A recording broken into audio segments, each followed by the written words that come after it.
हमारी सरकार उन परिवार के साथ खड़ी है जो हमारे जो जवानों के साथ खड़ी है, और ऐसे दुर्भाग्यपूर्ण जो घटना हुआ है इसके लिए हम सब साथ खड़े हैं। मैं 2 दिन ही पहले उस क्षेत्र में दौरा करके आया हूं, और जिस प्रकार से उन लोगों ने हमारे लोगों को टारगेट बना के हमारे जवानों को टारगेट बना रखा है, इससे कोई समझौता नहीं होगा। इनका बदला आने वाला समय में लिया जाएगा। जी, ऑल राइट, शुक्रिया बहुत आपका हमसे बात करने के लिए। Well, that was Bastar MP Mahesh Kashyap speaking to NDTV, saying that all efforts are being made to drive out the naxals from the state, and by 2026 we will be able to meet that goal. But he was speaking about this very deadly attack that had taken place today, and said that no one would be spared who's trying to bring damage on our efforts. And all right, well, that's the latest coming in at the moment. We'll take a short break here. We'll be right back.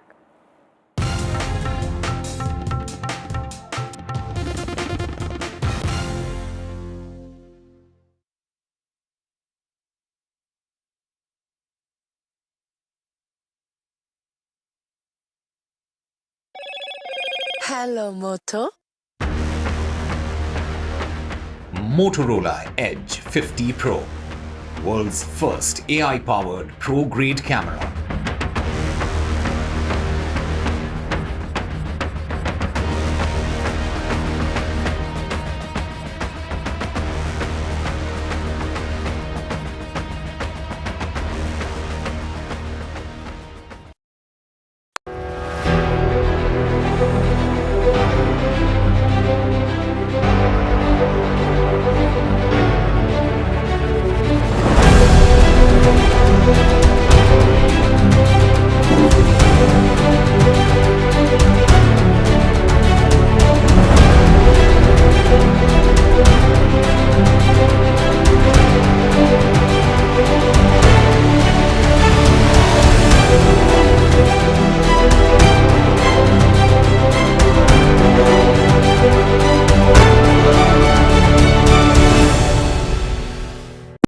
today's interconnected world, India's voice is more crucial than ever. When India speaks, the world listens. At NDTV World, we are that voice, bringing you intelligent and insightful news from India and beyond. From geopolitics and diplomacy to economic shifts, migrations, tech disruptions, and the stories of our diaspora. We cover the news that shapes our global future. NDTV World, your new home for global news, is here.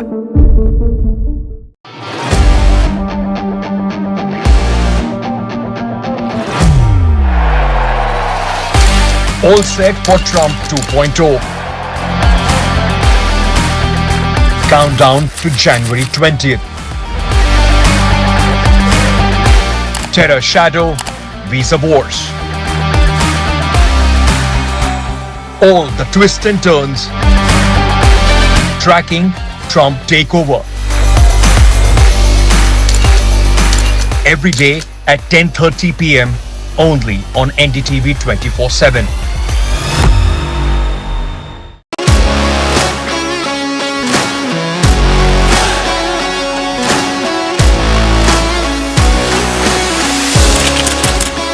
We are able to maintain the democratic fabric and the democratic system. I want to do something that can make a difference. लगातार जनता की आवाज को सरकार तक पहुंचाने का काम मैं करता हूं. I was a student up until very recently. I really want to work and do something for my people because they have given me this opportunity. They have elected me. सोचा नहीं था कि राज्यसभा सांसद बनूंगी.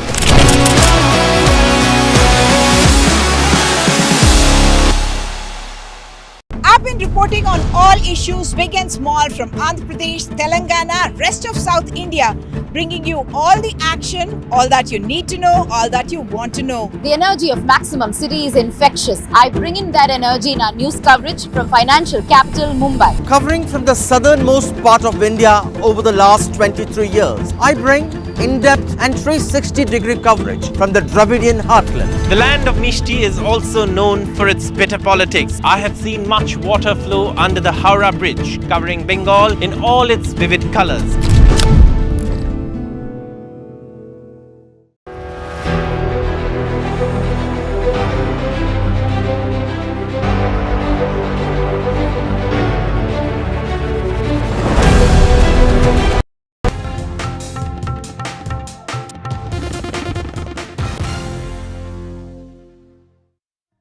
Welcome back after the break. 9 people have died in the Chhattisgarh naxal attack. That includes 8 security personnel and 1 driver who were traveling in the vehicle that was blown up by the IED by naxals. Those are latest visuals that have come in of this attack that took place in Bijapur. Well, the police vehicle was attacked in Bijapur in Chhattisgarh, and those are the latest visuals that have come in just a while back. Well, as per the latest information, we are learning now all 9 people who were traveling in this vehicle were blown up. We have the reaction coming in from Chhattisgarh Chief Minister as well. देखिए, सभी को मालूम है, पूरा देश को मालूम है कि जब से हमारी सरकार आई है 1 साल से ज़्यादा हो गया है, नक्सलवाद के साथ मजबूती के साथ लड़ाई लड़ रहे हैं। हमारे सुरक्षा बल के जवान बहुत उत्साह के साथ लड़ाई लड़ रहे हैं और हमारे केंद्रीय गृह मंत्री जी का भी संकल्प है कि मार्च 2026 तक देश से इस नक्सलवाद को समाप्त करना है और जिस मजबूती के साथ लड़ाई लड़ रहे हैं, मुझे पूरा विश्वास है कि उनका संकल्प पूरा होगा। हमारे बस्तर का जो एक हिस्सा, करीब 5 जिले जो नक्सल प्रभावित है, आने वाले मार्च 2026 तक नक्सलवाद वहाँ से भी समाप्त होगा, वहाँ पर शांति व्यवस्था होगी। आज लगातार उस क्षेत्र में सुरक्षा कैंप खोल रहे हैं और 17 विभाग और 53 योजनाओं को नियत निलाना योजना के माध्यम से उस क्षेत्र में मजबूती के साथ सरकार पहुंचाने का काम कर रही है। बीजापुर में जो घटना है, बड़ी संख्या में जवानों की शहीद होने की सूचना आ रही है। ऐसा नहीं है, आप ओवरऑल देखेंगे तो बहुत कम कैजुअलिटी अपने जवानों का है। ऐसा पहले नहीं होता था, पहले दोनों तरफ से कैजुअलिटी होती थी, लेकिन अब सैनिकों की बहुत कम कैजुअलिटी हो रही है। Well, the casualties include 8 security personnel and 1 driver who were traveling in this vehicle that was blown up by the IED that was planted by the naxals on the Bijapur road. The security personnel, we are learning, were returning from an operation where the incident took place, and this comes just a day after 5 Naxalites were killed in an encounter with security forces in Chhattisgarh's Bastar. The gunfight had broken out on Saturday evening in South Abujhmad along the border of Narayanpur and Dantewada district, where a joint team of security personnel was out on an anti-Naxalite operation.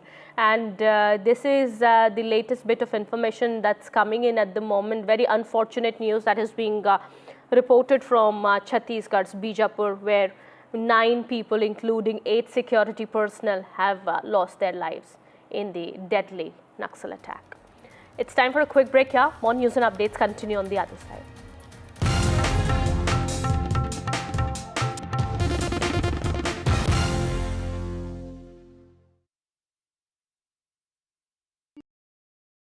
In today's interconnected world, India's voice is more crucial than ever. When India speaks, the world listens. At NDTV World, we are that voice, bringing you intelligent and insightful news from India and beyond.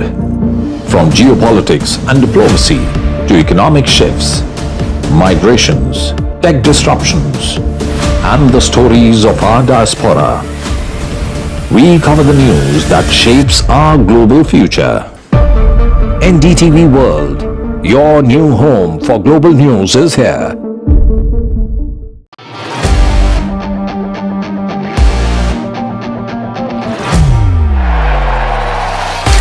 All set for Trump 2.0.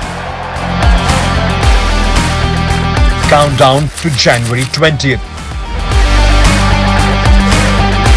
Terror shadow, visa wars. All the twists and turns. Tracking Trump takeover.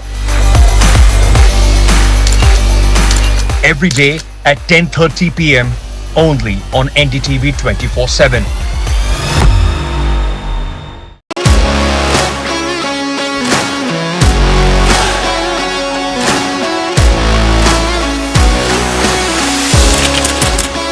We are able to maintain the democratic fabric and the democratic system. I want to do something that can make a difference. लगातार जनता की आवाज को सरकार तक पहुंचाने का काम मैं करता हूं। I was a student up until very recently. I really want to work and do something for my people because they have given me this opportunity. They have elected me. सोचा नहीं था कि राज्यसभा सांसद बनूंगी।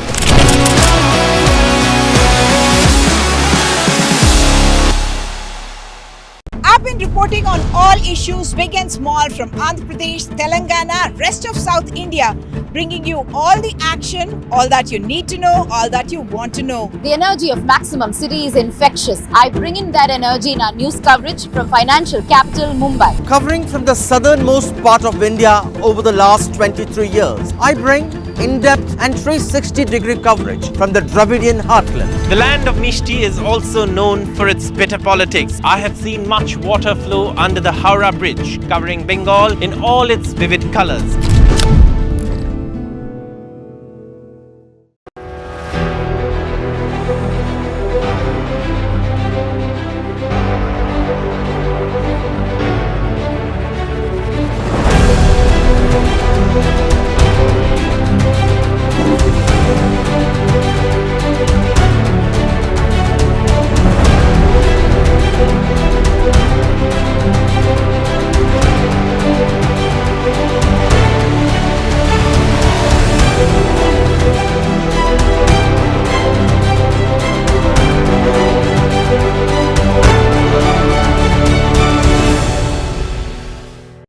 Today's interconnected world, India's voice is more crucial than ever. When India speaks, the world listens. At NDTV World, we are that voice, bringing you intelligent and insightful news from India.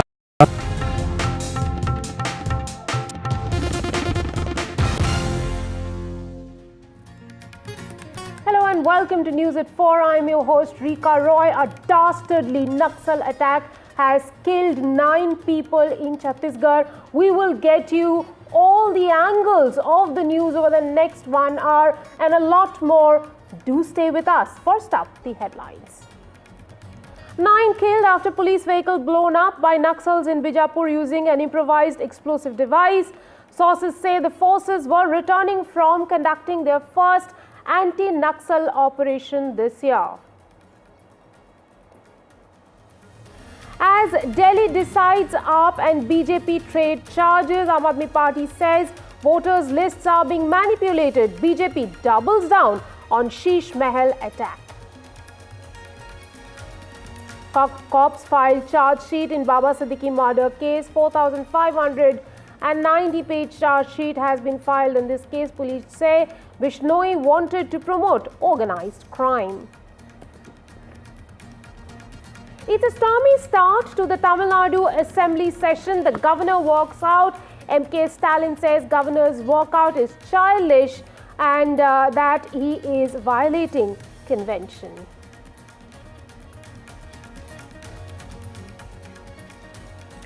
Two babies are diagnosed with HMPV virus in Bengaluru. Karnataka Health Minister says no need to panic.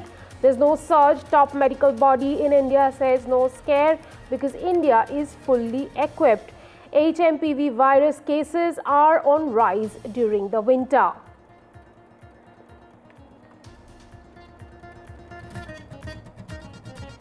Well, it is the top story we are reporting at this hour. 9 people have been killed in Chhattisgarh by a Naxal attack, and there were these jawans returning from the jungles after an operation. One driver has also been killed. It is the first operation that they were doing at the beginning of the year. My colleague Anurag Dwari joins me for more on this story. Anurag, it's a dastardly attack. 9 people have been killed. Tell us, what more do we know at this hour? Yes, Rika, the explosion was so powerful that a part of the vehicle was flung onto a tree where this explosion took place. So you can imagine 8 DRG jawans, that is the jawans from the district reserve guards, were killed, and one driver was also killed in this explosion, which took place at around 2:15 at Ambeli Nala, which comes under the jurisdiction of Kutru police station. And in this attack, 8 jawans from the district reserve guards were martyred, and one driver was also killed. They were returning from an anti-Naxal operation when this incident near the Kutru police station, the jurisdiction of Kutru police station, Ambeli Nala, took place. And we will have to wait and see, because usually, as I said earlier also, the district reserve guard jawans, they are surrendered Naxals, or they are from the local community only. They travel on foot. They never travel using these vehicles, or maximum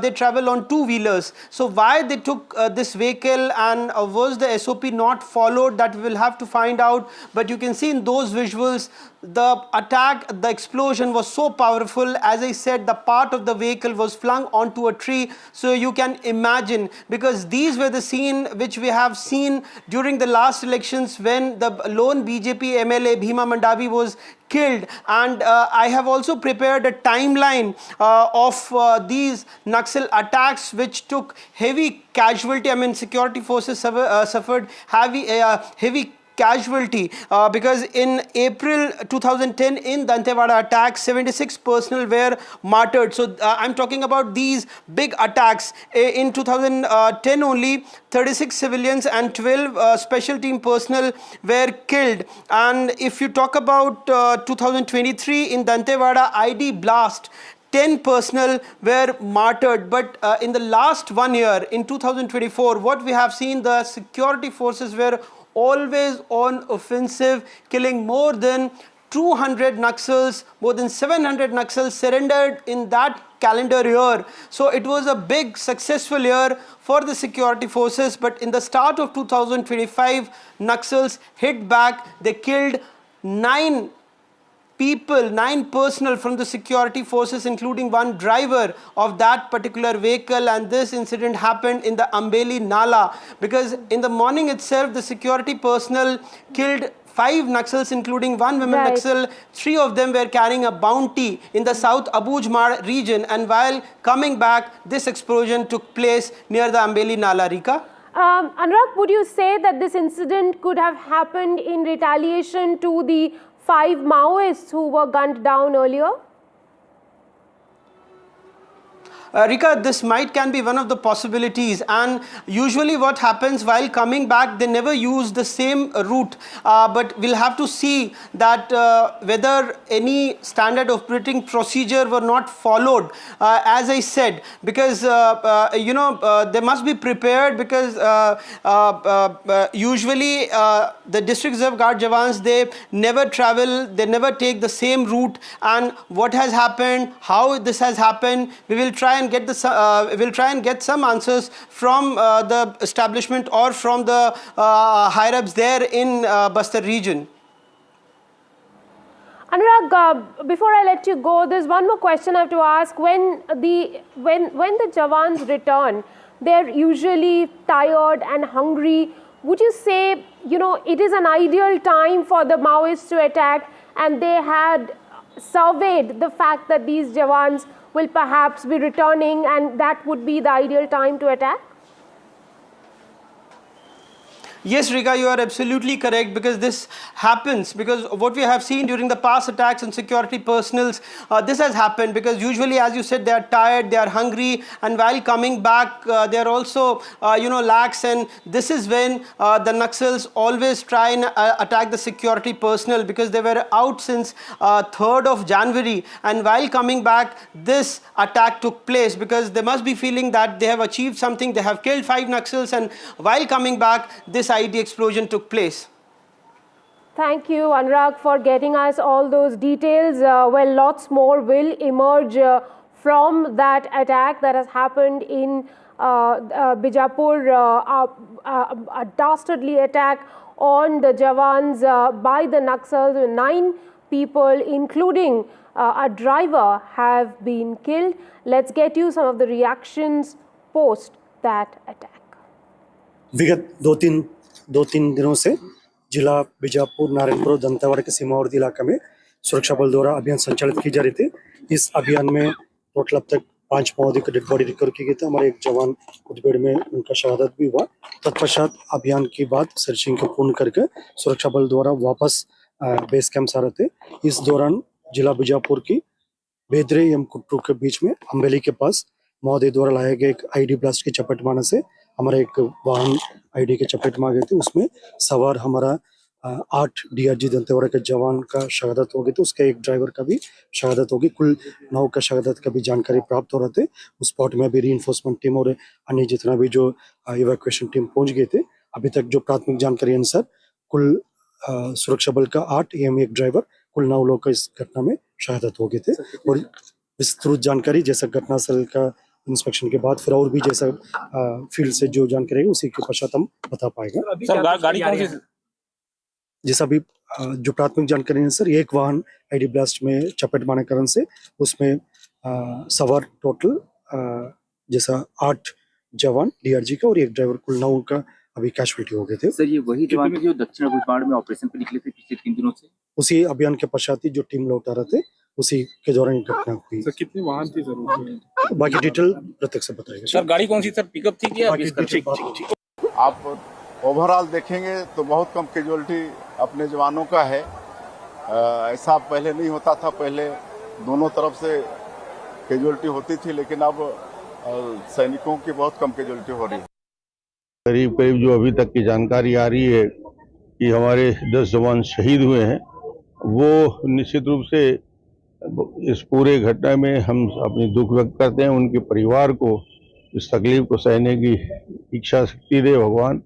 और नक्सलवाद के खिलाफ जो गंभीर कदम सरकार उठा रही है, छत्तीसगढ़ सरकार, गृह मंत्री विजय जी और केंद्रीय गृह मंत्री अमित शाह जी और दोनों सरकारें, तो इस कदम को और आगे बढ़ाएंगे। इससे इस घटना कायरतापूर्ण घटना से सरकार डरने वाली या झुकने वाली नहीं है।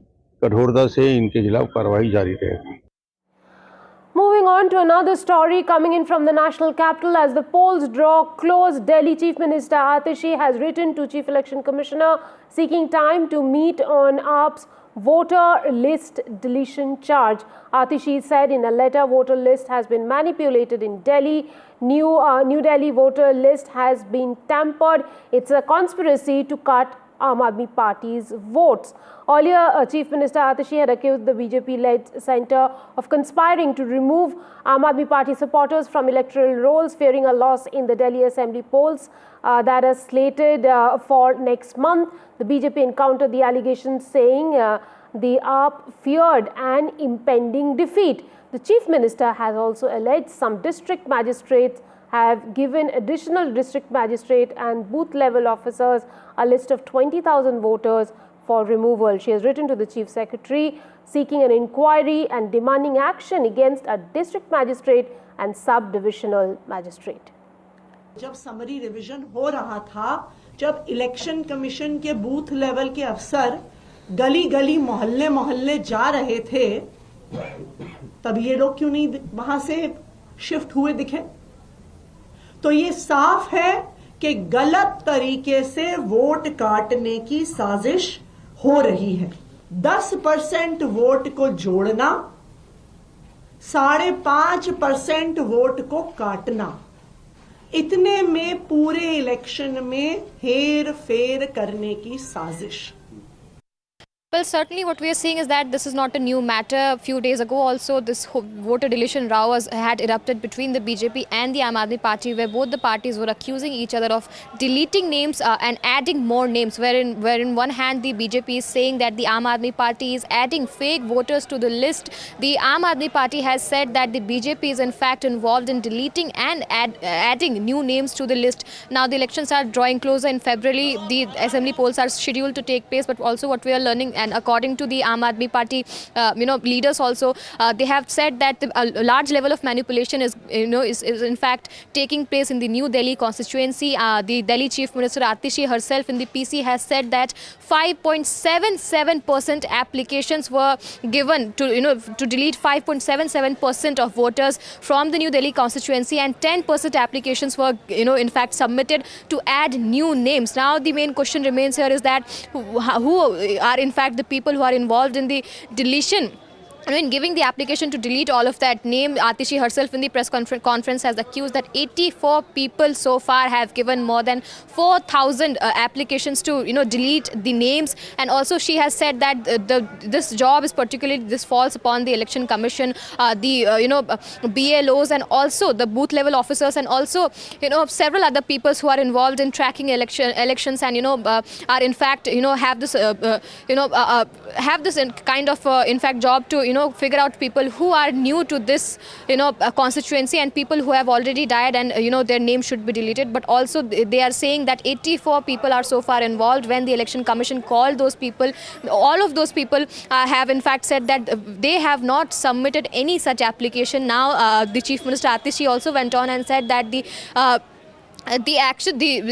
stand of election commission also is very suspicious on all of this. Why is no action taken if such large number of deletion applications are being submitted, and also the name addition is also being done, deletion is also being done. 10% of people 10% applications were given to add 10% of people in the constituency. Now this is a large level of manipulation of the voter list, and if this happens, then the free and fair election cannot be conducted in Delhi NCR. And this is in fact unfair to a democratic country where elections are being held every once in a while, and this is something that should be looked upon. Well, the BJP on Monday claimed that a CAG report raised 139 questions related to former Delhi Chief Minister Arvind Kejriwal's previous Flagstaff Road residence and exposed his black deeds. BJP's Delhi President Virendra Sachdeva said that the report of 2022 cited an expenditure of 33.86 crore on the Sheesh Mahal, but the actual cost was far higher. They said the report pertains to expenditure till 2022. There is no revelation on expenses of 23 and 24. According to BJP's information, the real cost runs up to 75 to 80 crore if the inventory of the items in the bungalow are included.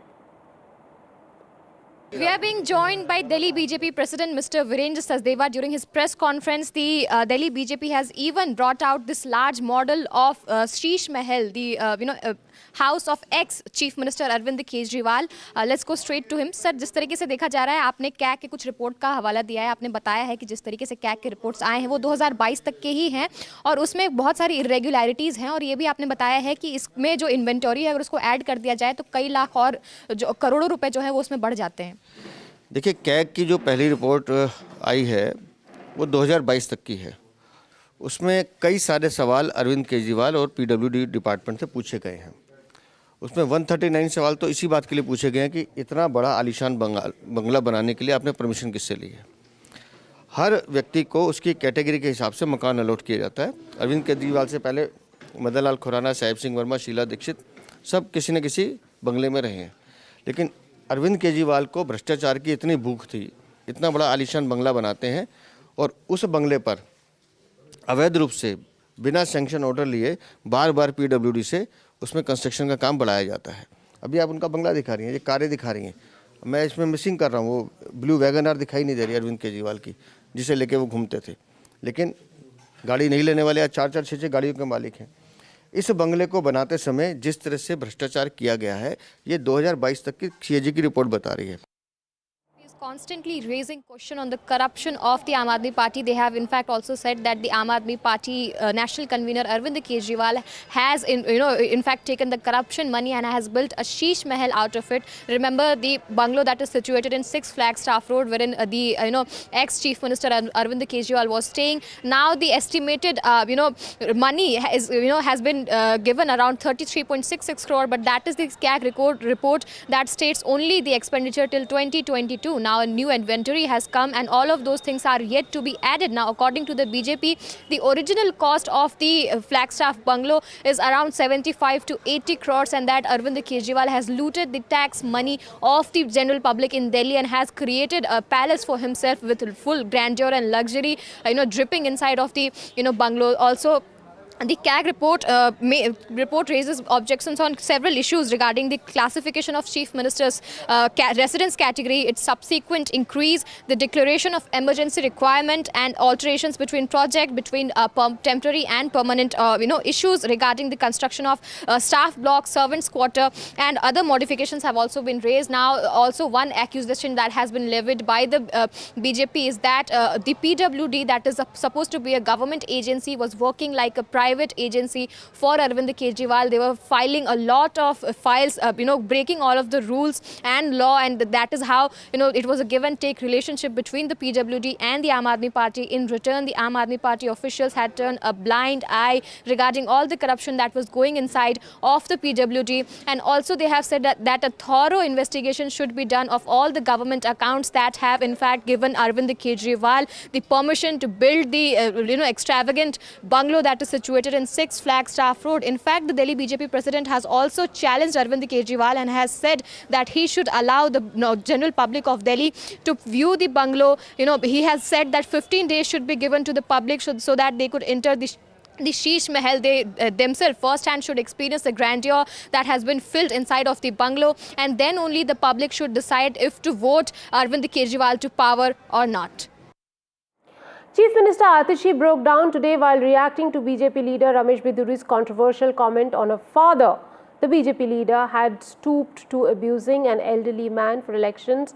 The Aam Aadmi Party leader says she hit out, saying Biduri stooped so low that he abused an old man. This country's politics can stoop so low. He's asking for votes by abusing my old father.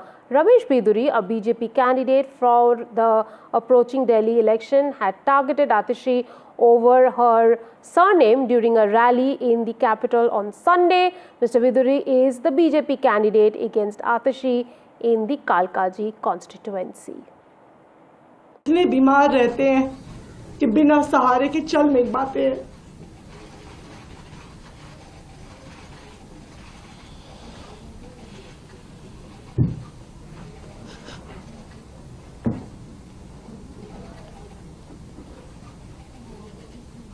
आप चुनाव के लिए इतनी घटिया हरकत करेंगे?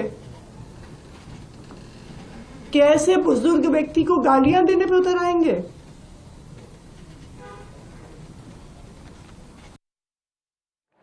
Delhi Chief Minister breaking down over allegations made at her father. This comes after BJP Kalkaji candidate Ramesh Biduri targeted Atishi over her surname yesterday. Listening.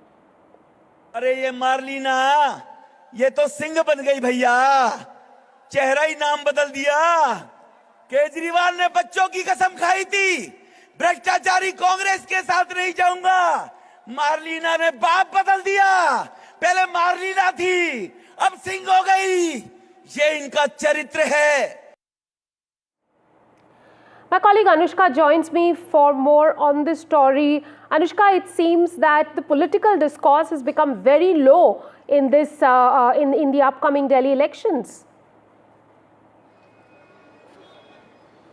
Well, certainly, Kitty, what we are seeing is that Ramesh Biduri, a BJP candidate, has in fact, in a public rally has said that Atishi Marlena, the Chief Minister of Delhi, also a candidate from Kalkaji seat, his very opponent, has in fact changed her father and has also, switched the surnames. First she was Marlena and now she has become Singh. Regarding all of this, Atishi has in fact, in a press conference, she has addressed to his remarks. She broke down while addressing the press conference and has said that her father father is in fact quite old. He has been a teacher throughout his life. He has taught children from the poor and very poor families also. And at this age, after listening to this, his emotions will be very hurt. The Aam Aadmi Party Chief Minister and leader, also she is representing the Kalkaji seat. Now Ramesh Bidhuri is also a BJP candidate from the same seat. During a public rally, he also said that Arvind Kejriwal swore, in fact falsely swore on her children's name, but now he is also walking on the corrupt path, the same path on which Congress walked and has in fact lost in Delhi. And also now what we are seeing is that Aam Aadmi Party leader and Chief Minister Atishi has in fact addressed his remarks and has said that she never thought that this country's politics would stoop so low as to use derogatory remarks about a woman and also to an old man who is in fact 80 years old and is in his bed, who has difficulty in walking also. And these kind of remarks, if he hears about he will break down and it would hurt him very deeply, and that is why such remarks should not be made. And also she has said that she has never thought in fact that this kind of a politics would be used in order to gather votes from the people, and the city, the assembly election, the people in Delhi should decide as to whether they want to vote for such a person or not. Back to studio. Thank you very much, Anushka, for joining us with all those details. Following Aam Aadmi Party's Mahila Samman Yojana, the Congress has launched its own Pyari Didi Yojana to attract women voters when Delhi Legislative Assembly elections are possibly just a month away. Karnataka Deputy Chief Minister D.K. Shivakumar was in Delhi to launch the scheme. He said that Congress will form the government in Delhi, and when that happens, they will provide 2,500 rupees to women on the same model that was implemented in Karnataka. The Grand Old Party is trying to woo women who form a major chunk of voters. Several past elections have proven that these women-centric schemes play a pivotal role in politics. On December 12th, former Delhi Chief Minister and Aam Aadmi Party Chief Kejriwal announced that if voted to power in Delhi, the government will provide them 1,000 rupees a month. These women who are aged 18 years and above. The party also said that the amount will be raised to 2,100. I have come here to launch this Pyari Didi Hogi Yojana. This is, we are going to give, I am confident that Congress government will come in Delhi. We are going to implement on the first day of the cabinet, 2,500 rupees will be implemented. And I think as soon as the political process starts, whatever the decision has been taken in Karnataka on the same model, 2,500 rupees, this Pyari Didi Yojana will be implemented. Time now for a quick break on the show. Lots more on the other side. Stay tuned.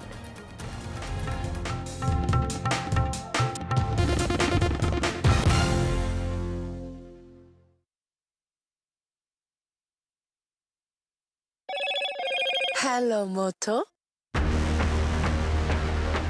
Motorola Edge 50 Pro, world's first AI-powered pro-grade camera.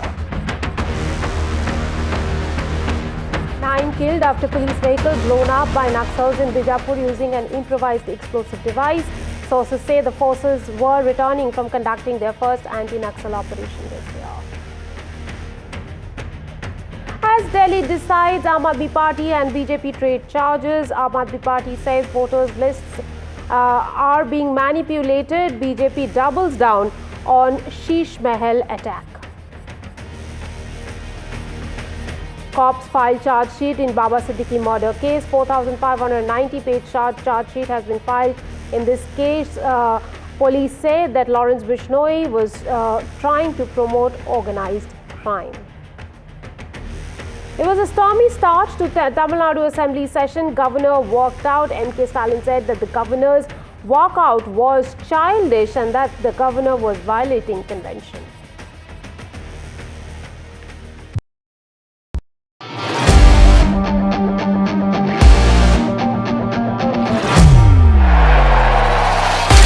All set for Trump 2.0. Countdown to January 20th. Terror shadow, visa wars.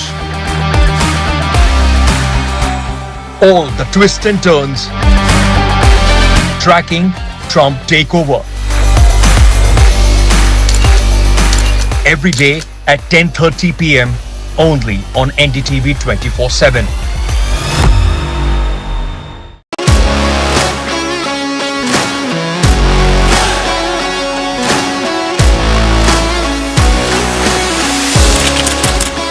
We are able to maintain the democratic fabric and the democratic system.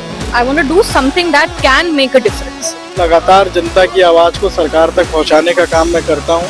I was a student up until very recently. I really want to work and do something for my people because they have given me this opportunity. They have elected me. सोचा नहीं था कि राज्यसभा सांसद बनूंगी।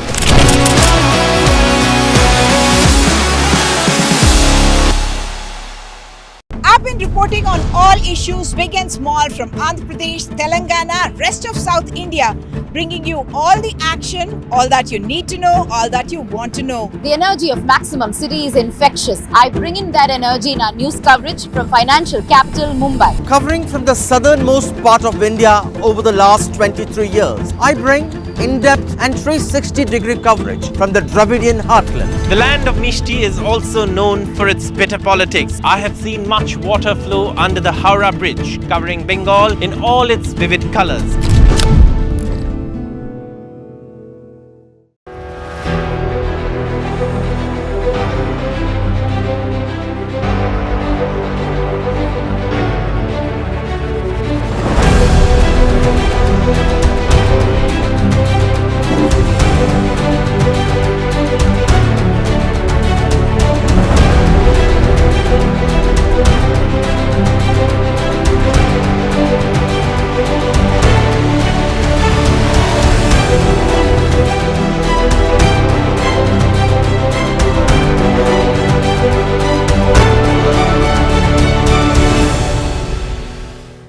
In today's interconnected world, India's voice is more crucial than ever. When India speaks, the world listens. At NDTV World, we are that voice, bringing you intelligent and insightful news from India and beyond. From geopolitics and diplomacy to economic shifts, migrations, tech disruptions, and the stories of our diaspora. We cover the news that shapes our global future. NDTV World, your new home for global news is here.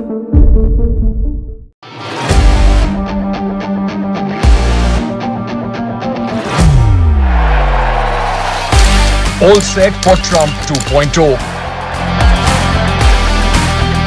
Countdown to January 20th. Terror shadow, visa wars. All the twists and turns. Tracking Trump takeover. Every day at 10:30 p.m. only on NDTV 24/7.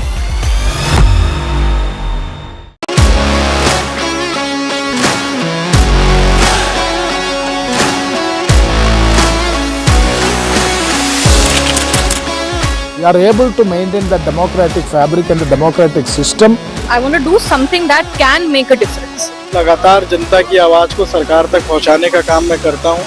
I was a student up until very recently. I really want to work and do something for my people because they have given me this opportunity. They have elected me. सोचा नहीं था कि राज्यसभा सांसद बनूंगी।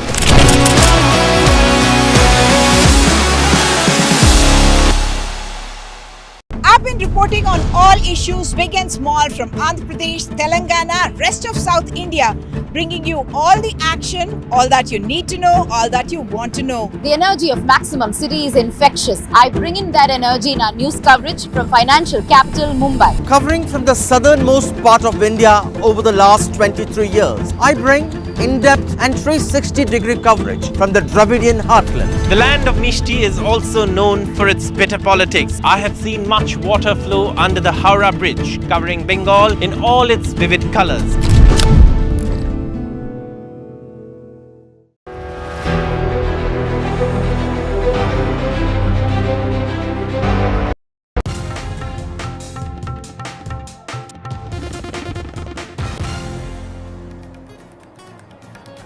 Prashant Kishor, the founder of Jan Suraj and political strategist turned activist, was sent to jail after his arrest during a fast unto death protest at Patna's Gandhi Maidan. Mr. Kishor was on hunger strike after he refused to sign a bail bond following his arrest.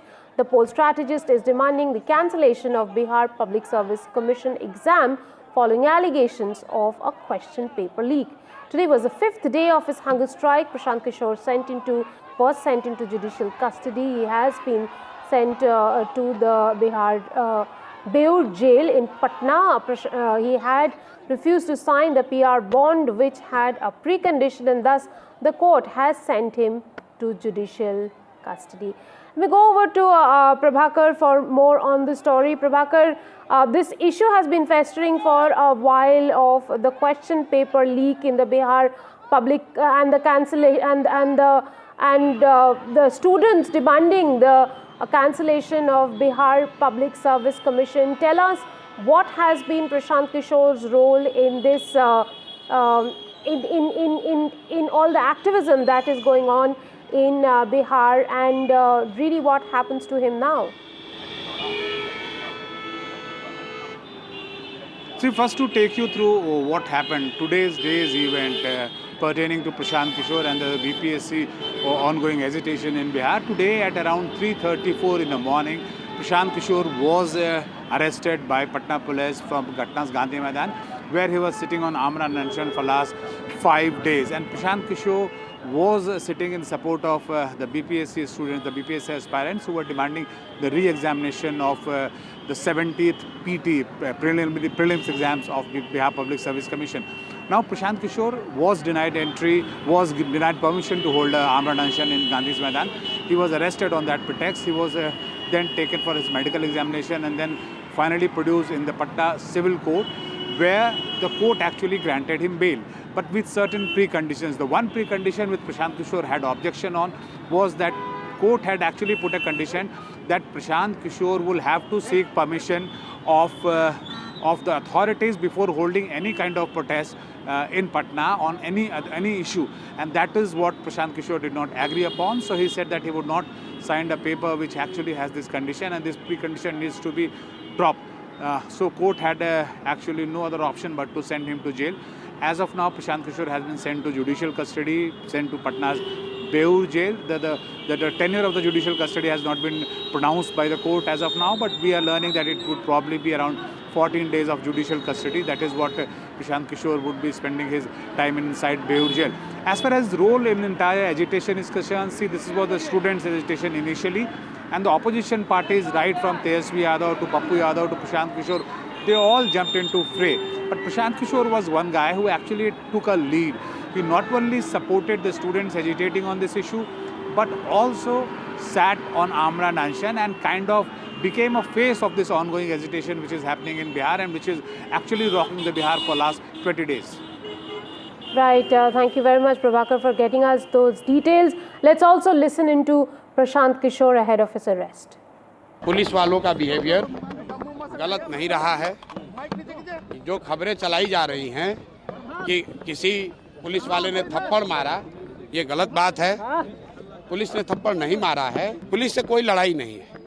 लेकिन उसके बाद जब गांधी मैदान से हम लोग चले तो पुलिस वाले उन्होंने हमें नहीं बताया कि वो कहाँ ले जा रहे हैं। मुझे अंततः 5 घंटे के बाद फतुहा के सामुदायिक केंद्र में पुलिस वाले लेकर गए। वहाँ पर डॉक्टरों से वो मेरा परीक्षण कराकर एक सर्टिफिकेट लेना चाहते थे। मैंने डॉक्टरों को बताया कि मैं इसके लिए अपना कंसेंट नहीं दे रहा हूँ, इसलिए नहीं दे रहा हूँ कि मैं कोई गैर कानूनी काम नहीं कर रहा था। The huge drama unfolded in Tamil Nadu Assembly today. AIDMK MLAs were evicted after they created ruckus in the Assembly. flashing badges and placard stating, "Who is that sir?" In connection with the Anna University sexual assault case, MLAs and leaders from AIDMK were holding placards and banners protesting the alleged sexual assault case at the university, demanding justice for the student. Palani Swamy and other AIDMK MLAs raised slogans and demanded an answer for the question, "Who's the sir?" from the DMK government. Meanwhile, BJP leaders staged a walkout on the same issue. My colleague Sam Daniel brings us this report. Sir, everybody knows the same demand. Who is that sir? This is our Honorable LOP stand for quite a long time. You know, in Anna University, what happened, you know very well. There is a lot of contradictory statement by the Honorable Higher Education Minister and Honorable Law Minister and City Commissioner. A lot of contradictory interviews and statement by the government. So we have a strong doubt because the involved person is the DMK office bearer. So government is supporting that, and government we want the transparent inquiry that in High Court based on the AIDMK advocate office bearer. Mrs. Varalakshmi has gone to the government, filed the petition. Based on that petition, only Honorable High Court has given a SIT. So the SIT is on, but still there is no answer for who is that sir. Even as the opposition, AIADMK, is turning the heat on the ruling DMK over the alleged sexual assault of a woman student on the Anna University campus in Chennai by holding placards and raising slogans on the floor of the house, the ruling DMK says law is taking its course. Number one, they deny that the accused perpetrator, alleged perpetrator, is a DMK functionary.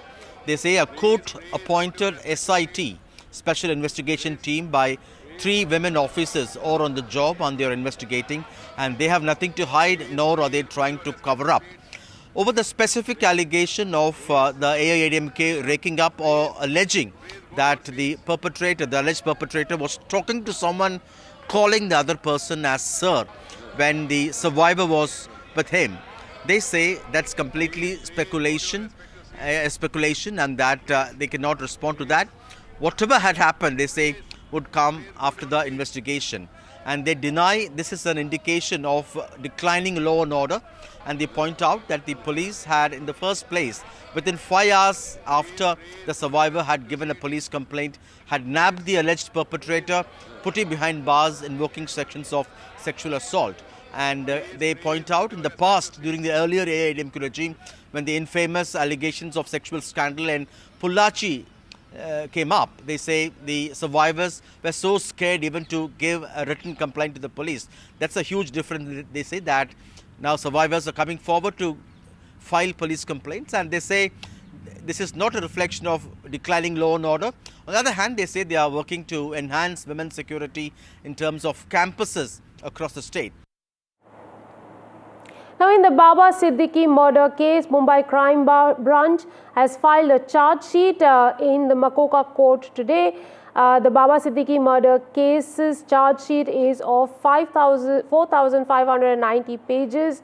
The charge sheet has named 26 accused and 3 are absconding. The accused include Shubham Lankar, Zishan Akhtar and Anmol Bishnoi. According to police investigation in Baba Siddiqui murder case, 3 main reasons for the murder were his closeness to Salman Khan, revenge for Anuj Thappan's suicide, and to establish the supremacy of Bishnoi gang to increase their fear. To establish these 3 reasons for the murder, police has also made Shubham Lankar's Facebook post as the basis. The charge sheet also has statements of 210 people.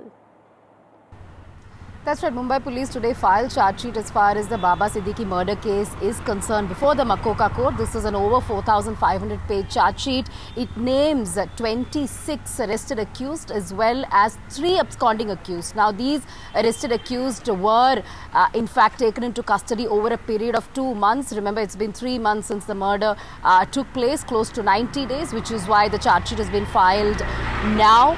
And all of these people who've been arrested so far in connection connection to the case were either directly or indirectly linked to Lawrence Bishnoi. They were either providing logistical support. Of course, shooters were also arrested. Besides that, those who were part of the conspiracy as well.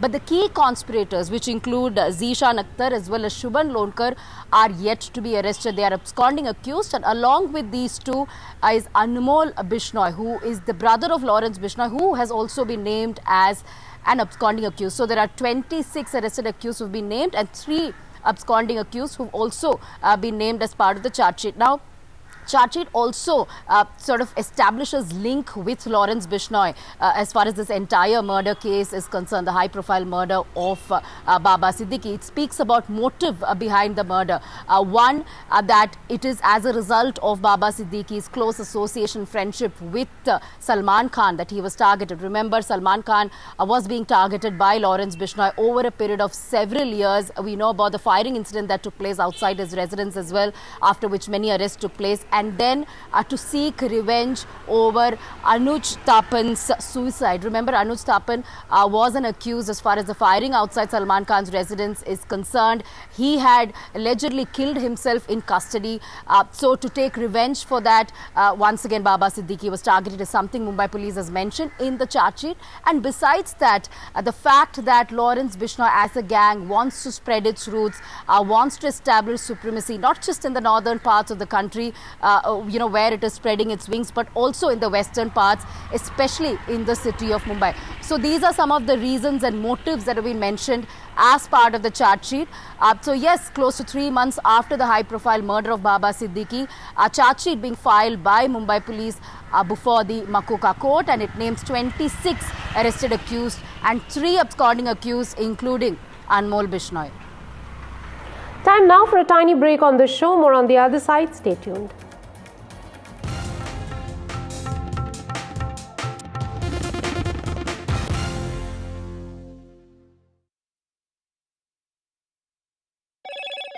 Hello, Moto. Motorola Edge 50 Pro, world's first AI-powered pro-grade camera.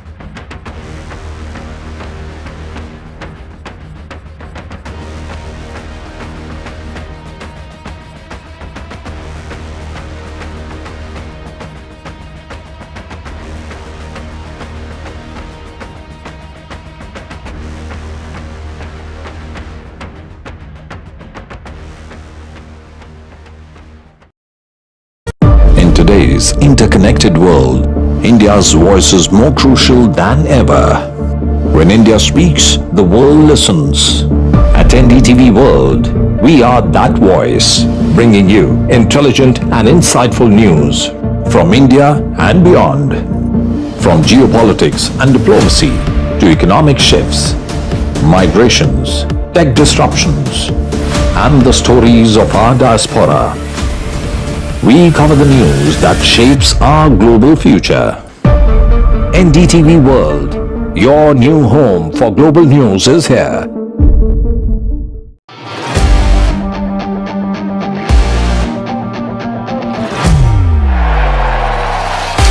All set for Trump 2.0. Countdown to January 20th.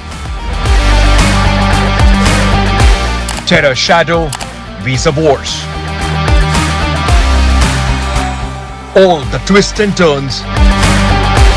Tracking Trump takeover. Every day at 10:30 p.m. only on NDTV 24/7.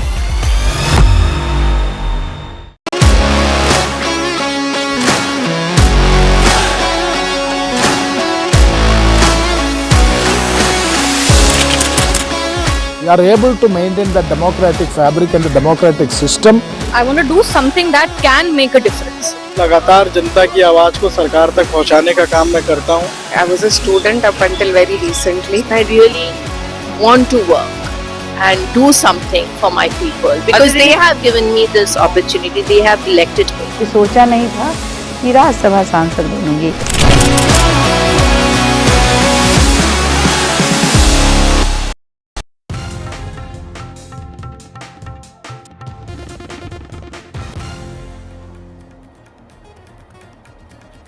Welcome back. A Bangladeshi court has issued a second arrest warrant for exiled former leader Sheikh Hasina, this time for her alleged role in enforced disappearances, the chief prosecutor said on Monday. The Dhaka has already issued an arrest warrant on charges of crimes against humanity for the 77-year-old ex-prime minister who fled to old ally India in August last year after she was toppled by a student-led revolution. This is a report by our colleague Vishal on what next for Sheikh Hasina. 5 months, and as far as the case is concerned, it seems pretty watertight because it's been about 15 to 16 years ever since the reports of disappearances came up, and as far as the reports are concerned, in the last 14 to 15 years, almost 700 people have been reportedly disappeared by the Hasina government. There were also many cases of extrajudicial killings. Some 900 people have reportedly been killed due to extrajudicial killings. When Hasina was in power, she ruled with an iron fist for a while, and she actually started off in a pretty mellow manner, and then she sort of metamorphosed into a very iron-fisted ruler that resulted in these disappearances and these reported extrajudicial killings. So as far as the case itself is concerned, this is the second arrest warrant against Hasina. The first one was for crimes against humanity, and this one is, as you mentioned, for enforced disappearances, which number above 500 as far as this thing is concerned. So all of that will come into play. Whether or not Hasina will be produced before a court, that is the biggest question that will be answered by both the parties involved, and as the chances of that happening seems pretty dim at the moment. Switching tracks to some other news now, 2 cases of HMPV were reported in Bengaluru today. A 3-month-old baby who has been discharged and an 8-month-old who's recovering at the hospital in Karnataka's capital. This marks the first reported cases of HMPV in India. The infected infants and their families have no recent travel history, ruling out exposure from other regions or countries. Let's listen into some of the reactions. After seeing this, I talked to Mr. Dinesh Gundu Rao, who is in charge of the health department, and he responded quickly, and he took up a meeting with the department, and whatever decision he takes, the government will implement it, and the government will take all precautionary measures. Time now for a quick break on the show. More on the other side. News from Golden Globe Awards. Stay tuned.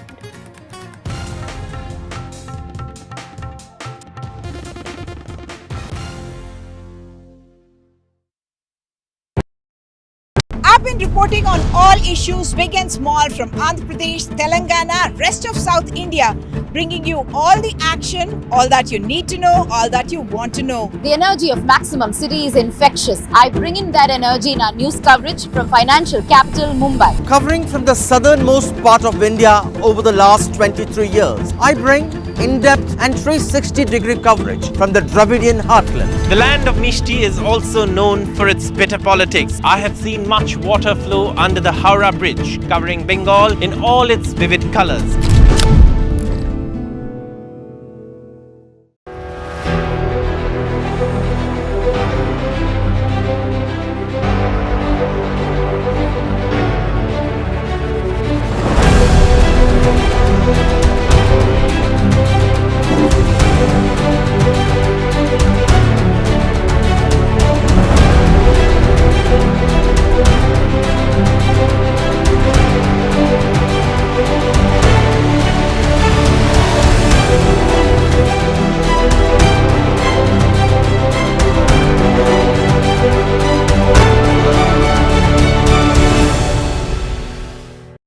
today's interconnected world, India's voice is more crucial than ever. When India speaks, the world listens. At NDTV World, we are that voice, bringing you intelligent and insightful news from India and beyond. From geopolitics and diplomacy to economic shifts, migrations, tech disruptions, and the stories of our diaspora. We cover the news that shapes our global future. NDTV World, your new home for global news is here.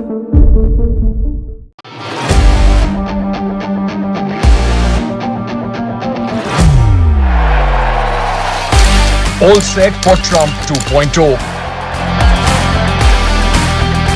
Countdown to January 20th.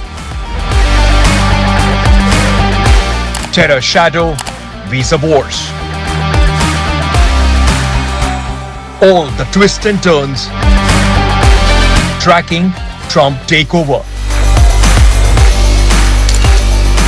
Every day at 10:30 p.m. only on NDTV 24/7.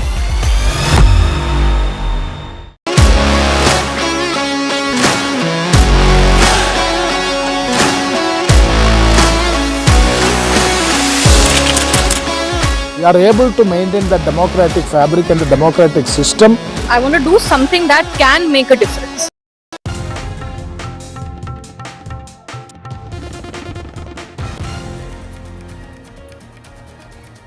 The 82nd Golden Globe Awards kicked off the season with a star-studded red carpet featuring bold fashion moments and unforgettable styles.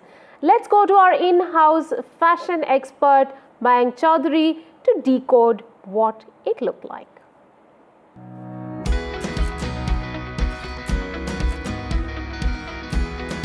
In the words of Moira Rose, what's your favorite season? The answer is awards. And we have started this year's award season with the 82nd Golden Globe Awards, Hollywood Foreign Press Association honoring the best of film and television from around the world. Much like the fantastic film, the Golden Globe's red carpet is an action-packed parade of fashion and style, where the Hollywood glitterati puts his best heel forward.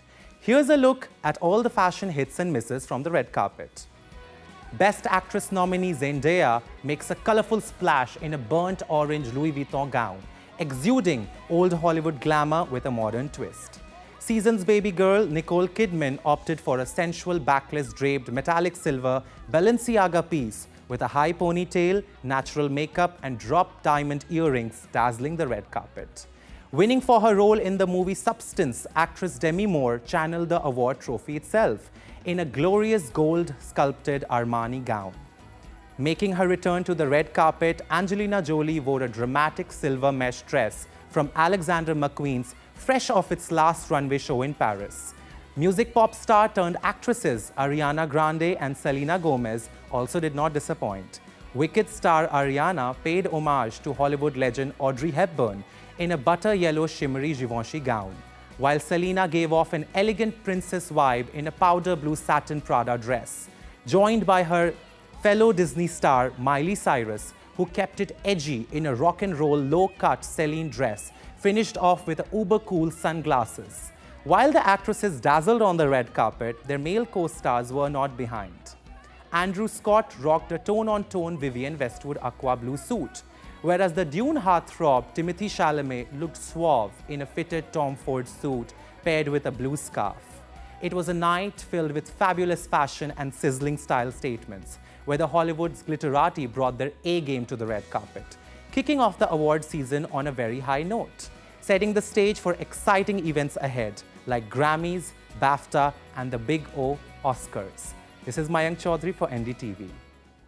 Well, we'll all look forward to the season of awards and a lot more. Time for a break on the show. More coming up.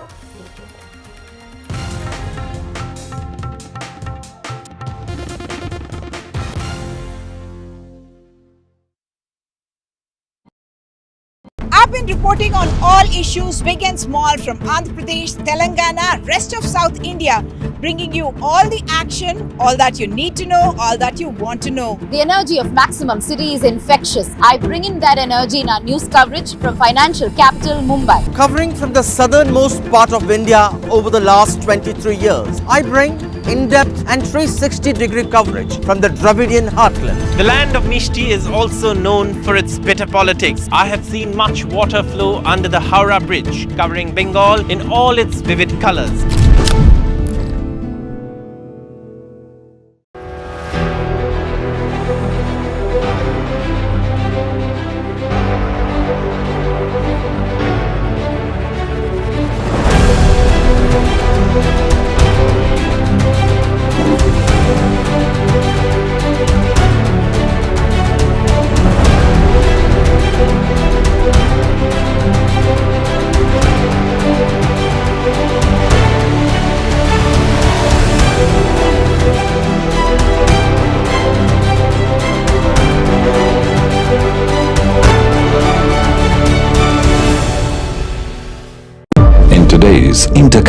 world, India's voice is more crucial than ever. When India speaks, the world listens.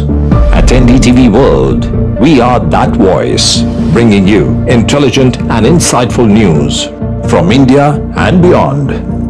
From geopolitics and diplomacy to economic shifts, migrations, tech disruptions, and the stories of our diaspora, we cover the news that shapes our global future.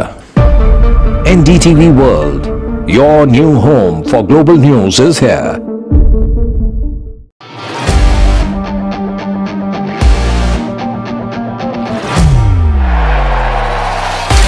All set for Trump 2.0. Countdown to January 20th.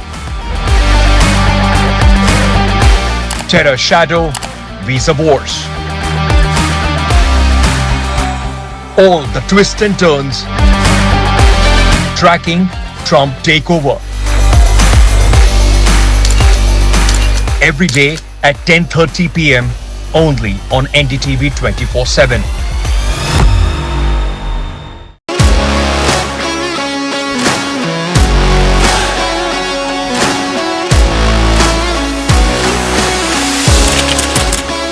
We are able to maintain the democratic fabric and the democratic system. I want to do something that can make a difference. लगातार जनता की आवाज को सरकार तक पहुंचाने का काम मैं करता हूं. I was a student up until very recently. I really want to work and do something for my people because they have given me this opportunity. They have elected me. सोचा नहीं था कि राज्यसभा सांसद बनूंगी.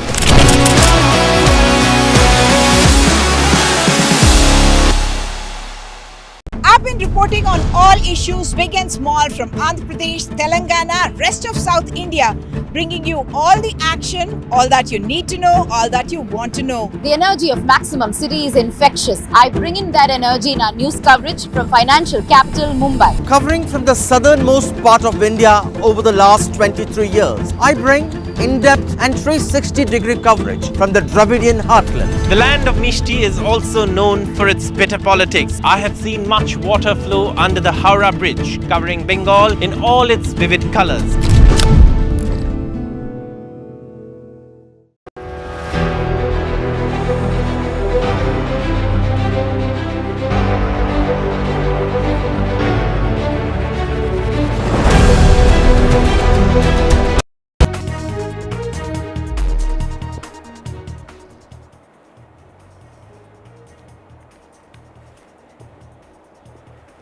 Nine people have died after a vehicle was blown up by naxals in Bijapur, Chhattisgarh using an IED. Sources say the forces were returning from conducting their first anti-naxal operation this year.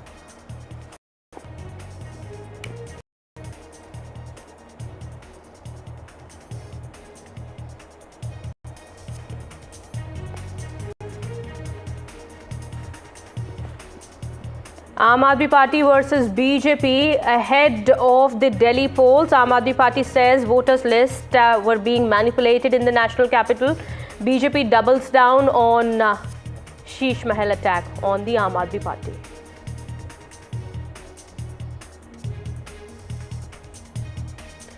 Cops have filed a charge sheet in the Baba Siddiqui murder case. Police say the Bishnoi gang wanted to promote organized crime in Mumbai. Stormy session start in Tamil Nadu. Governor walks out. MK Stalin says the governor's walkout was childish. Governor was violating the convention.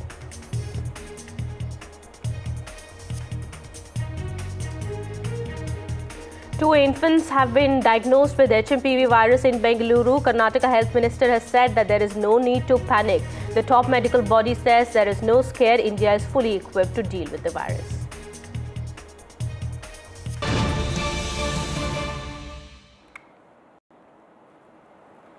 Big breaking news now coming in. We are learning the Akhil Bharatiya Sant Samiti has moved an application in the Supreme Court in the Places of Worship Act case. The application seeks a direction from the court to declare that Section 3 and 4 of the Places of Worship Act are void and unconstitutional for being violative of articles of Constitution. Well, that's the latest that's coming in at the moment. Well, the sections 3 and 4 as per the application of the Places of Worship Act 1991 offends the Constitution of India, and it also violates the principles of natural justice and secularism that is integral part of the Constitution. Well, that's the latest that's coming in at the moment. We are also now learning the police says that the Akhil Bharatiya Sant Samiti is working in the field of Sanatan Hindu Dharma in 6 lakh villages and in 9 lakh mats and mandars. My colleague Nupur Dogra joins us on the broadcast, getting us more clarity on this application now that has been filed in the Supreme Court. Nupur, take us through the details. So basically today this is an intervention application in the already going case in the Places of Worship Act matter. The Supreme Court will take up the matter on February 17th. And actually, they have basically challenged the 2 sections, that is Section 3 and Section 4 of Places of Worship Act. Section 3 basically, bars it puts a general bar on conversion of places of worship, the general nature of places of worship. And Section 4 is actually bars the power of courts, to judicially review the original title and original ownership of places of worship and their character before, as and when they were before the date that is decided by the Act.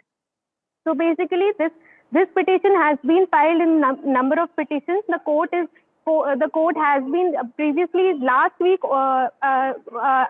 If we may recall, last week Saudin Owaisi had also moved a petition. It is also being said that sources are suggesting that now Congress and other political parties will also move the Supreme Court. They will move the Supreme Court for protection of the Places of Worship Act, as Owaisi has moved in favor of Places of Worship Act. So this now whole case has turned into various provisions of this act, the Places of Worship Act, and another plea now that has been filed. Yes. This is by the Hindu outfit, the Akhil Bharatiya Sant Samiti, and it says it's asking for the court to consider Section 3 and 4 as null and void, and unconstitutional, and they say that these articles suggest that they seek to validate the places of worship, and that these need to be considered as unconstitutional. We'll keep an eye on the developments here. Thank you so much, meanwhile, Nupur, for getting us all those details there. We'll get you more as developments take place. Meanwhile, shifting our focus now to some more news. This is from Chhattisgarh. At least 8 security personnel and a driver were killed after the police vehicle came under attack by naxals in the jungle area of Kutru in Chhattisgarh's Bijapur district. Those are latest visuals that have come in just a while back. Chhattisgarh Chief Minister also has reacted. Listen into what he had to say.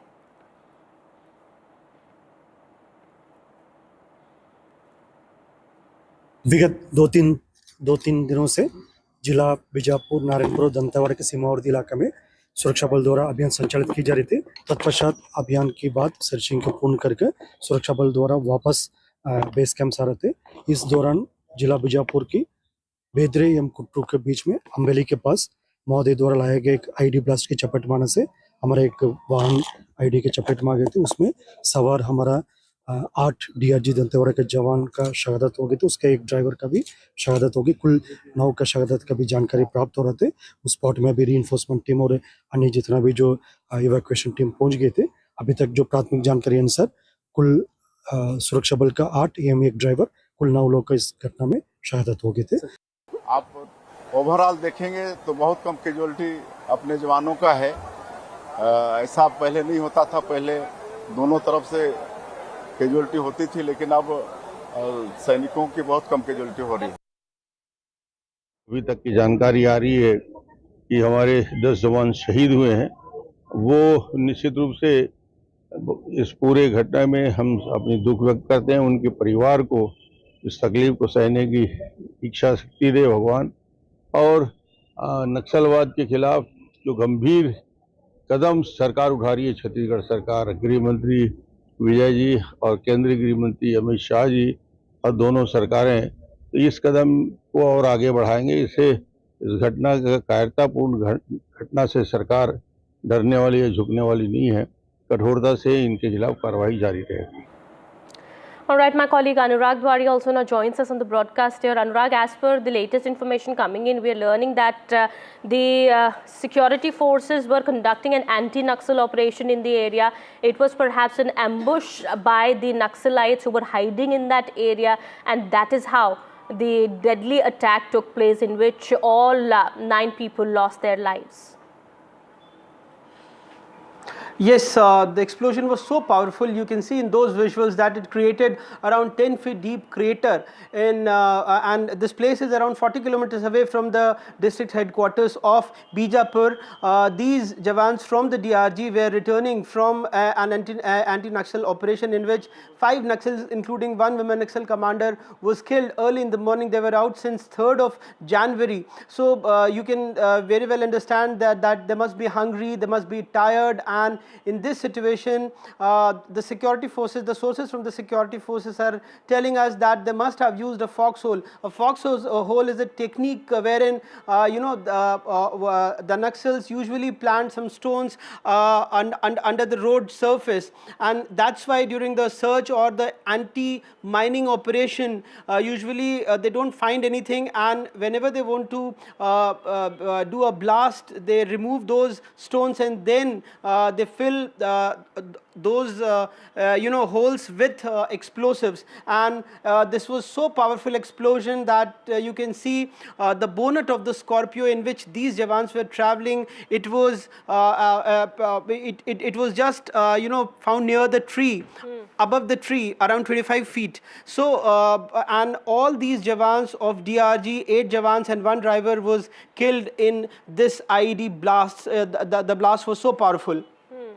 What are the authorities now saying? What precautions are being taken now? It's a very unfortunate incident that has happened. We've lost 8 of our security personnel, and another innocent life was lost in this deadly Naxal attack in Chhattisgarh, despite all the efforts that the state and the center have been making in order to drive out these Naxals from this state.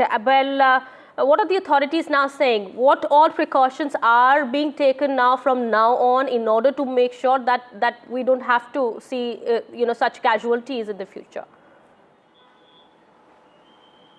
See, last year only we have seen around 290 plus Naxals were eliminated from Chhattisgarh, and more than 1,000 Naxalites have surrendered. And the security forces have also recovered more than 1,000 IDs in that particular region of Bastar. So a huge success for the security forces. But the unfortunate part that they have to have a success rate of 100%, wherein a Naxal attack, even like if they are successful one time in out of 100 times, it creates a major blow on the security forces. So this time also 8 security personnel and 1 driver was killed in this cowardly attack by the Naxals, which has happened around 2 o'clock in this place is around 40 kilometers away from Bijapur district headquarters. But usually the DRG jawans, they travel on foot or on bike, so we have to see that whether any standard operating procedure was not followed or what has happened. Was there any lacks in any of the intelligence inputs? So we'll have to see. We will talk to the officials there, but right now they all are busy because few of the DRGs I spoke with, they have also said that after this explosion they also fired few rounds. The main purpose was to they wanted to get those ammunitions, those arms from the security personnels, but then because other police forces, other security personnel arrived there, and they ran away, the Naxalites from that particular Thank you so much, Anurag, for getting us all those details there. Please keep an eye on the situation on the ground. We'll get back to you later for more on that. Meanwhile, that's the latest that we're picking up at this point in time. We are now shifting our focus to some more news that we're tracking. Well, the BJP has claimed that a CAG report raised 139 questions related to former Delhi Chief Minister Arvind Kejriwal's Flagstaff Road residence and exposed his black deeds. Well, the BJP has said that the report of 2022 cited an expenditure of more than 33 crore rupees on Kejriwal's luxurious bungalow, but the actual cost was far higher. Well, the BJP says that there has been no revelation on the expenses of 23 and 24, And as per the BJP's information, the real cost runs up to 75 to 80 crores if the inventory of the items in the bungalow are included as well. We are being joined by Delhi BJP President Mr. Virendra Sachdeva. During his press conference, the Delhi BJP has even brought out this large model of Sheesh Mahal, the house of ex-Chief Minister Arvind Kejriwal. Let's go straight to him. Sir, जिस तरीके से देखा जा रहा है, आपने CAG के कुछ रिपोर्ट का हवाला दिया है. आपने बताया है कि जिस तरीके से कैग के रिपोर्ट्स आए हैं वो 2022 तक के ही हैं और उसमें बहुत सारी इरेगुलरिटीज़ हैं. और ये भी आपने बताया है कि इसमें जो इन्वेंटरी है अगर उसको ऐड कर दिया जाए तो कई लाख और जो करोड़ों रुपए जो है वो उसमें बढ़ जाते हैं. देखिए, कैग की जो पहली रिपोर्ट आई है वो 2022 तक की है. उसमें कई सारे सवाल अरविंद केजरीवाल और पीडब्ल्यूडी डिपार्टमेंट से पूछे गए हैं. उसमें 139 सवाल तो इसी बात के लिए पूछे गए हैं कि इतना बड़ा आलीशान बंगला बनाने के लिए आपने परमिशन किससे ली है. हर व्यक्ति को उसकी कैटेगरी के हिसाब से मकान अलॉट किया जाता है. अरविंद केजरीवाल से पहले मदन लाल खुराना, साहिब सिंह वर्मा, शीला दीक्षित सब किसी न किसी बंगले में रहे हैं. लेकिन अरविंद केजरीवाल को भ्रष्टाचार की इतनी भूख थी, इतना बड़ा आलीशान बंगला बनाते हैं और उस बंगले पर अवैध रूप से बिना सैंक्शन ऑर्डर लिए बार बार पीडब्ल्यूडी से उसमें कंस्ट्रक्शन का काम बढ़ाया जाता है. अभी आप उनका बंगला दिखा रही हैं, ये कारें दिखा रही हैं. मैं इसमें मिसिंग कर रहा हूँ, वो ब्लू वैगन आर दिखाई नहीं दे रही अरविंद केजरीवाल की, जिसे लेके वो घूमते थे. लेकिन गाड़ी नहीं लेने वाले आज 4-4, 6-6 गाड़ियों के मालिक हैं.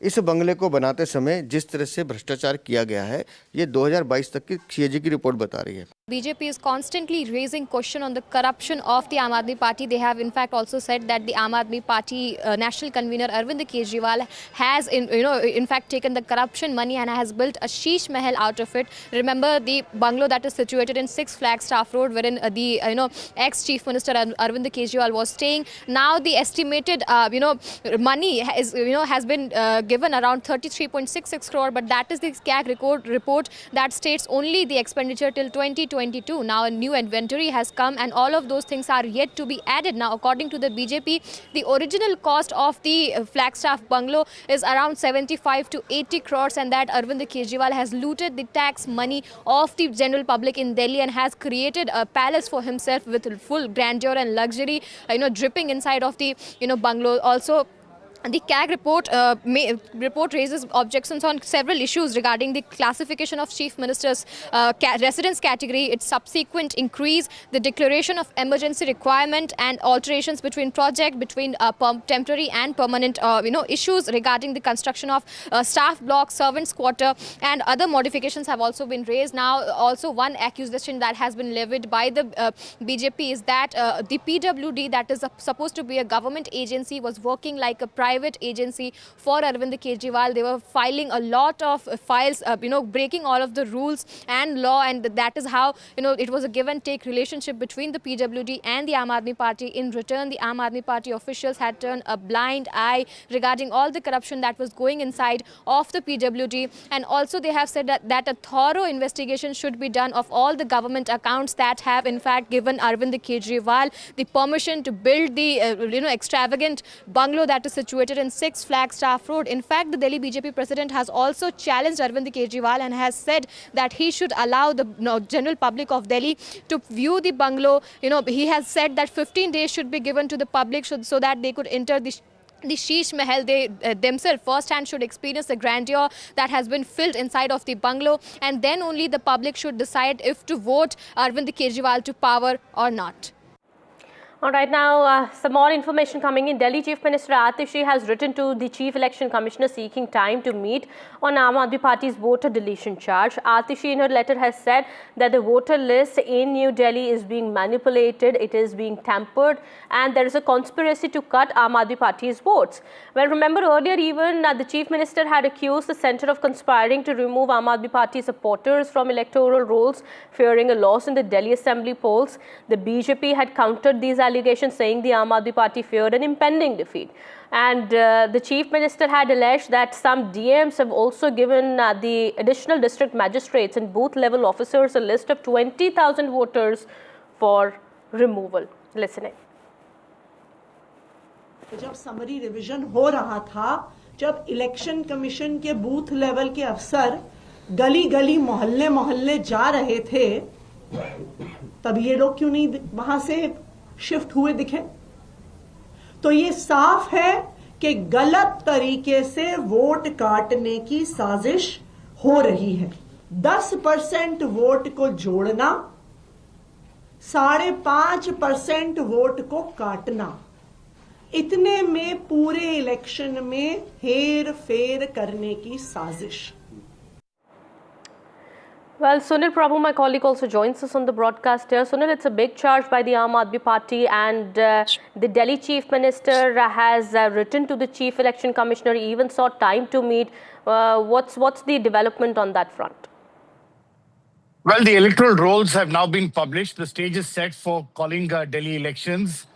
In terms of the final rolls being published. That being said, of course, there have been a record number, as the Election Commission and the Chief Electoral Officer of Delhi has pointed out, and they are cross-verifying and checking those details. Yes, the Aam Aadmi Party have alleged, as well as the BJP have counter-alleged, just like they're alleging about the Prime Minister's residence and the Chief Minister's residence. Both the AAP and the BJP continue to trade charges also on the electoral list. It's a fiercely contested election. The Aam Aadmi Party trying to regain power for the third time. The BJP trying to come back to power after 1998. So it's been two contentious, political parties who want and are striving very hard to reach to the levels, and that is why this allegation and counter allegation. It's going to be a difficult task for the Election Commission to ensure a free and fair election, especially the electoral rolls, which have come under greater scrutiny immediately after the Maharashtra elections, as well as the Haryana elections. And it's in that backdrop that we'll wait and see how things play out. But definitely, all aspects will have to be looked at. And the Chief Election Officer has already pointed out on Saturday that every claim for trying to remove anybody is shared with political parties, and they can cross-check and cross-verify, and nothing is being done arbitrarily. And wherever required, FIRs are being lodged against those who are trying to put false and trying to delete people's names without any basis. All right. Thank you so much, Sunil, for getting us those details there. We'll keep an eye on the developments here taking place on this big story that we're tracking. Meanwhile, Chief Minister Atishi also broke down today while reacting to BJP leader Ramesh Biduri's controversial comment on her father. The BJP leader had abused her father allegedly, as per the Aam Aadmi Party. Well, she is hit out saying that Biduri stooped so low that he will abuse an old man, and the country's politics can stoop so low. He is asking for votes by abusing my old father. Well, Ramesh Biduri is a BJP candidate for the upcoming Delhi polls. He had targeted Atishi over her surname during a rally in the capital on Sunday. Ramesh Biduri is BJP candidate against Atishi in the Kalkaji constituency. Those visuals also came in a while back while she was addressing this press conference. She broke down. वो इतने बीमार रहते हैं कि बिना सहारे के चल नहीं पाते हैं।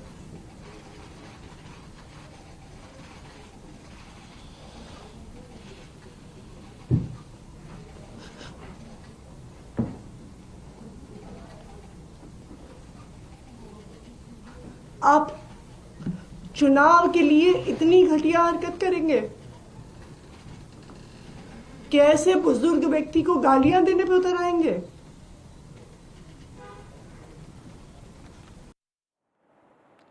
All right, let's also listen into what Ramesh Biduri had said in that statement that Atishi was referring to here. अरे ये मार्लिना, ये तो सिंह बन गई भैया, चेहरा ही नाम बदल दिया। केजरीवाल ने बच्चों की कसम खाई थी, भ्रष्टाचारी कांग्रेस के साथ नहीं जाऊंगा। मार्लिना ने बाप बदल दिया, पहले मार्लिना थी, अब सिंह हो गई। ये इनका चरित्र है।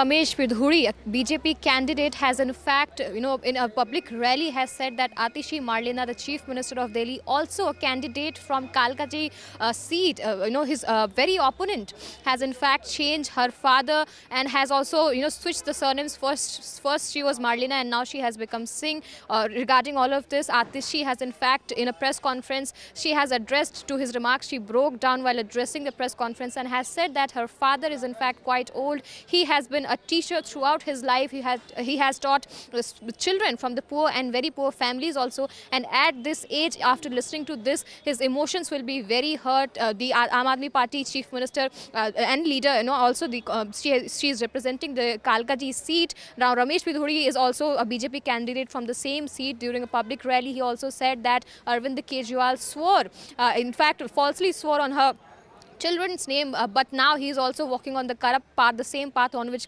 Congress walked and has in fact lost in Delhi. And also now what we are seeing is that Aam Aadmi Party leader and Chief Minister Atishi has in fact addressed his remarks and has said that she never thought that this country's politics would stoop so low as to use derogatory remarks about a woman and also to an old man who is in fact 80 years old and is in his bed, who has difficulty in walking also. And these kind of remarks, if he hears about he will break down and it would hurt him very deeply, and that is why such remarks should not be made. And also she has said that she has never thought in fact that this kind of a politics would be used in order to gather votes from the people, and the city, the assembly election, the people in Delhi should decide as to whether they want to vote for such a person or not. Well, it's a fact that Atishi had dropped her surname Marlena in 2018 due to political reasons. Her surname was Marlena. That was a combination of Marx and Lenin, and it was a reflection of her parents' leftist ideology, after which she dropped it as she was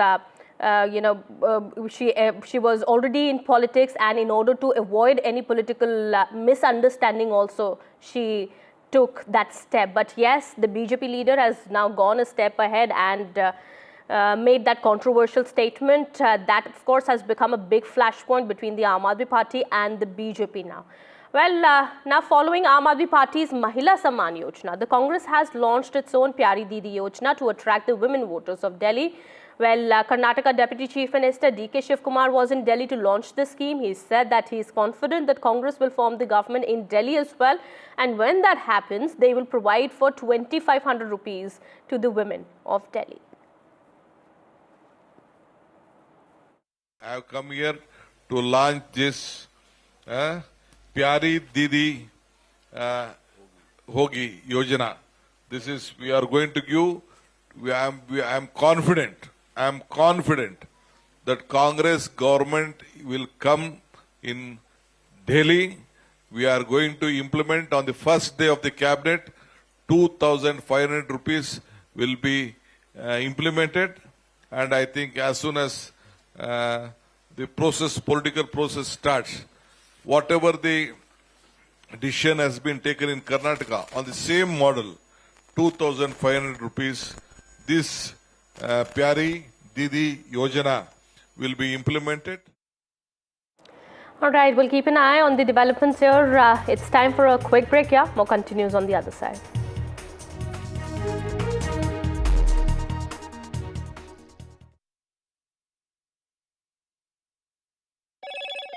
Hello, Moto.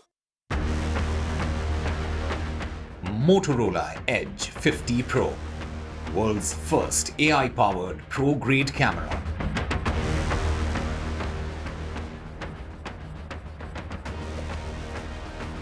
All 9 people died in the Chhattisgarh naxal attack. Sources say forces were returning from conducting their first anti-naxal operation.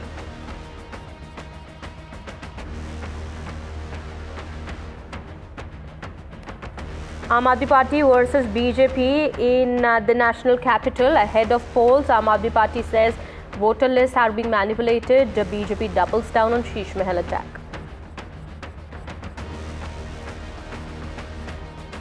Cops filed charge sheet in Baba Siddiqui murder case.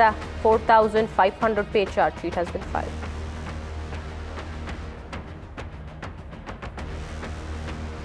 Stormy start to Tamil Nadu session. Governor R.N. Ravi walks out.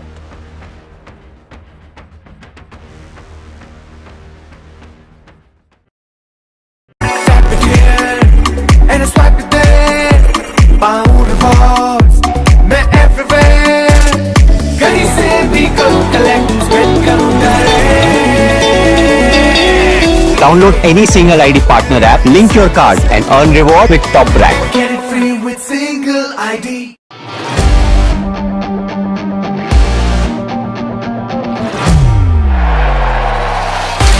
All set for Trump 2.0. Countdown to January 20th. Terror shadow, visa wars. All the twists and turns. Tracking Trump takeover. Every day at 10:30 p.m. only on NDTV 24/7.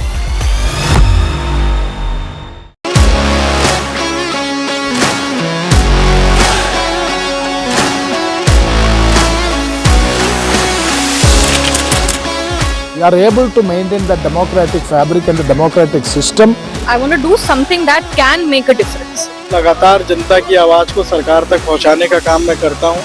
I was a student up until very recently. I really want to work and do something for my people because they have given me this opportunity. They have elected me. सोचा नहीं था कि राज्यसभा सांसद बनूंगी।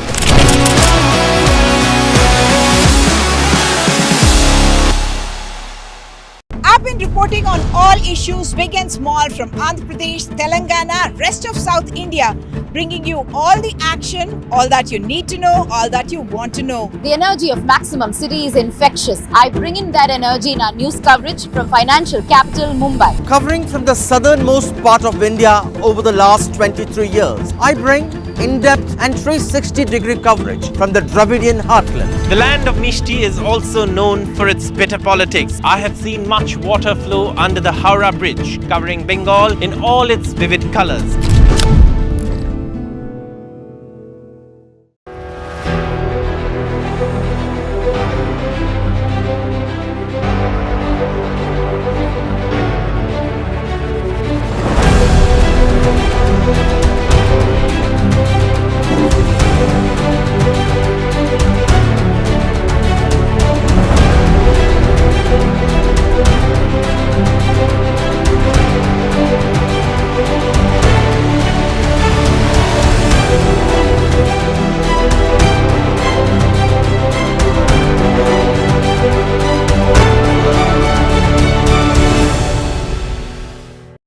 today's interconnected world, India's voice is more crucial than ever. When India speaks, the world listens. At NDTV World, we are that voice, bringing you intelligent and insightful news from India and beyond. From geopolitics and diplomacy to economic shifts, migrations, tech disruptions, and the stories of our diaspora. We cover the news that shapes our global future. NDTV World, your new home for global news is here.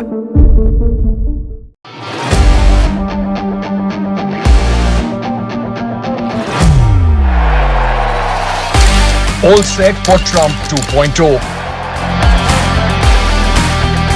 Countdown to January 20th. Terror shadow, visa wars.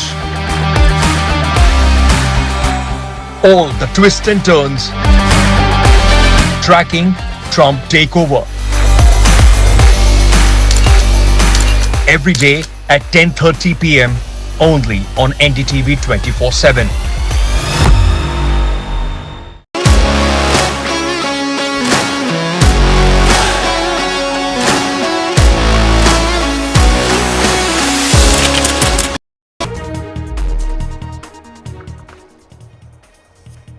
Welcome back after the break. Political strategist Prashant Kishor was sent to jail today after his arrest during a fast unto death protest at Patna's Gandhi Maidan. Prashant Kishor was on hunger strike after he refused to sign a bail bond following his arrest. The poll strategist has been demanding the cancellation of the Bihar Public Service Commission exam after allegations of a question paper leak. Police वालों का behaviour गलत नहीं रहा है। जो खबरें चलाई जा रही हैं कि किसी पुलिस वाले ने थप्पड़ मारा, ये गलत बात है। पुलिस ने थप्पड़ नहीं मारा है, पुलिस से कोई लड़ाई नहीं है। लेकिन उसके बाद जब गांधी मैदान से हम लोग चले तो पुलिस वाले उन्होंने हमें नहीं बताया कि वो कहाँ ले जा रहे हैं। मुझे अंततः 5 घंटे के बाद फतुहा के सामुदायिक केंद्र में पुलिस वाले लेकर गए। वहाँ पर डॉक्टरों से वो मेरा परीक्षण कराकर एक सर्टिफिकेट लेना चाहते थे। मैंने डॉक्टरों को बताया कि मैं इसके लिए अपना कंसेंट नहीं दे रहा हूँ, इसलिए नहीं दे रहा हूँ कि मैं कोई गैर कानूनी काम नहीं कर रहा था। So first to take you through what happened today's event pertaining to Prashant Kishor and the BPSC ongoing agitation in Bihar. Today at around 3:34 in the morning, Prashant Kishor was arrested by Patna police from Ghatna's Gandhi Maidan, where he was sitting on Amra Nanshan for last 5 days. And Prashant Kishor was sitting in support of the BPSC students, the BPSC aspirants who were demanding the re-examination of the 70th PT prelims exams of Bihar Public Service Commission. Now Prashant Kishor was denied entry, was denied permission to hold Amra Nanshan in Gandhi's Maidan. He was arrested on that pretext. He was then taken for his medical examination and then finally produced in the Patna Civil Court, where the court actually granted him bail, but with certain preconditions. The one precondition which Prashant Kishor had objection on was that court had actually put a condition that Prashant Kishor will have to seek permission of the authorities before holding any kind of protest in Patna on any issue, and that is what Prashant Kishor did not agree upon. So he said that he would not sign a paper which actually has this condition, and this precondition needs to be dropped. So court had actually no other option but to send him to jail.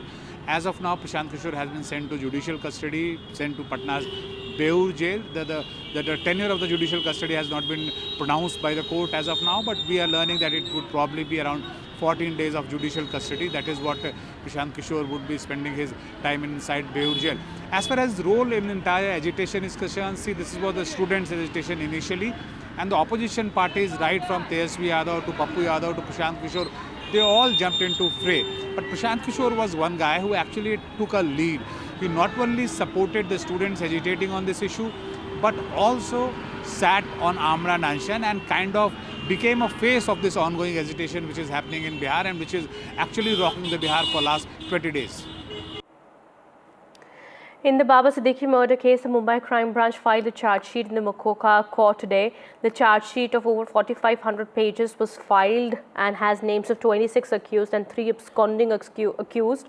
That includes Shubham Lonkar, Zishan Akhtar and Anmol Bishoy. As per the police investigation in the case, there have been 3 main reasons that have been found for the murder. That includes Baba Siddiqui's closeness to Salman Khan, the revenge for Anuj Thapan's suicide, and also to establish the supremacy of the Bishnoi gang to increase their fear. Mumbai police today filed charge sheet as far as the Baba Siddiqui murder case is concerned before the Makoka court. This is an over 4,500 page charge sheet. It names 26 arrested accused as well as 3 absconding accused. Now these arrested accused were in fact taken into custody over a period of 2 months. Remember, it's been 3 months since the murder took place, close to 90 days, which is why the charge sheet has been filed now. And all of these people who've been arrested so far in connection to the case were either directly or indirectly linked to Lawrence Bishnoi. They were either providing logistical support. Of course, shooters were also arrested. Besides that, those who were part of the conspiracy as well. But the key conspirators, which include Zishan Akhtar as well as Shubham Lonkar, are yet to be arrested. They are absconding accused, and along with these 2 is Anmol Bishnoi, who is the brother of Lawrence Bishnoi, who has also been named as an absconding accused. So there are 26 arrested accused who have been named and 3 absconding accused who have also been named as part of the charge sheet. Now, charge sheet also sort of establishes link with Lawrence Bishnoi as far as this entire murder case is concerned, the high-profile murder of Baba Siddiqui. It speaks about motive behind the murder. One, that it is as a result of Baba Siddiqui's close association, friendship with Salman Khan that he was targeted. Remember, Salman Khan was being targeted by Lawrence Bishnoi over a period of several years. We know about the firing incident that took place outside his residence as well, after which many arrests took place. and then to seek revenge over Anuj Thapan's suicide. Remember, Anuj Thapan was an accused as far as the firing outside Salman Khan's residence is concerned. He had allegedly killed himself in custody. So to take revenge for that, once again Baba Siddiqui was targeted as something Mumbai police has mentioned in the charge sheet. And besides that, the fact that Lawrence Bishnoi as a gang wants to spread its roots, wants to establish supremacy, not just in the northern parts of the country, where it is spreading its wings, but also in the western parts, especially in the city of Mumbai. So these are some of the reasons and motives that have been mentioned as part of the charge sheet. So yes, close to 3 months after the high-profile murder of Baba Siddiqui, a charge sheet being filed by Mumbai police before the Makoka court, and it names 26 arrested accused and 3 absconding accused, including Anmol Bishnoi. All right, shifting our focus now to some news from Tamil Nadu. Huge drama unfolded in the Tamil Nadu Assembly today. AIDMK MLAs were evicted after they created ruckus in the Assembly, flashing badges and placards stating "Yar Antha Sir." Who is that, sir? In connection with the Anna University sexual assault case. Well, MLAs and leaders from the AIDMK were seen holding placards and banners protesting the alleged sexual assault case at the university, demanding justice for the student.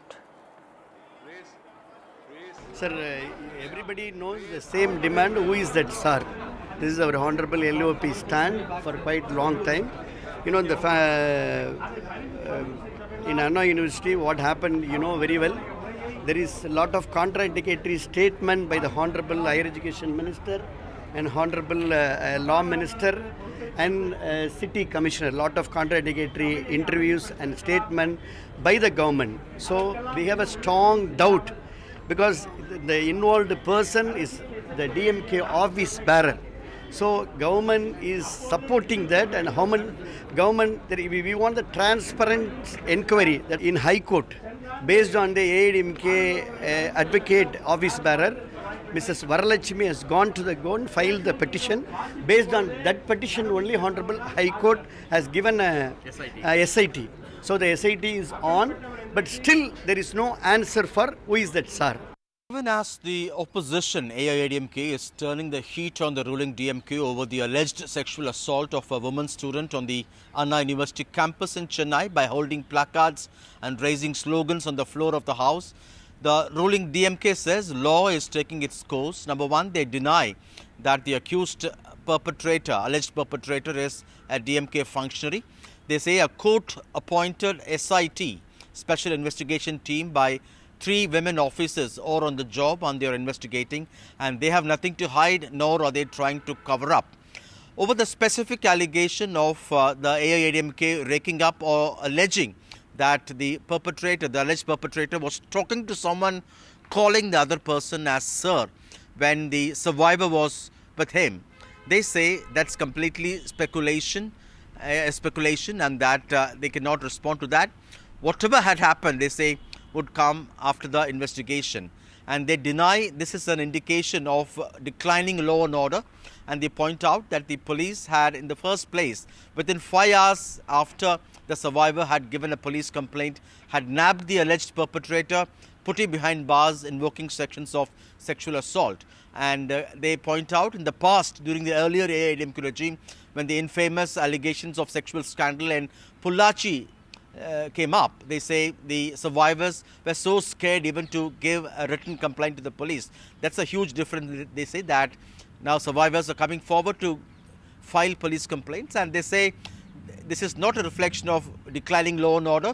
On the other hand, they say they are working to enhance women's security in terms of campuses across the state.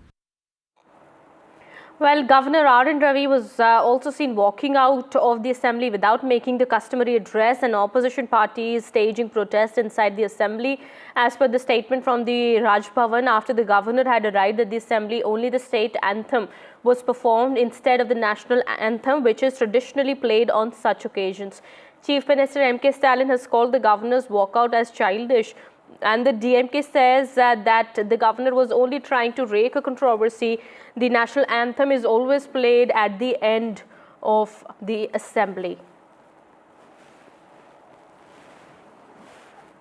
By not playing the national anthem in the Tamil Nadu assembly, the DMK has made it clear that it stands with anti-national elements. It is the same party which has backed terrorists for vote bank compulsion. It is the same party which says that Sanatan is dengue, malaria, AIDS. It is absolutely clear that the Indi alliance is an anti-national opposition, and this anti-national opposition feels that playing the national anthem in the Tamil Nadu Assembly is an act which will hurt its vote bank. It's clear that in Tamil Nadu, what the DMK is practicing on the instruction of Rahul Gandhi in the Congress party is anti-national politics. Let me tell you, 2 years back, the same governor abruptly walked when a national anthem was being sung. In Tamil Nadu, it begins with Tamil Taivalthu and ends with national anthem. That's been the custom. But this governor, just to create drama, every time, even last year he didn't read the customary address. The customary address has been the part of the constitution. Every governor has been doing, every state has been doing it. Only in the last 3-4 years, after the BJP, non-BJP rule state, the governors are doing all this drama. 2 years back, we know he digressed from the script. In fact, as per the constitution of this country and also from constitutional debates and Supreme Court verdicts, it's very clear that governors are nothing but shorthand expression for the State Council of Ministers. So his voice is the voice of the State Council of Ministers. He doesn't have his own opinion. He can't make his own opinion in the customary address. That's one. Second, even the constitutional debate, assembly debate, has made it profoundly clear that the governor has only duties to perform. He has no function nor administrative role. Governor is only the ceremonial head of the state government. The entire administration lies with the elected state government. Tug of war between Raj Bhavan and the ruling DMK in Tamil Nadu continues, which the ruling DMK calls it as a politically motivated act by Governor R.N. Ravi, who they allege acts as a BJP spokesperson. Today, the governor, who was expected or scheduled to deliver the customary governor's address, today being the first day of the session in the new year, Governor R.N. Ravi took objection to the assembly not singing the national anthem before his customary address and also after the address, and he says he requested the chief minister and the speaker, but they stuck to the assembly's convention of only singing the Tamil anthem in the beginning, and then the national anthem will be sung at the end of the governor's address. This, he says, is a kind of disrespect to the constitution, and he says he cannot be a party to that, and citing that as an excuse, he walked away without giving the address. And Chief Minister M.K. Stalin calls this childish, saying that the governor is not even discharging the responsibility. He is expected to do that. And the big question many are asking, Stalin says, is why is he sticking to a job while he is unwilling to discharge his responsibilities? And Speaker Appavu has clarified that for ages, not just now, but for ages, Tamil Nadu has the tradition and convention of beginning the proceedings after singing the Tamil Thai Valthu or the Tamil anthem, and only after the governor's address the national anthem is sung. There is no disrespect to the national anthem, and this issue has been settled. When the governor wrote to me in December, I clarified, but the governor is for no reason, they say, is raking up this issue and has gone away. The assembly has adopted a resolution saying that only the official speech given by the cabinet to the governor, which is also printed, would go on the assembly records and not what the governor had spoken in the assembly today. And in 2023, the governor had refrained from even reading names of leaders like Ambedkar, Periyar, Annadurai, and phrases like the Dravidian model, and also skipped certain portions in the speech which talked about the law and order in Tamil Nadu. That time too, the Chief Minister M.K. Stalin had adopted a resolution to record only the official speech given by the governor. So the tug of war continues. Many say this happens in opposition ruled states where the ruling DMK says the BJP, they claim or allege, is using the office of the governor to take on political opponents, which the Raj Bhavan and the BJP have been denying in the past. All right, now a Bangladesh court has issued a second arrest warrant for exiled leader Sheikh Hasina, this time for her alleged role in enforced disappearances. As per the chief prosecutor in Bangladesh, Dhaka has already issued an arrest warrant on charges of crime against humanity for Sheikh Hasina, who had fled to India in August after she was toppled by a student-led revolution in her country. 4 to 5 months.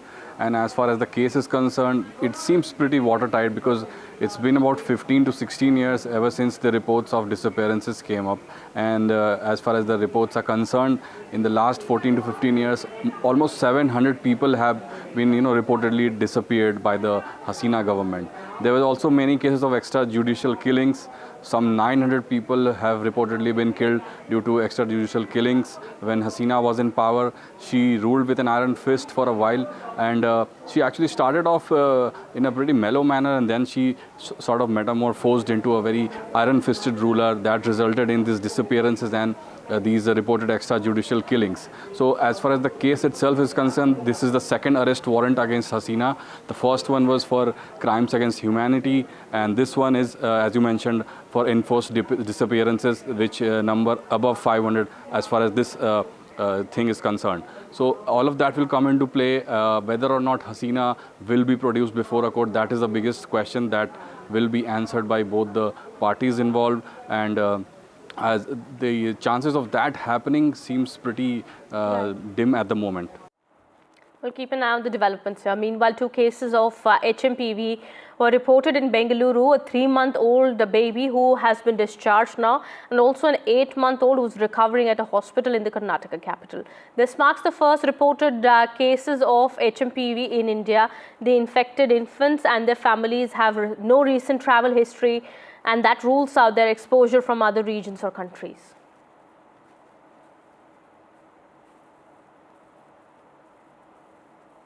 After seeing this, I talked to Mr. Dinesh Gundu Rao, who is in charge of the health department, and he responded quickly, and he took up a meeting with the department, and whatever decision he takes,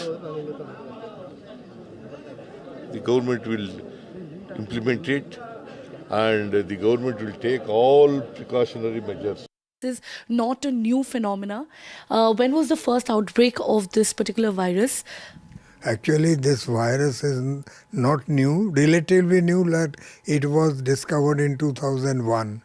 And since then it is being detected routinely in Indian surveillance system, and there is a 4 to 12% prevalence. 12% was seen in Vellore surveillance, and 4% was seen in the Manipal. And recently there has been an outbreak in Pondicherry, where they had around 1,000 cases, where it was identified as 9.7% prevalence. Any one particular region which is more susceptible in developing this virus? At this given moment, the virology center which are there, like NIV in Maharashtra, the Jipmar, the Manipal, Vellore, etc., who are good virology labs, they are reporting it through the routine surveillance system. And there are about 3% asymptomatic subjects also, those who harbor it and they don't express it. This is found during December, January, that is the peak season for most of the northern India. The northeastern, northwestern is a little different. There it is found in the March and April. The incubation period is only 4 to 5%, and most affected are children below 1 year. Well, as per latest reports now coming in, 10 people have died in Chhattisgarh Naxal attack. The death toll has risen. Naxals had targeted a police vehicle in Chhattisgarh's Bijapur, and we are learning now this attack was carried out on the joint operations team of the police that were passing through this area. Now, the death toll has risen to 10. We are learning. We have reactions also coming in. Listen in. विगत दो तीन दिनों से जिला बीजापुर, नारायणपुर, दंतेवाड़ा के सीमावर्ती इलाका में सुरक्षा बल द्वारा अभियान संचालित की जा रही थी। तत्पश्चात अभियान के बाद सर्चिंग को पूर्ण करके सुरक्षा बल द्वारा वापस बेस कैंप आ रहे थे। इस दौरान जिला बीजापुर की बेदरे एवं कुट्रू के बीच में अम्बेली के पास महोदय द्वारा लाया गया एक आईडी ब्लास्ट की चपेट मारने से हमारा एक वाहन आईडी के चपेट में आ गए थे। उसमें सवार हमारा 8 DRG दंतेवाड़ा के जवान का शहादत होगी, तो उसके एक ड्राइवर का भी शहादत होगी। कुल 9 का शहादत का भी जानकारी प्राप्त हो रहे थे। उस स्पॉट में अभी रीइंफोर्समेंट टीम और अन्य जितना भी जो इवैक्यूएशन टीम पहुंच गए थे। अभी तक जो प्राथमिक जानकारी अनुसार कुल सुरक्षा बल का 8 एएमई एक ड्राइवर, कुल 9 लोग का इस घटना में शहादत हो गए थे। आप ओवरऑल देखेंगे तो बहुत कम कैजुअलिटी अपने जवानों का है। ऐसा पहले नहीं होता था, पहले दोनों तरफ से कैजुअलिटी होती थी, लेकिन अब सैनिकों की बहुत कम कैजुअलिटी हो रही है। All right, we'll keep an eye on the developments here. Meanwhile, we are shifting our focus to some more news that we are tracking. The 82nd Golden Globe Awards kicked off the season with a star-studded red carpet featuring bold fashion moments and unforgettable style. Well, our in-house fashion expert Mayank gets us more.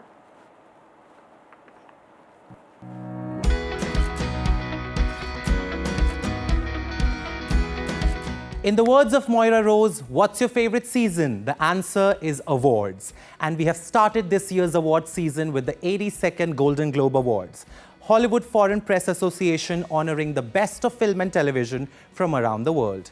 Much like the fantastic film, the Golden Globe's red carpet is an action-packed parade of fashion and style, where the Hollywood glitterati puts his best heel forward. Here's a look at all the fashion hits and misses from the red carpet.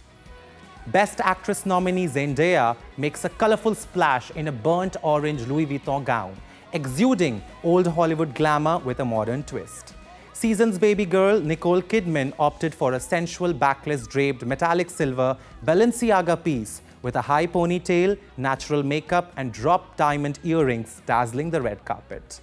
Winning for her role in the movie Substance, actress Demi Moore channeled the award trophy itself in a glorious gold sculpted Armani gown. Making her return to the red carpet, Angelina Jolie wore a dramatic silver mesh dress from Alexander McQueen's fresh off its last runway show in Paris. Music pop star turned actresses Ariana Grande and Selena Gomez also did not disappoint. Wicked star Ariana paid homage to Hollywood legend Audrey Hepburn in a butter yellow shimmery Givenchy gown, while Selena gave off an elegant princess vibe in a powder blue satin Prada dress, joined by her fellow Disney star Miley Cyrus, who kept it edgy in a rock and roll low-cut Celine dress, finished off with uber-cool sunglasses. While the actresses dazzled on the red carpet, their male co-stars were not behind. Andrew Scott rocked a tone-on-tone Vivienne Westwood aqua blue suit, whereas the Dune heartthrob Timothée Chalamet looked suave in a fitted Tom Ford suit paired with a blue scarf. It was a night filled with fabulous fashion and sizzling style statements, where the Hollywood's glitterati brought their A-game to the red carpet, kicking off the award season on a very high note, setting the stage for exciting events ahead, like Grammys, BAFTA, and the Big O Oscars. This is Mayank Chaudhary for NDTV. Well, with that, it's time to wrap this edition. More news and updates will continue on the other side. Stay tuned.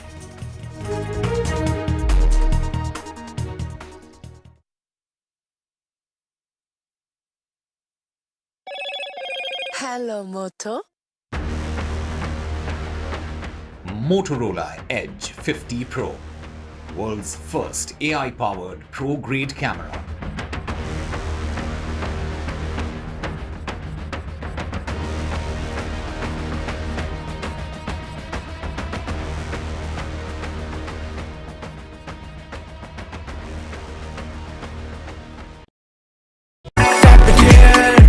And I swipe it there, पाऊँ rewards, मैं everywhere, कहीं से भी करूँ collect, spend करूँ direct. Download any single ID partner app, link your card and earn reward with top rank. Get it free with single ID.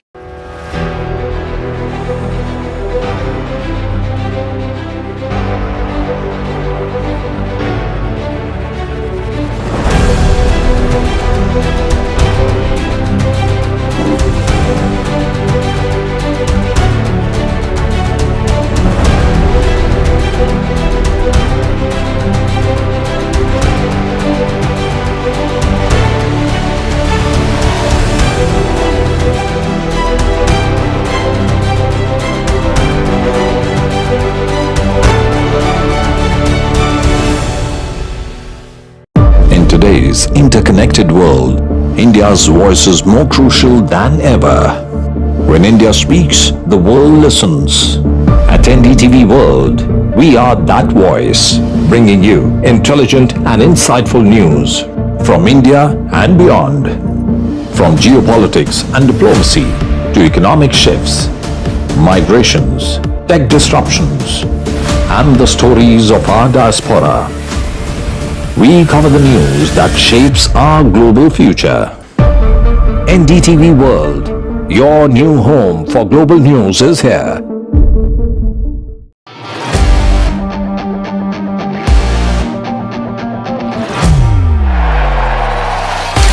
All set for Trump 2.0. Countdown to January 20th. Terror shadow, visa wars. All the twists and turns. Tracking Trump takeover.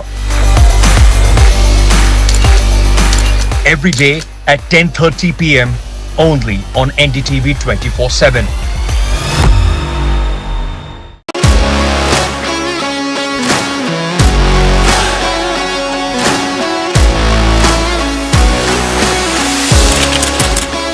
We are able to maintain the democratic fabric and the democratic system. I want to do something that can make a difference. लगातार जनता की आवाज को सरकार तक पहुंचाने का काम मैं करता हूं. I was a student up until very recently. I really want to work and do something for my people because they have given me this opportunity. They have elected me. सोचा नहीं था कि राज्यसभा सांसद बनूंगी.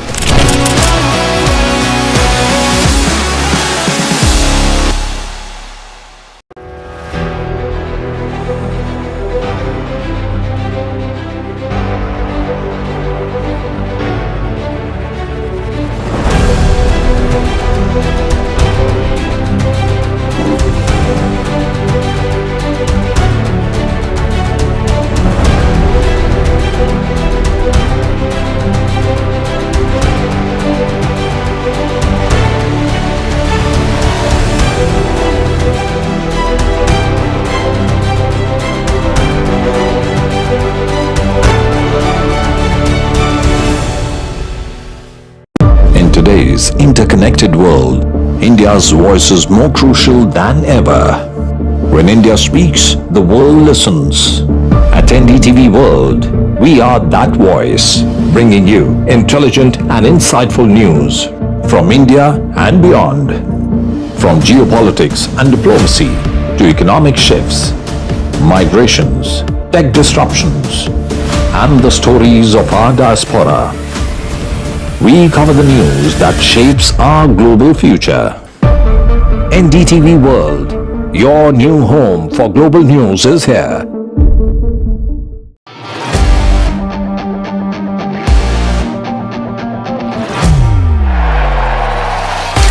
All set for Trump 2.0.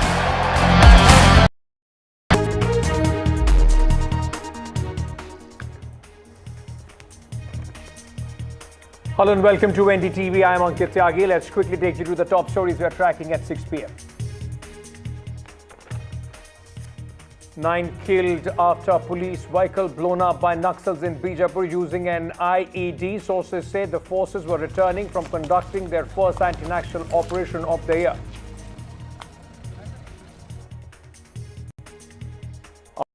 Army versus the BJP, voter list being manipulated, says Aam Aadmi Party. BJP doubles down on the Sheesh Mahal attack.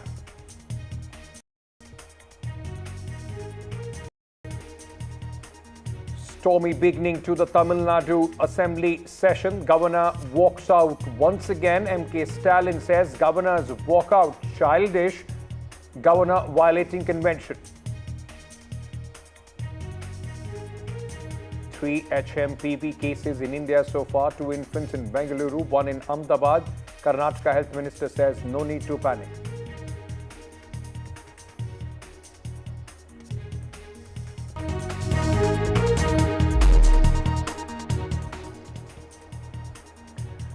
At least 8 security personnel and a driver were killed on Monday after a police vehicle came under attack by the Maoists in jungles of Kutru in Chhattisgarh's Bijapur district.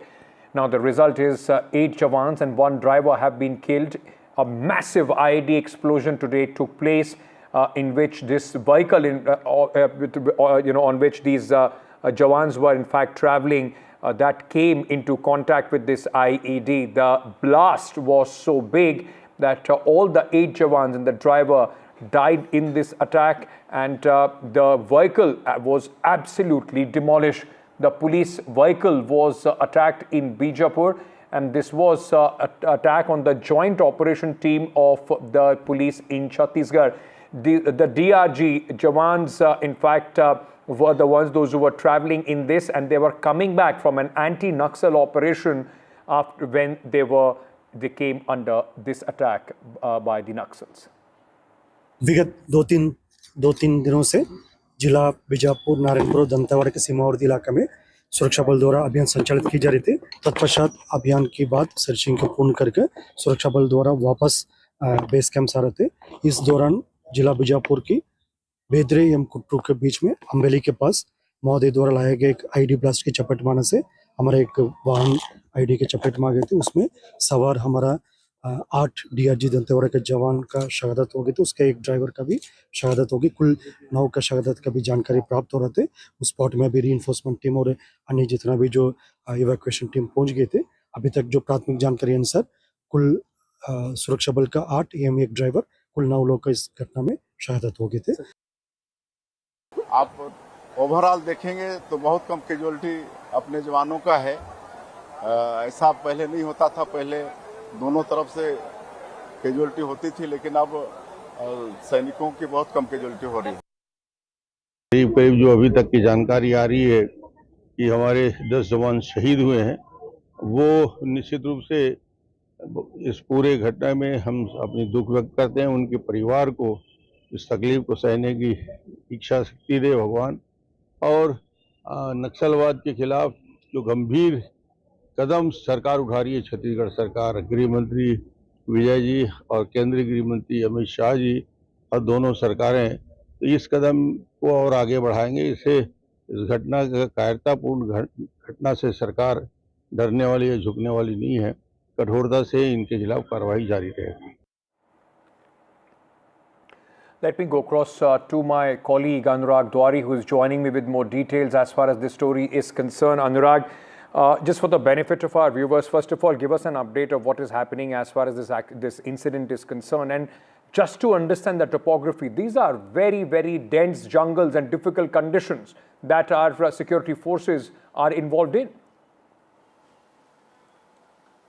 Yes, Ankit, this particular place is around 40 kilometers from the district headquarters of Bijapur, and you can very well understand with those visuals, and the blast was so powerful that it left a 10-foot deep crater in the middle of the road, and the bonnet of the Scorpio vehicle in which these jawans were traveling was found hanging on a tree. So you can imagine the intensity of the blast, and our sources are telling us that the Naxalites used a foxhole. Foxhole is a specific technique where they just store stones inside the road so that usually while searching the landmines, they don't find these foxholes easy to locate, and then whenever they want any such kind of blast or such kind of attack, they plant explosive inside these foxholes. So precisely this is what they have done in this attack, which took place in Kutrem, the jurisdiction of Kutrem police station, when these DRG jawans were coming by, because they were involved in the operation from 3rd of January. So they were hungry, they were tired, and we will also have to understand whether any particular SOP was not followed properly, because DRG jawans are from the district reserve guards, and usually they patrol on foot or they use a bike. They normally don't travel in a vehicle. So we'll have to get those details from those senior officials there, that whether they have followed the particular SOP or not. But a very, very severe attack in which they have used explosive IDs and because last year we have seen more than 290 Naxals were killed by the security forces and more than 1,000 Naxals have surrendered. So massive success for the security forces in 2024, and these personnel from the DRG were coming back from the operation. You have heard the IG of Bastar that they have killed 5 Naxals, 3 of them were carrying a bounty, and a female Naxal commander was also killed. But while coming back, they were attacked using an ID, and in this attack, 8 security personnel were martyred, and their driver was also killed in this attack. Thank you for joining us with all those details at this moment. Anurag Dwari, my colleague, in fact, reporting on this story. Ladies and gentlemen, let's move on now. The Akhil Bharatiya Sant Samiti has moved an application in the Supreme Court in the Places of Worship Act. The application seeks a direction from the court to declare Section 3 and 4 of the Places of Worship Special Provisions Act 1991 as void and unconstitutional for being violative of the Articles of Constitution of India insofar as it seeks to validate places of worship. The Sections 3 and 4 of Places of Worship Act is not only it offends Articles 14, 15, 21, 25, 26 and 29 of the Constitution. It also violates the principle of natural justice and secularism, which is integral part of the preamble of and the basic structure of the Constitution, the plea has said. The plea read applicants, in fact, have said that the Akhil Bharatiya Sant Samiti is working in the field of Sanatan Hindu Dharma in 6 lakh villages and 9 lakh mutts and mandirs. My colleague Nupur Dogra is joining me with more details on this. Nupur, there is already a bunch of petitions challenging the Places of Worship Act 1991 already in the Supreme Court. Now, with this petition as well, is it going to be clutched with the other petitions that the Supreme Court is already considering? Yes, of course. It will be heard along with the Places of Worship Act petitions that are previously pending with the Supreme Court. This has been filed as an intervention application in the ongoing case, and basically the organization has challenged the validity of Section 3 and 4 of the Places of Worship Act, which is already under challenge in the Supreme Court. The Supreme Court had earlier, to recall, had barred any civil court from registering any fresh suit challenging the ownership or title of any places of worship in India, and had ordered that till further orders from the Supreme Court, no court should file any fresh cases regarding the ownership and disputed title and ownership of any places of worship across India. It is very important to recall that this law was actually introduced in 1991. And it actually prohibits converting and altering the character of any places of worship across India, with the exception of Babri Masjid and Ram Janmabhoomi case. So basically, this law had the Section 3 and 4, which are being challenged, had actually put bar on courts and on other organizations from changing the character of any places of worship across India. So now the Supreme Court will be hearing this case on 17th of February, and there are petitions from both sides, but those who are defending the act and those who are against the act. Thank you, Nupur, for joining us with all those details. Moving on now, Delhi Chief Minister Atishi has written to the Chief Election Commissioner seeking time to meet on the Aam Aadmi Party's voter deletion charge. Atishi in the letter has said, and I quote her here, voter list manipulated in Delhi, and New Delhi voter list has also been tampered with. This is a conspiracy to cut Aam Aadmi Party votes. Now, earlier, remember, the Chief Minister had accused the BJP-led centre of conspiring to remove AAP supporters from the electoral rolls, fearing a loss in the national capital in the upcoming elections. The BJP countered the allegations, saying the Aam Aadmi Party feared impending defeat. The Chief Minister had alleged some district magistrates have given additional district magistrates and booth-level officers a list of 20,000 voters for removal. She has written to the Chief Secretary, Dharmendra, seeking an inquiry and demanding action against the DMs and SDMs.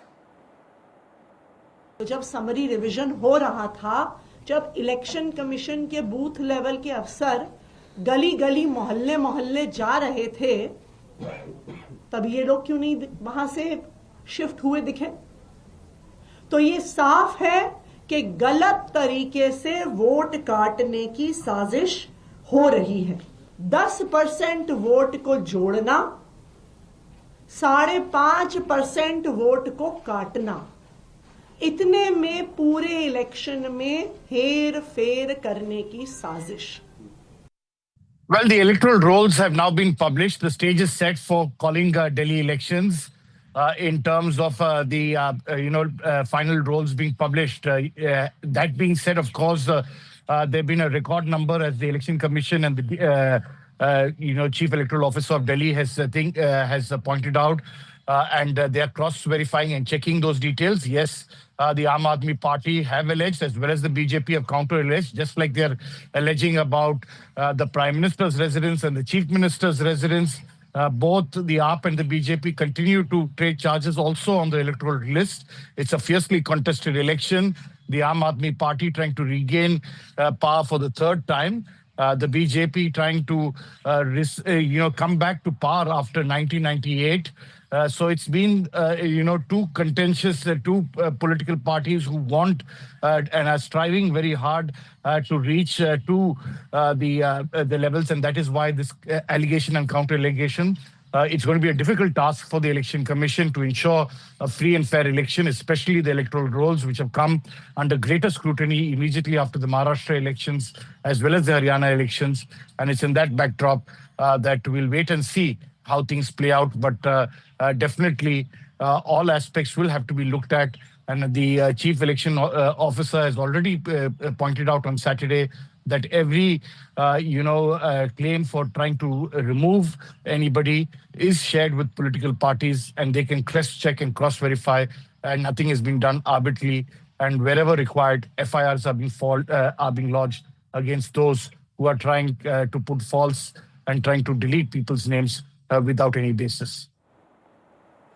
Meanwhile, the Chief Minister of Delhi, Atishi, today broke down while reacting to BJP leader Ramesh Biduri's controversial remarks on her father. The BJP leader had stooped on to abusing an elderly man for elections. The Aam Aadmi Party, in fact, leader said while she, in fact, started crying, she hit out, saying Biduri has stooped low. He will abuse an old man. The country's politics can stoop so low. He is asking for votes by abusing my father. Ramesh Biduri, a BJP candidate and former member of parliament for the approaching Delhi elections, has targeted Atishi over her surname during a rally in the capital on Sunday. Mr. Biduri is the BJP candidate against Atishi in Kalkaji constituency. वो इतने बीमार रहते हैं कि बिना सहारे के चल नहीं पाते हैं।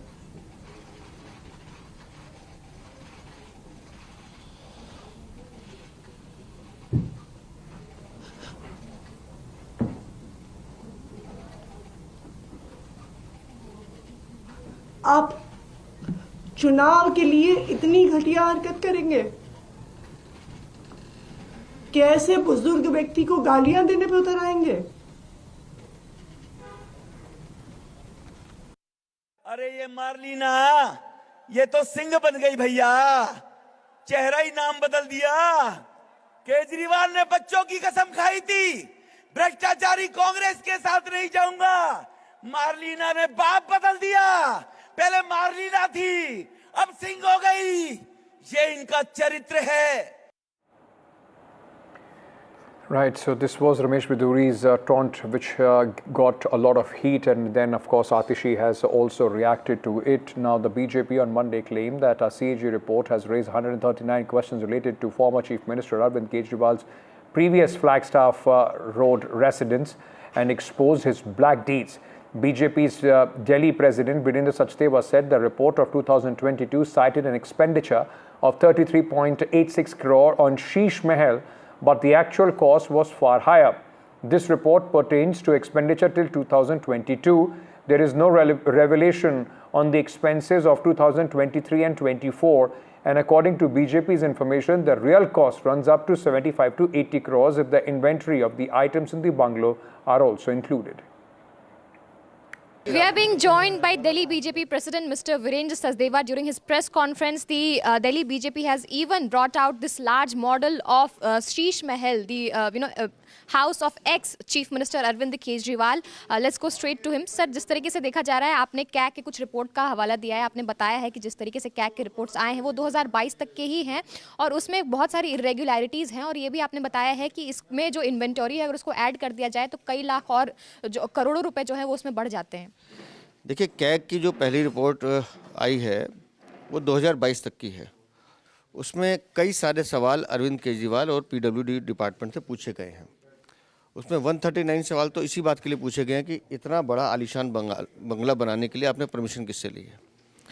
हर व्यक्ति को उसकी कैटेगरी के हिसाब से मकान अलॉट किया जाता है। अरविंद केजरीवाल से पहले मदन लाल खुराना, साहिब सिंह वर्मा, शीला दीक्षित सब किसी न किसी बंगले में रहे हैं, लेकिन अरविंद केजरीवाल को भ्रष्टाचार की इतनी भूख थी, इतना बड़ा आलीशान बंगला बनाते हैं और उस बंगले पर अवैध रूप से बिना सैंक्शन ऑर्डर लिए बार बार पीडब्ल्यूडी से उसमें कंस्ट्रक्शन का काम बढ़ाया जाता है। अभी आप उनका बंगला दिखा रही हैं, ये कारें दिखा रही हैं, मैं इसमें मिसिंग कर रहा हूँ, वो ब्लू वैगन आर दिखाई नहीं दे रही अरविंद केजरीवाल की, जिसे लेके वो घूमते थे, लेकिन गाड़ी नहीं लेने वाले आज 4-4, 6-6 गाड़ियों के मालिक हैं। इस बंगले को बनाते समय जिस तरह से भ्रष्टाचार किया गया है ये 2022 तक की सीएजी की रिपोर्ट बता रही है। Now, following Aam Aadmi Party's Mahila Samman Yojana, the Congress has also launched its own Pyari Didi Yojana to attract women voters for the upcoming Delhi Assembly elections. Karnataka Deputy Chief Minister D.K. Shivkumar was in the national capital to launch the scheme. He said he's confident Congress will form the government in Delhi. When that happens, they will provide 2,500 rupees to the women. Arvind Kejriwal has taken it to 2,100 and now the BJP says 2,500 is what they will do. On the same model that the Congress says that they have implemented in Karnataka. The Grand Old Party is trying to woo the women voters who form a major chunk of the votes in Delhi. Several past elections have proved that these women-centric schemes play a pivotal role in politics. On December 12th, former Delhi Chief Minister and Aam Aadmi Party Chief Arvind Kejriwal had promised that if AAP is voted to power again, he will increase the 1,000 rupee that he has promised to the women to 2,100. The BJP has called this empty promise. I have come here to launch this Pyari Didi Hogi Yojana. This is, we are going to give, I am confident that Congress government will come in Delhi. We are going to implement on the first day of the cabinet, 2,500 rupees will be implemented, and I think as soon as the political process starts, whatever the decision has been taken in Karnataka on the same model, 2,500 rupees, this Pyari Didi Yojana will be implemented. Parties falling over each other with these schemes and announcements for women in Delhi. With that, we are slipping into a very short break. News and updates on the other side. Stay tuned.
Cashback has no करते नहीं impress.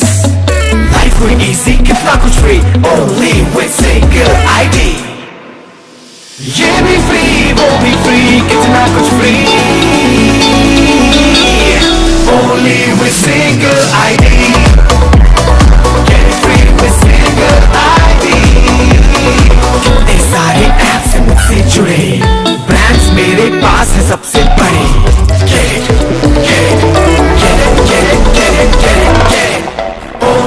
with single ID.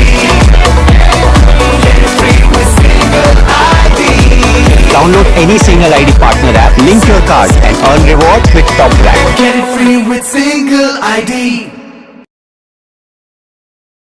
I've been reporting on all issues big and small from Andhra Pradesh, Telangana, rest of South India, bringing you all the action, all that you need to know, all that you want to know. The energy of maximum city is infectious. I bring in that energy in our news coverage from financial capital Mumbai. Covering from the southernmost part of India over the last 23 years, I bring in-depth and 360-degree coverage from the Dravidian heartland. The land of Mishti is also known for its bitter politics. I have seen much water flow under the Howrah Bridge, covering Bengal in all its vivid colors.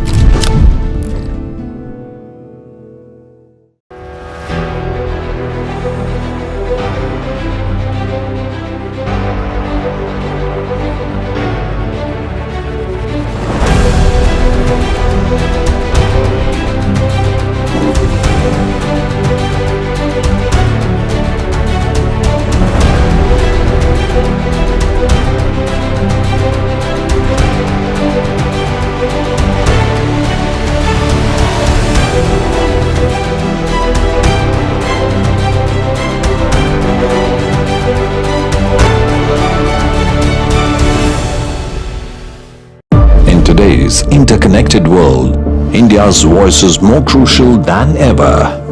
When India speaks, the world listens.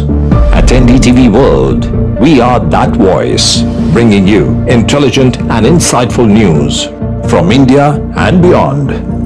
From geopolitics and diplomacy to economic shifts, migrations, tech disruptions, and the stories of our diaspora. We cover the news that shapes our global future. NDTV World, your new home for global news is here.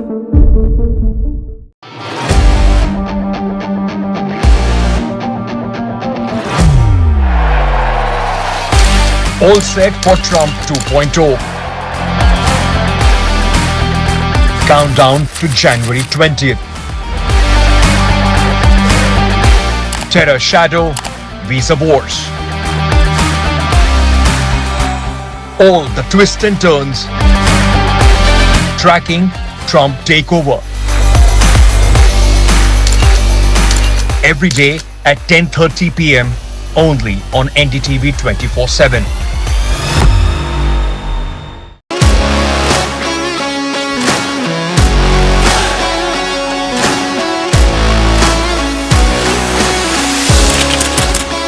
We are able to maintain the democratic fabric and the democratic system. I want to do something that can make a difference. लगातार जनता की आवाज को सरकार तक पहुंचाने का काम मैं करता हूं. I was a student up until very recently. I really want to work and do something for my people because they have given me this opportunity. They have elected me. सोचा नहीं था कि राज्यसभा सांसद बनूंगी.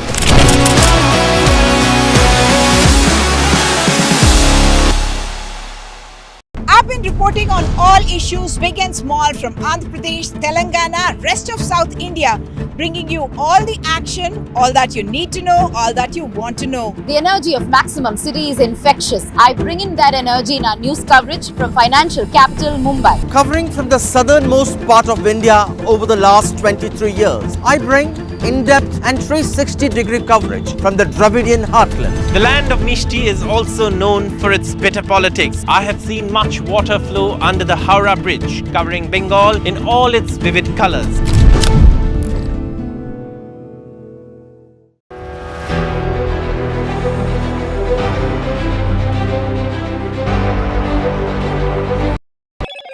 Hello, Moto. Motorola Edge 50 Pro, world's first AI-powered pro-grade camera.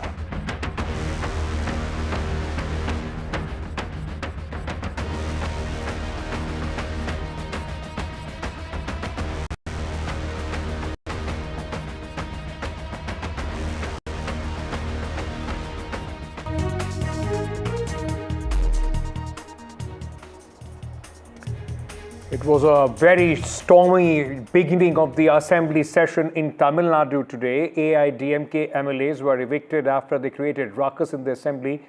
They were in fact flashing badges and placards stating who is that sir in connection with the Anna University sexual assault case. MLAs and leaders from the AIDMK were holding placards and banners protesting against the alleged sexual assault at the Anna University, demanding justice for the student.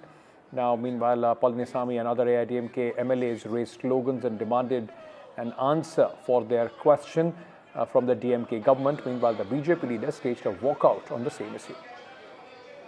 Sir, everybody knows the same demand. Who is that sir? This is our Honorable LOP stand for quite a long time. You know, in Anna University, what happened, you know very well. There is a lot of contradictory statement by the Honorable Higher Education Minister and Honorable Law Minister and City Commissioner. A lot of contradictory interviews and statement by the government. So we have a strong doubt because the involved person is the DMK office bearer.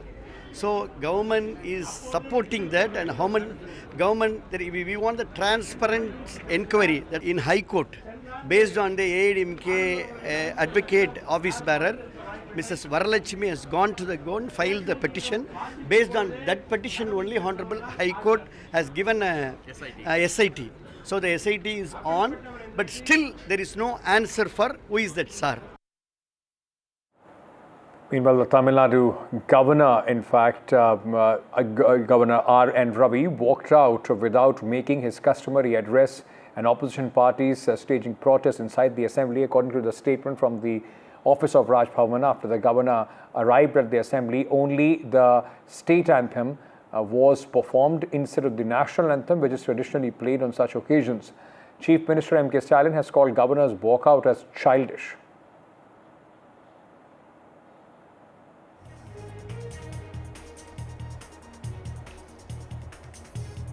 Slipping into a short break, news and updates on the other side.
Cashback has no करते नहीं impress. Life will easy कितना कुछ free only with single ID. ये भी free वो भी free कितना कुछ free only with single ID. Get it free with single ID. कितने सारे apps हैं मुझसे जुड़े, brands मेरे पास है सबसे बड़ी. Get it, get it, get it, get it, get it, get it, get it. Only with single ID. Get it free with single ID. Download any single ID partner app, link your card and earn rewards with top brand. Get it free with single ID.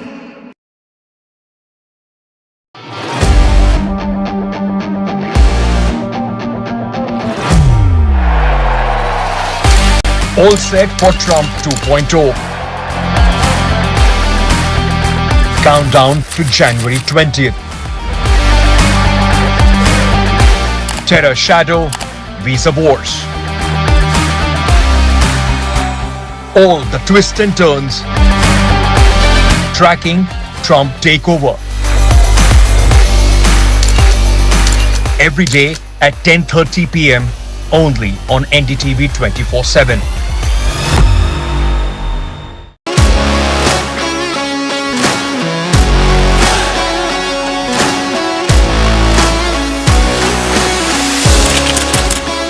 we are able to maintain the democratic fabric and the democratic system. I want to do something that can make a difference. लगातार जनता की आवाज को सरकार तक पहुंचाने का काम मैं करता हूं. I was a student up until very recently. I really want to work and do something for my people because they have given me this opportunity. They have elected me. सोचा नहीं था कि राज्यसभा सांसद बनूंगी.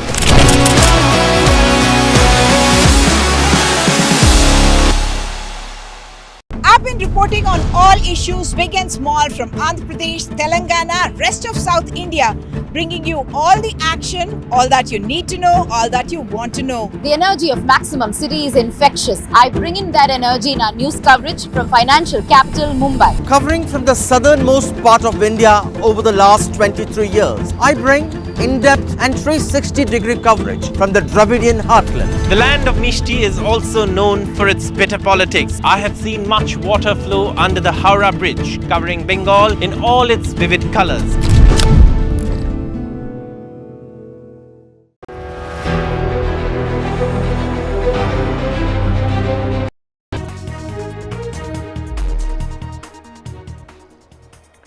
Three cases of HMPV virus have been reported in the country so far, with 2 cases being reported in Bengaluru, where a 3-month-old baby has been discharged and an 8-month-old baby still recovering in the hospital. Meanwhile, a 2-month-old infant in Ahmedabad has also been diagnosed with the virus. This marks the first few reported cases of HMPV in India.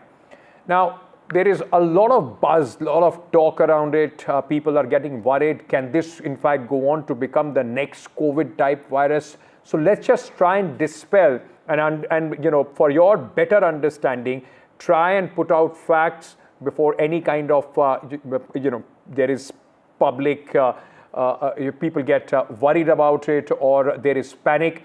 Let's just first understand what is HMPV.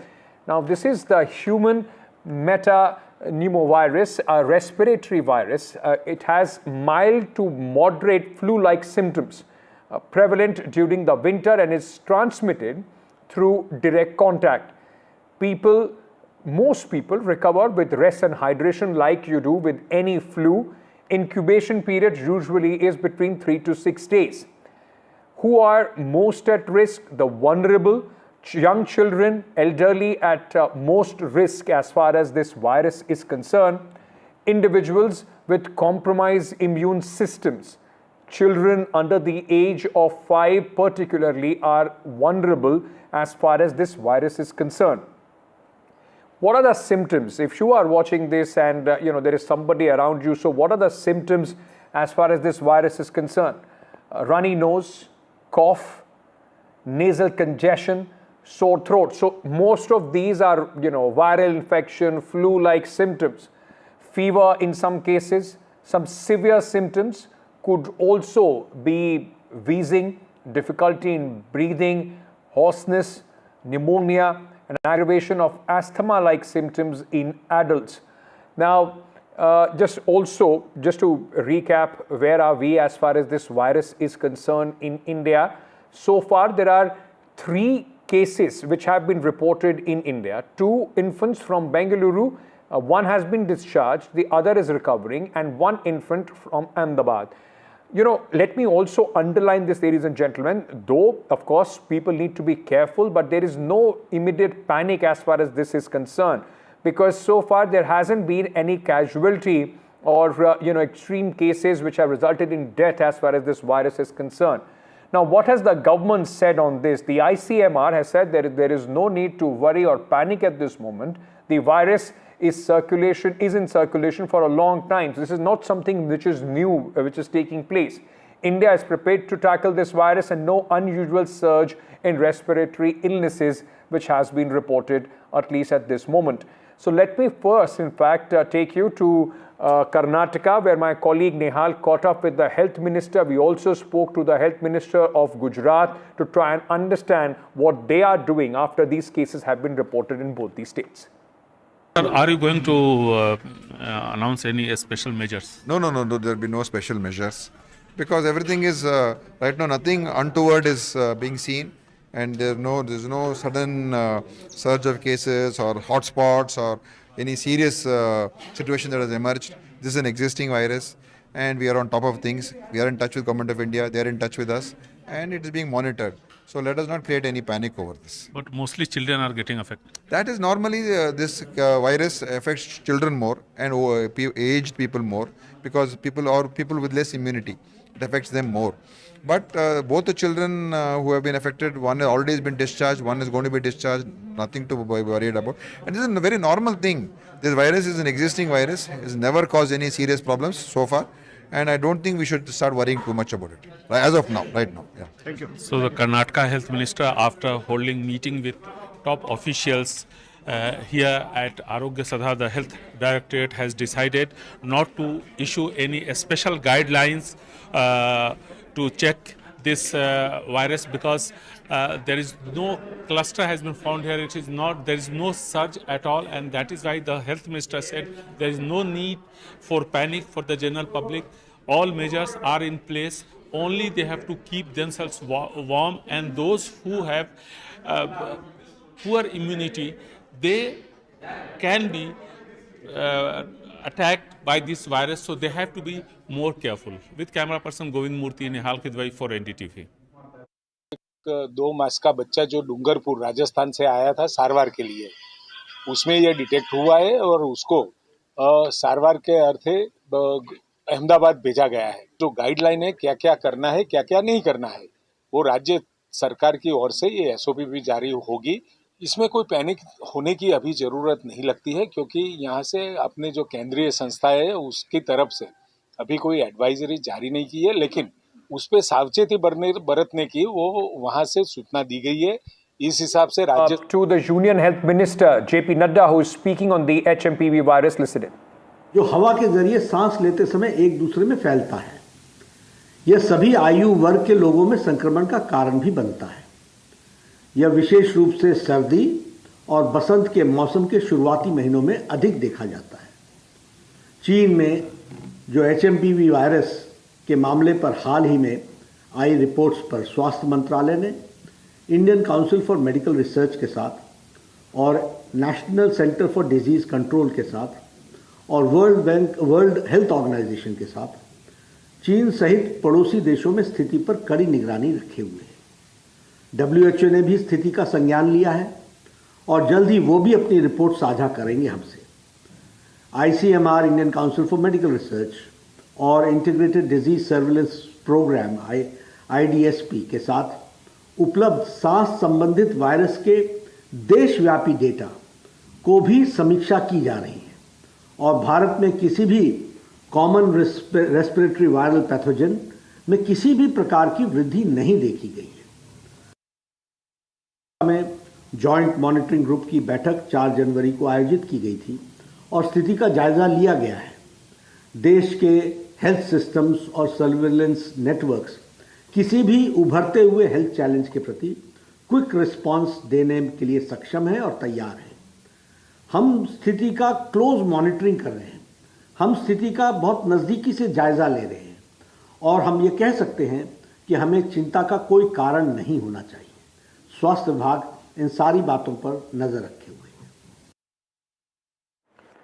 That was Union Health Minister JP Nadda speaking, and once again underlining that there is no unusual surge in the respiratory illnesses and there is no need to panic at this moment. Let's go across, in fact, at this in this segment to our guests who are joining us. Dr. Nihar Parikh, pediatrician, director, Chairs Child Care, is with us this evening. We also have Dr. Rajiv Jayadevan, Vice Chairman, Research Cell, IMA Kerala State. Gentlemen, thank you for speaking to us. Let me start by asking you, Dr. Parikh, because 3 of the cases which have been reported in India are all infants, very young children under the age of 1 year old. Does that mean that this virus is, specifically targeting, or children are much more vulnerable? Hi. The first thing I would like to say is that children per se and elderly people are always more vulnerable to all sicknesses and viruses. It's probably because every child, as he or she develops, develops an immunity either naturally through exposure step by step to multiple viruses, different strains with every passing season, and or through immunization. Now, this is not a new virus. Now, if it would have been a concern if it was a new virus, because no child would have had a prior exposure. But HMPV virus is a known virus, been there for years on end. We see it every winter season with the cough and cold season. And most of the children above the age of 2 and 3 have developed or have been exposed to this virus in their previous months or a year and have immunity against it. And the basic norm that there is no vaccine against this virus also means that this virus is not scary at all. So yes, children are prone to HMPV more, but children are prone to all viruses because their immunity is still developing. Okay. Dr. Jayadevan, let me understand then this. A lot of people are comparing this. Are we looking at a COVID kind of a situation? Are we standing at the pre-COVID spectrum at this moment? Is there any degree of worry or any fair comparison between COVID and HMP virus? There is no comparison at all. COVID is an all-new disease caused by an all-new virus for which mankind had no exposure, history, or immune response. As Dr. Parikh said, the metapneumovirus, or HMPV, is universally seen in children, and most children get exposed to it by the age of 3 or 4. If you see studies across the world, you can see 90 to 100% of children have already had the infection. So we are talking about two completely different entities here. But for the general public, any virus that purportedly has links with China and is linked with scary visuals that are circulating in WhatsApp, they tend to believe what they see on their phone screens, and this shows the destructive power of social media, what the panic reaction we're seeing here. I'm getting so many calls from all sorts of people saying what's going on. This is a common expected viral infection in healthy children. There is no need for any concern at all. In fact, several of the health ministers who spoke before us said the same thing. Right. But the panic is unprecedented. So it is something that we must carefully address and use terms that will allay the anxiety of the public.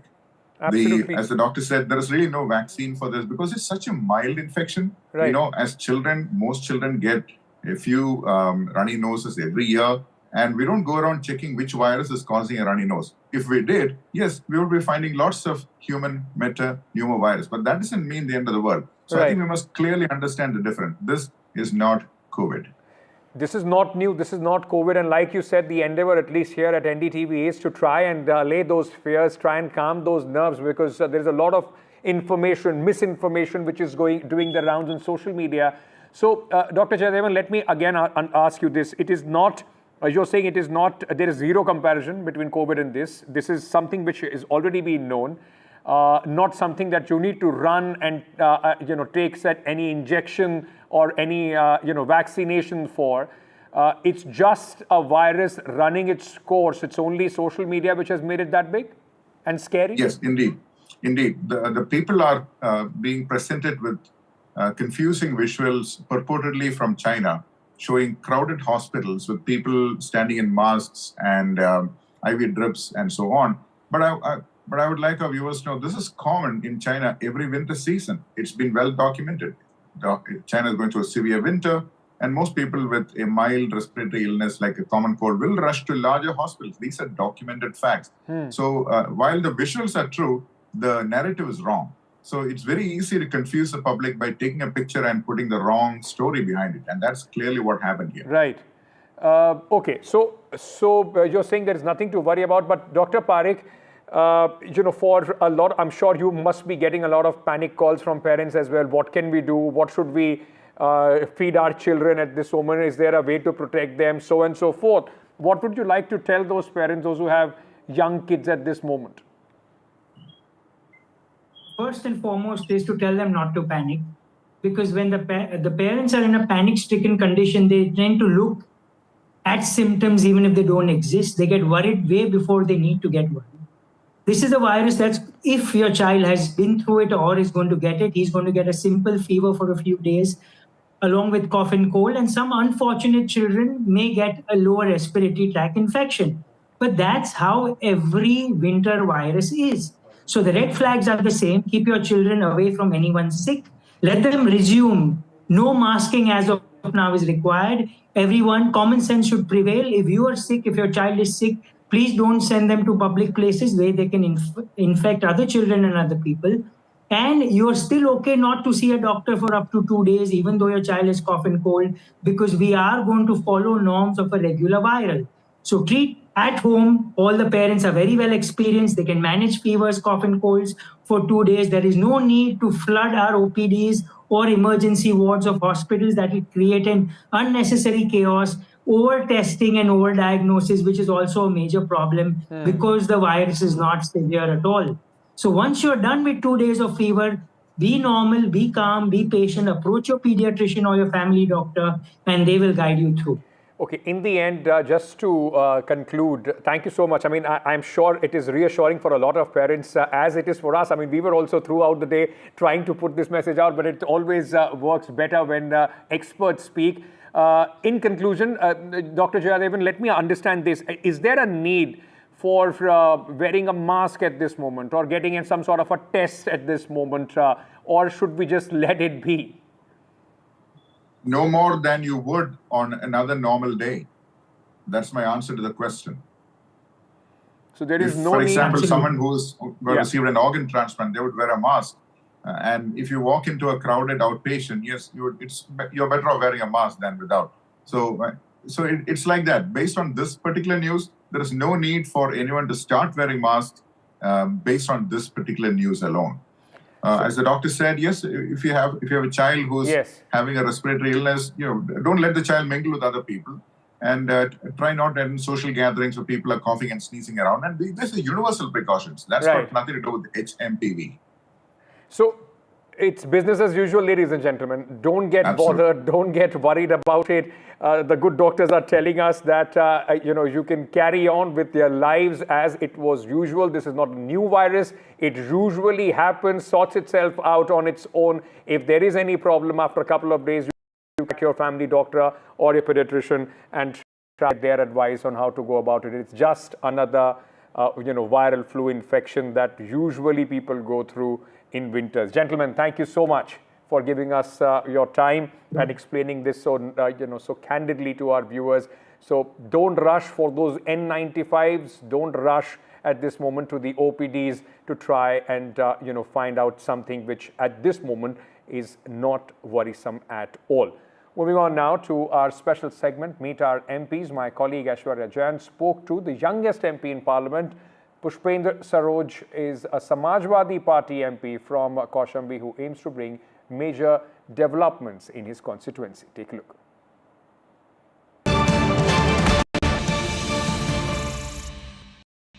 Well, hello and welcome to our special segment, Meet Our MPs on NDTV. And today I'm being joined by a very, very special MP. He is from Kaushambi, from Samajwadi Party. Pushpendra is the youngest MP. And this will make our interview more special. Thank you so much for speaking to us, Pushpendra. You're just 25 years old and you are a member of this parliament. How life has changed entirely from being a student and now a politician? First of all, thank you for having me, and what I can say is it's changed drastically. At such a young age, you don't expect, because earlier the definition when we were also studying and we used to see politics and actively take part in it as well. My father is a politician as well, so the young age would have been 35, 40. But the first time we've seen probably that 7 or 8 members, young parliamentarians under the age of 30 have come in. So we've, I think so, redefined what young age is now. And the changes that have happened socially as well has been drastic, but we are accommodating to it. It's a new life. It's much better. And as you can see, being here amongst the most influential leaders of India and taking part in the debate with them. It's been fun, it's been good, and we've been learning a lot as well. So Pushpendra, I must ask you the inside story. Is there a separate group of young MPs and the old MPs now? I think so.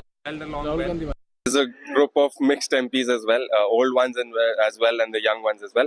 But yeah, many have come up from our party as well, the Samajwadi Party. Many are there from the Congress as well. And our opposition also, we've got 7 or 8 people and we do gel up really nicely. And So it's been a very good environment inside as well. So please tell us about yourself. What were you studying and how things and life changed and you entered into the political fray, got a ticket from the Samajwadi Party. How this all happened? So I did my university from Queen Mary University of London in accounting and finance. I came back and then the whole COVID happened. Okay. So as everybody's 2 years was gone in a flash. Then came the 2022 elections. My father contested it. I actively took part in the campaigning. I was there. And then he won. Unfortunately, we didn't form the government. So my father was very ill during COVID and Mr. Yadav had come to visit our house. Okay. I was probably 23 back then. So he saw me and we spoke. For the very first time I spoke with him. And I don't know what happened. He said that get ready, you're going to be contesting the Lok Sabha election. We need young people like you who can speak up, who can conversate and bring up parties' ideologies as well. So that was the very first time, the very first meeting that he came up with the And idea. at the very first meeting he said that get ready for contest. That is true, yeah. But did you really gelled up with that, what he actually said to you at that point? I think by the way I spoke with him and we had a very good conversation over. It was supposed to last 5 minutes, but we went on till 40-45 minutes. So that's why I think so he got convinced that okay, he can come up and put up parties' ideologies up in the parliament and people's voices in the parliament. So how's the experience so far in this new parliament? This is the second session that you are attending. So how's the experience so far, meeting with the top leadership, meeting with the top leadership of your party too? How's it been? We've had the budget session, the monsoon session as well, and then now we had the long winter session. Both are different. Both the mudde of both the parliament was different. We've got much more adjournment this time than last time. But yeah, talking to other MPs, talking to MPs from the NDA as well, the TDP and all the alliances, LJP and all, and from the India Gathbandhan as well. I've spoken to everybody. Everybody's come from different backgrounds, and this is one place where you see whole of India, the diversity of India, and you get to talk to people, especially most influential people and member of parliaments.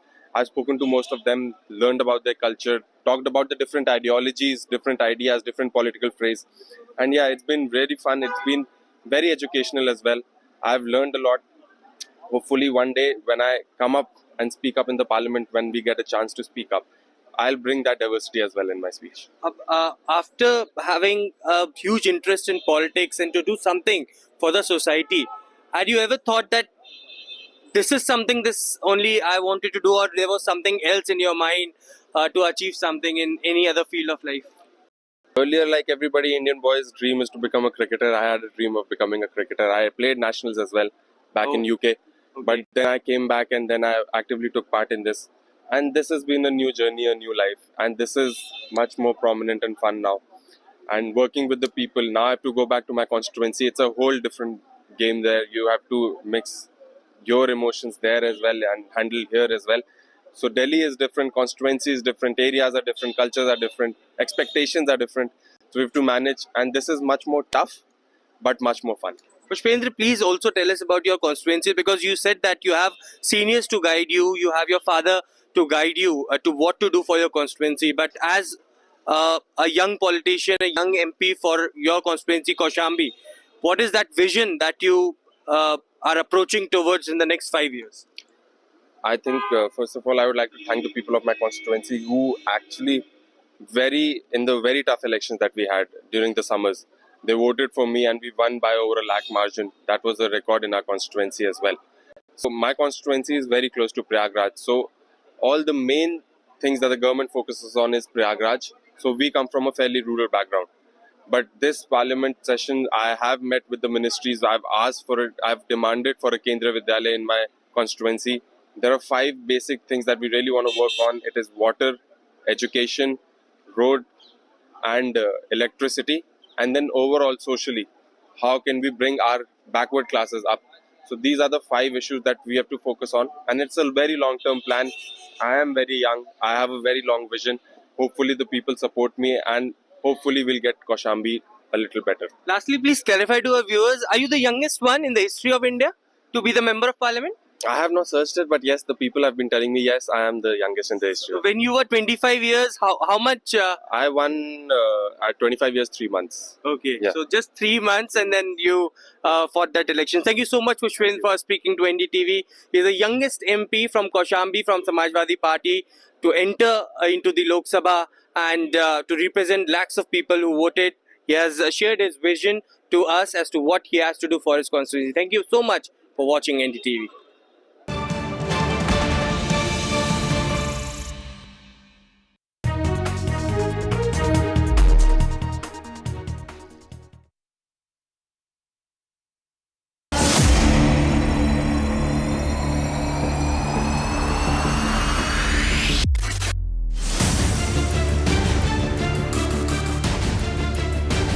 After months of dissent from within his party, an imminent non-confidence motion that he was set to lose, and his growing unpopularity with the Canadian voters, Justin Trudeau is all set to resign. This big story from Canada, all day on NDTV. In today's interconnected world, India's voice is more crucial than ever. When India speaks, the world listens. At NDTV World, we are that voice, bringing you intelligent and insightful news from India and beyond. From geopolitics and diplomacy to economic shifts, migrations, tech disruptions, and the stories of our diaspora. We cover the news that shapes our global future. NDTV World, your new home for global news is here.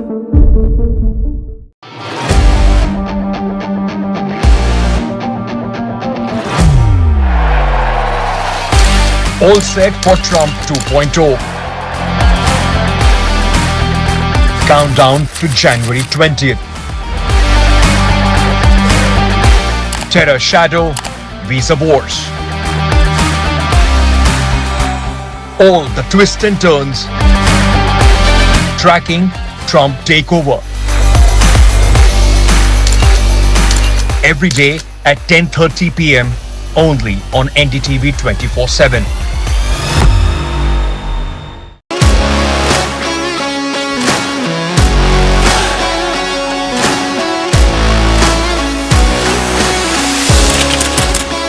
We are able to maintain the democratic fabric and the democratic system.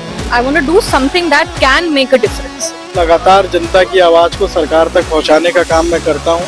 I was a student up until very recently. I really want to work and do something for my people because they have given me this opportunity. They have elected me. सोचा नहीं था कि राज्यसभा सांसद बनूंगी.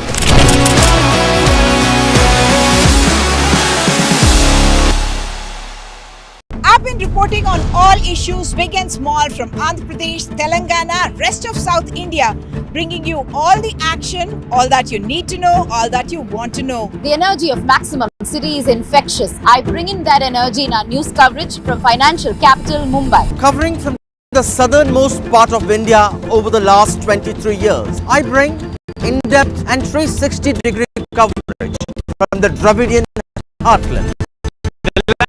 Mishti is also known for its bitter politics. I have seen much water flow under the Howrah Bridge, covering Bengal in all its vivid colors.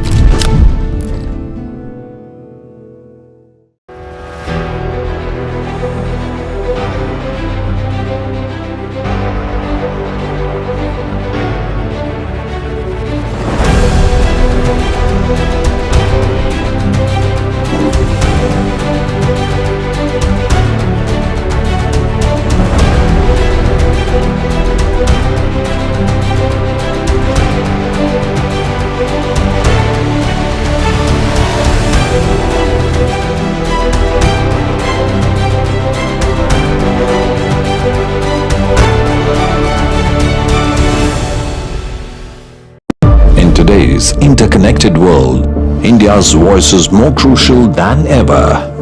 When India speaks, the world listens.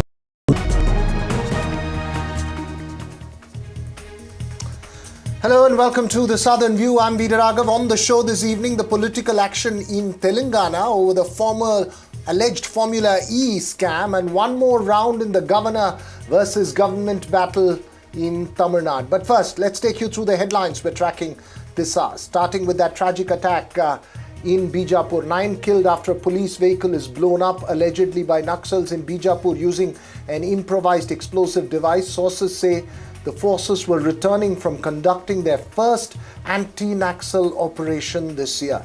Chief Minister Vishnu Diosai said the sacrifices won't go in vain. Delhi Chief Minister Atishi takes allegations of manipulation in the voter lists to the Chief Election Commissioner, seeks time even as she breaks down over the political attack on her. The BJP doubles down on the Sheesh Mahal allegation. Karnataka Health Minister says there's no need for worry over the HMPV cases as the state is fully prepared. Across the country, the message is loud and clear. No need for alarm as 2 cases are detected in Bengaluru and 1 in Ahmedabad.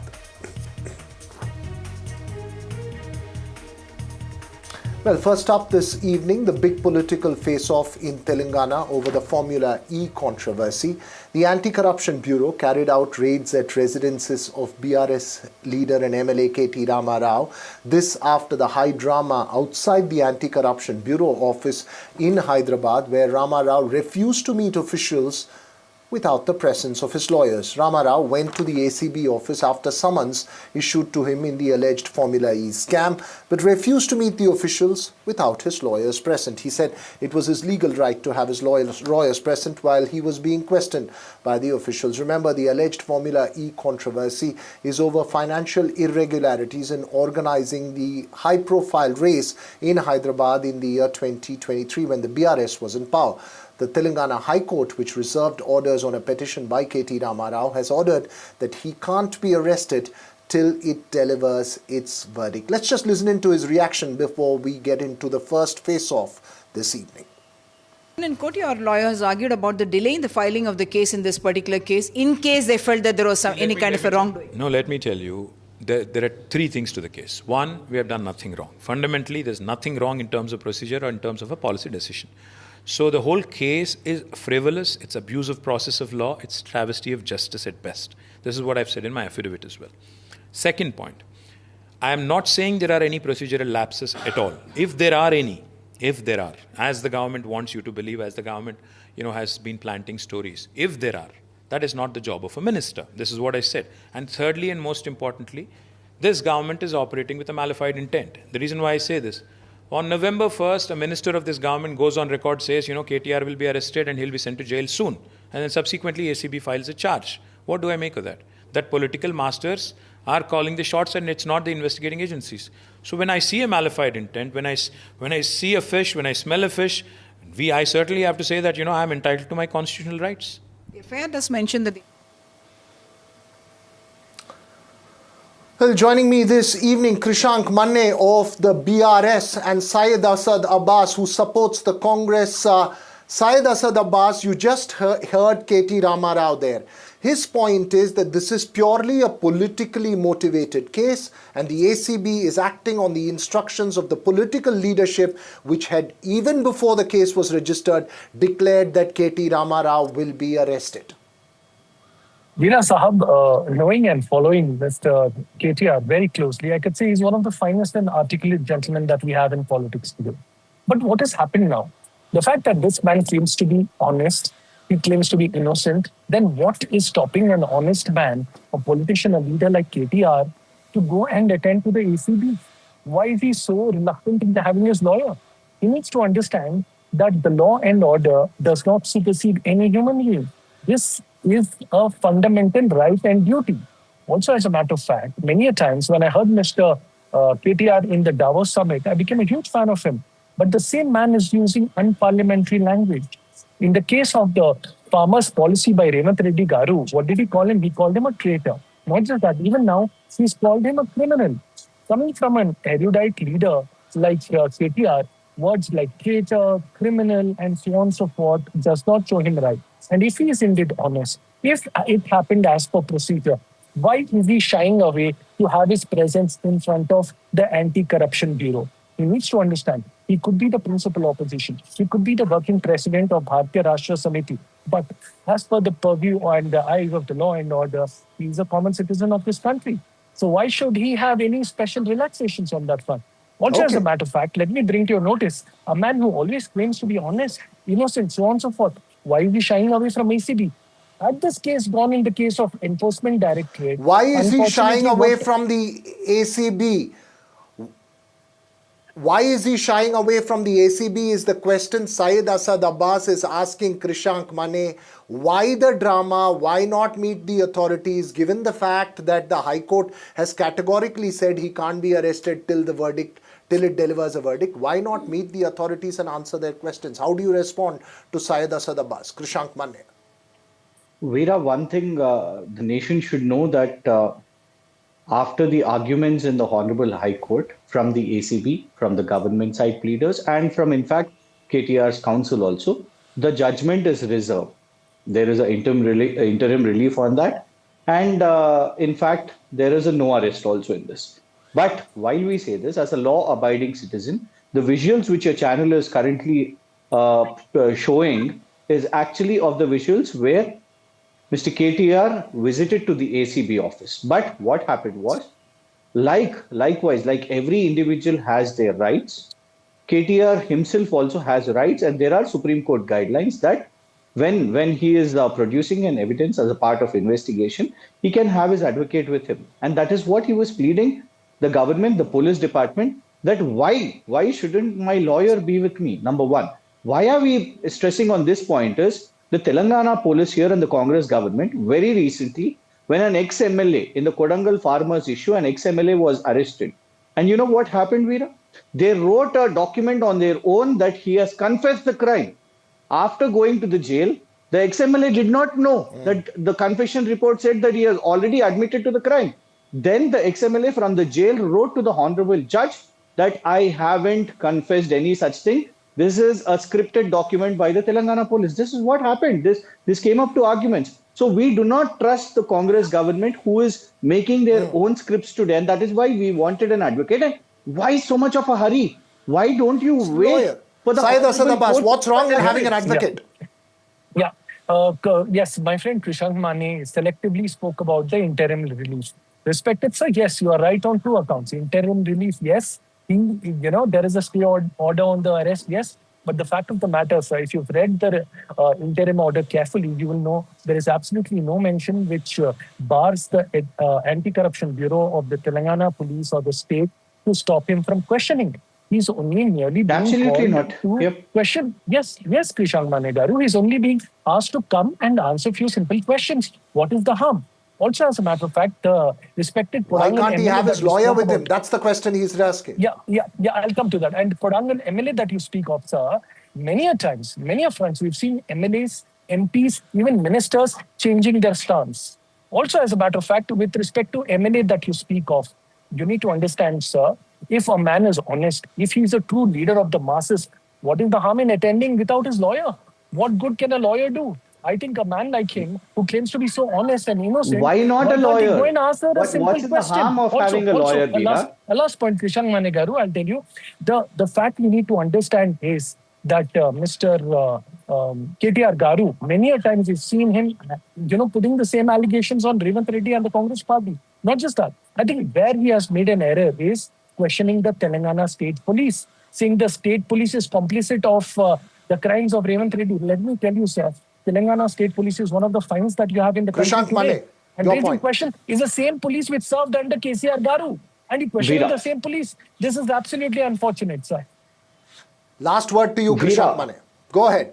Veera, see, I didn't get my answer. Why not a lawyer, number one? And if we are questioning and if we are calling Revanth Reddy Garu a traitor, it is a very serious concern that after giving in the guarantees, after Sri Rahul Gandhi coming to Warangal and announcing a declaration of 15,000 per acre to farmers, you in 2024 you stop the Raitu Bandhu scheme, you don't give a single penny to the farmers, and now you come retract your statement, say we are not going to give 15,000, we are going to give only 12,000. What do you call such a government?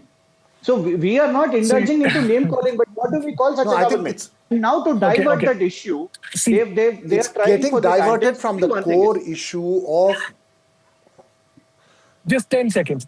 No, Respected sir, I what's know the he's doing core his duty question as a here is principal why opposition. the lawyers were not allowed is what the allegation that's being. Quick Yes, response. definitely. I'm sure the respective anti-corruption bureau have the reasons on the same front. Lawyer allowed or not, my humble logic here is that an honest man with his lawyer or not will present his points. All he was asked is question on this. That's about it.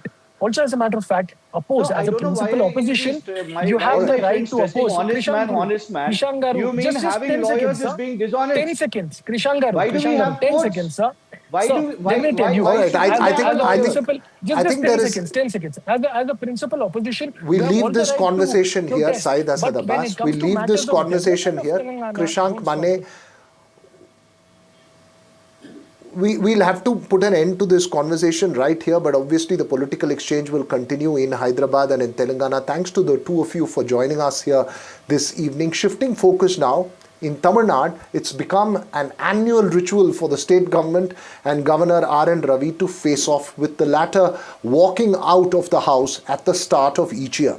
Like last year, an ugly exchange today as Governor Ravi walked out without making his customary address, protesting against what the state government says is a convention of playing the state anthem before the address, that's the governor's address, and the national anthem after it. Governor Ravi wants it to be played before and after it. Sam Daniels with the details.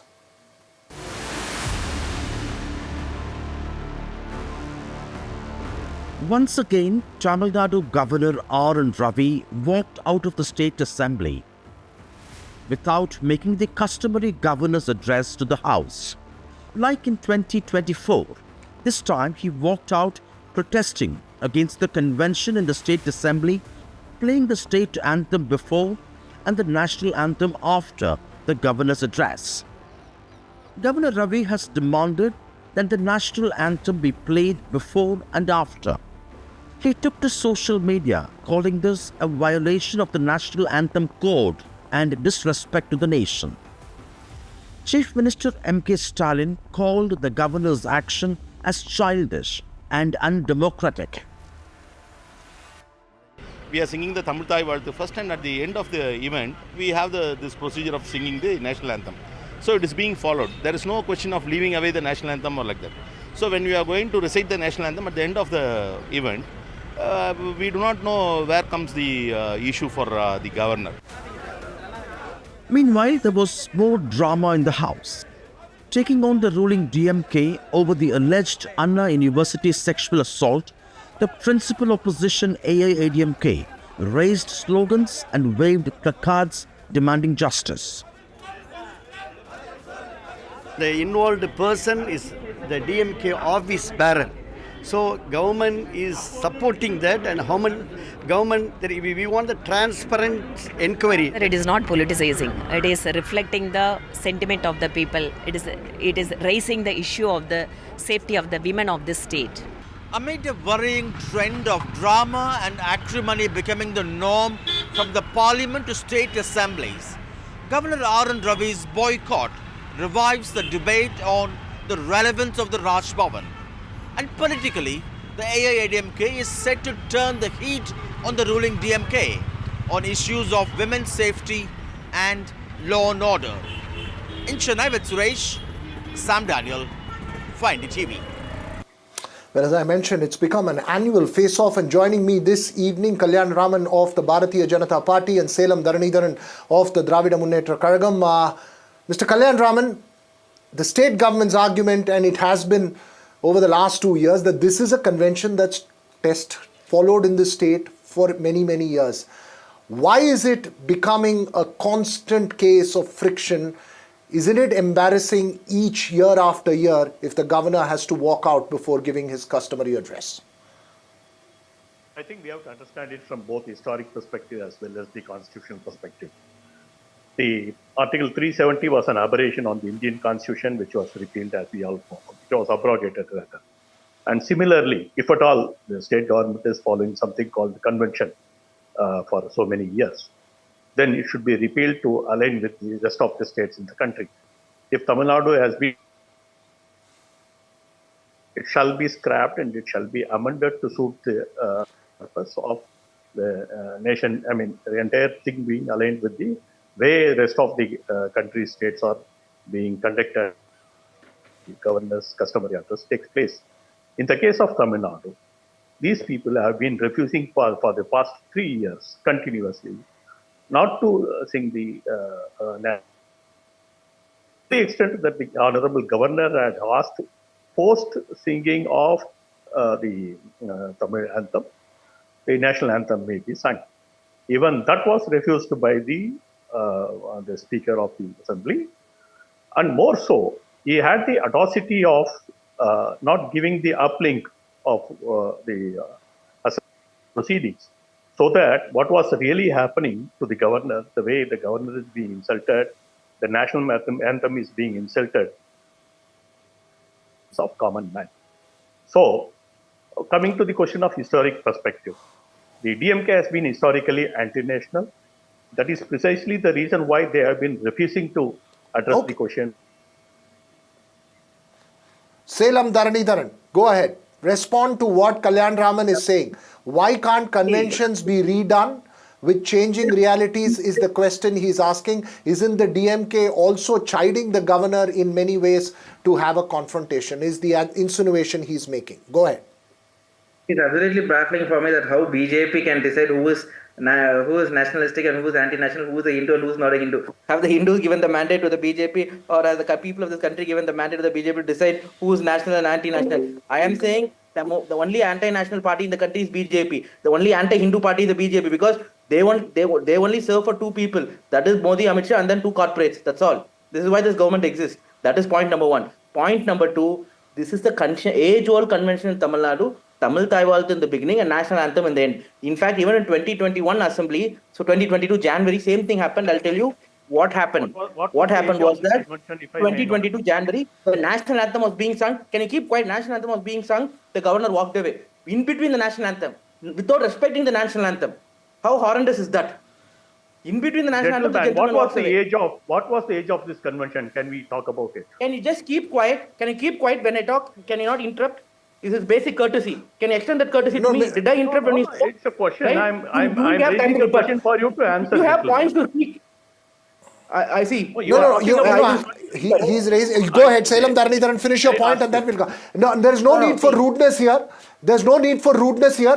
Salem Dharanidharan, finish your point. Mr. Kalyan Raman, I'll come back to you. He's asked a question saying, give us the history of this convention.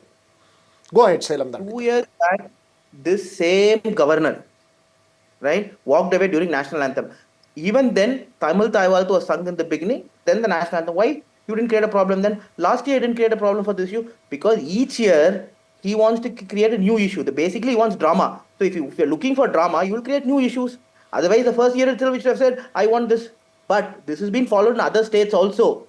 Tamil Nadu, when Kalanyar was there, we got permission for this. And some other states also started following this.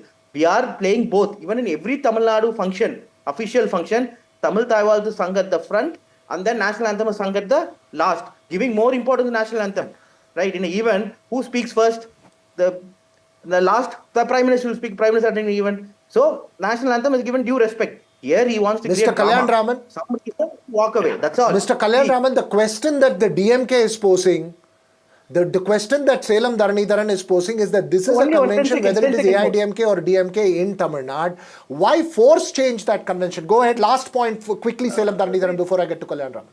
I'll tell you, now today when I woke up in Facebook, they said last year memory was also on governor. There were 3 presidencies in the country, namely Bengal, Bombay and Madras Presidency. Madras Presidency held its first assembly in 1920, if we have to go by the history. And if the history is limited to 100 years or so, and the convention is limited to that number of years, once the independence has been attained, rest of the country states have followed it. Only one state, which was separated on the linguistic lines, has not been following it, which the Honorable Governor wants it to be changed. What is wrong in it? Better they fall in line. They have to follow the way the Governor wants it to happen. Okay, Salem Dharanidharan. If Dharanidharan wants to say that the same people who demanded for Dravida Nadu without even knowing. They didn't even know that there is nothing called Dravida Nadu. Go ahead, Selam Dharanidharan. They have no clue or idea or definition about all these things. Sir, can I ask him to keep quiet? He keeps speaking, interrupting me. See, if the BJP spokesperson will keep speaking like this, I think the Oxford Dictionary will rename illogical, non-coherence to BJP spokesperson. That's how they all speak. It makes absolute no coherence. In fact, Karnataka have their own state flag, right? That doesn't mean that Tamil Nadu is not an integral part of India. DMK has been more nationalistic than the BJP. You know, there is no... We have done more for the country than they have. How can they come and say we are not... My very quick question, I have just 30 seconds left. I have just 30 seconds left. Will this continue again year after year? Again, will there be a face-off? Nationalist gentleman, since when you have become nationalist? Savarkar brought about the two national theory in 1926, and they come and preach about nationalism and everything. No, you are still to learn about. No, you know, we are discussing about what happened in 1930s and 40s. We are discussing about a simple thing. What happens in 1930s and 40s Germany? History. I think we'll have to the same thing, and then Germany. We'll have to end this conversation here. There are, we'll end this conversation here. Okay, Mr. Kalyan Raman, you know, unfortunately, television debates and the limited time we have does not allow for a deeper analysis of the points that both of you are making, but it could be a civil exchange and a conversation between the two. The real question is, and it's perhaps a troubling one, that will this happen again and again and again? And will the Raj Bhavan and the governor's office and the state government learn to work with each other? Perhaps that's the larger question that's being raised. But thanks to the two of you for joining us here on the Southern View this evening. We'll keep track of that controversy amongst others as well. But that's all we have time for on the Southern View this evening. News and updates continue right here on NDTV. Thanks for watching.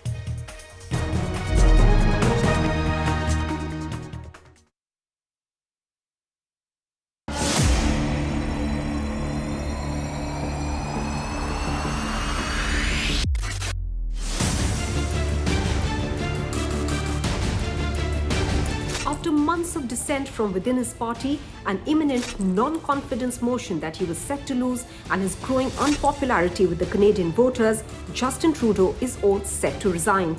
This big story from Canada all day on NDTV.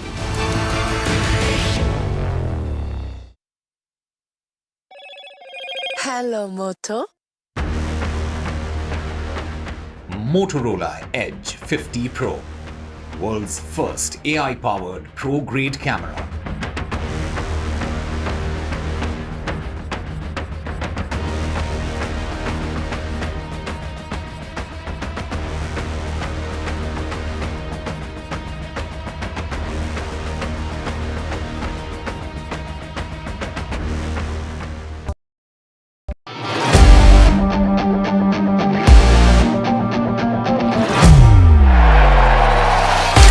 All set for Trump 2.0.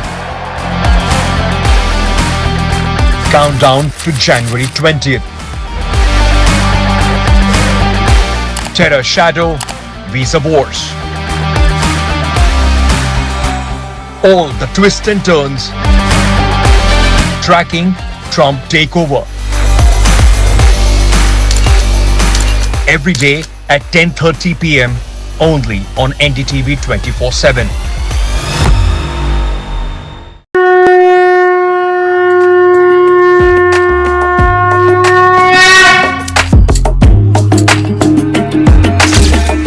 Mahakumbh, a festival of faith, the world's biggest spiritual festival, the divine dip at the spiritual Sangam,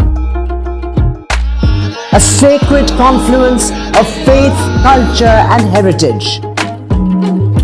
NDTV's mega coverage of the Mega Fest. NDTV at Mahakumbh 2025.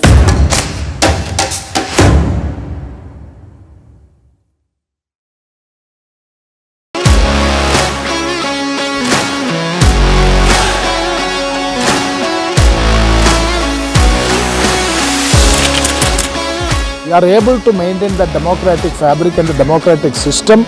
I want to do something that can make a difference. लगातार जनता की आवाज को सरकार तक पहुंचाने का काम मैं करता हूं. I was a student up until very recently. I really want to work and do something for my people because they have given me this opportunity. They have elected me. सोचा नहीं था कि राज्यसभा सांसद बनूंगी.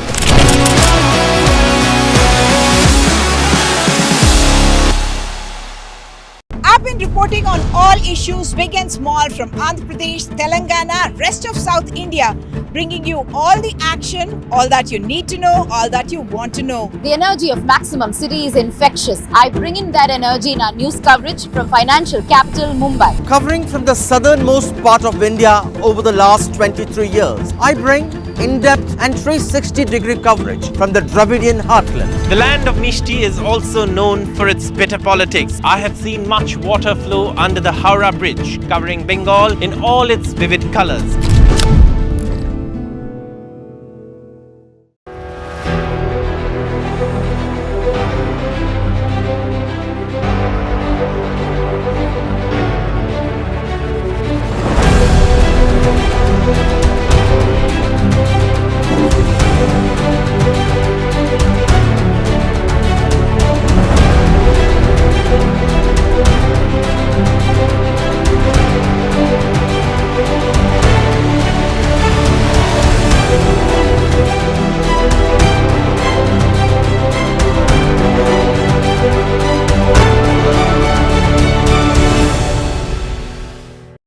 today's interconnected world, India's voice is more crucial than ever.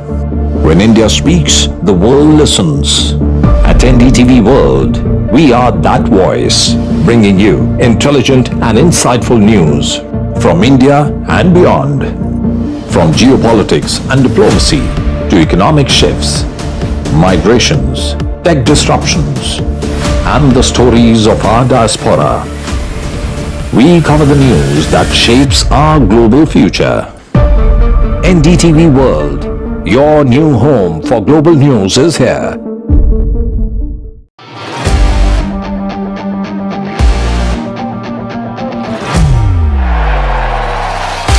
All set for Trump 2.0.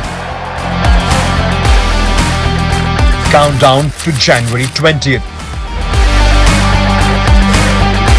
Terror shadow, visa wars. All the twists and turns. Tracking Trump takeover.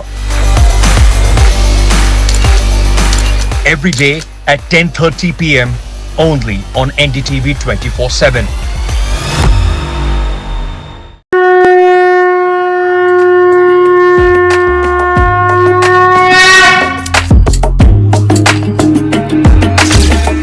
Mahakumbh, a festival of faith, the world's biggest spiritual festival, the divine dip at the spiritual Sangam, a sacred confluence of faith, culture and heritage. NDTV's mega coverage of the Mega Fest. NDTV at Mahakumbh 2025.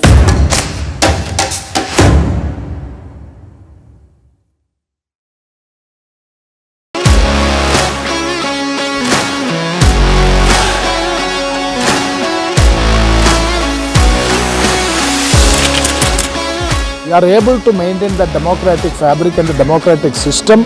I want to do something that can make a difference. लगातार जनता की आवाज को सरकार तक पहुंचाने का काम मैं करता हूं. I was a student up until very recently. I really want to work and do something for my people because they have given me this opportunity. They have elected me. सोचा नहीं था कि राज्यसभा सांसद बनूंगी.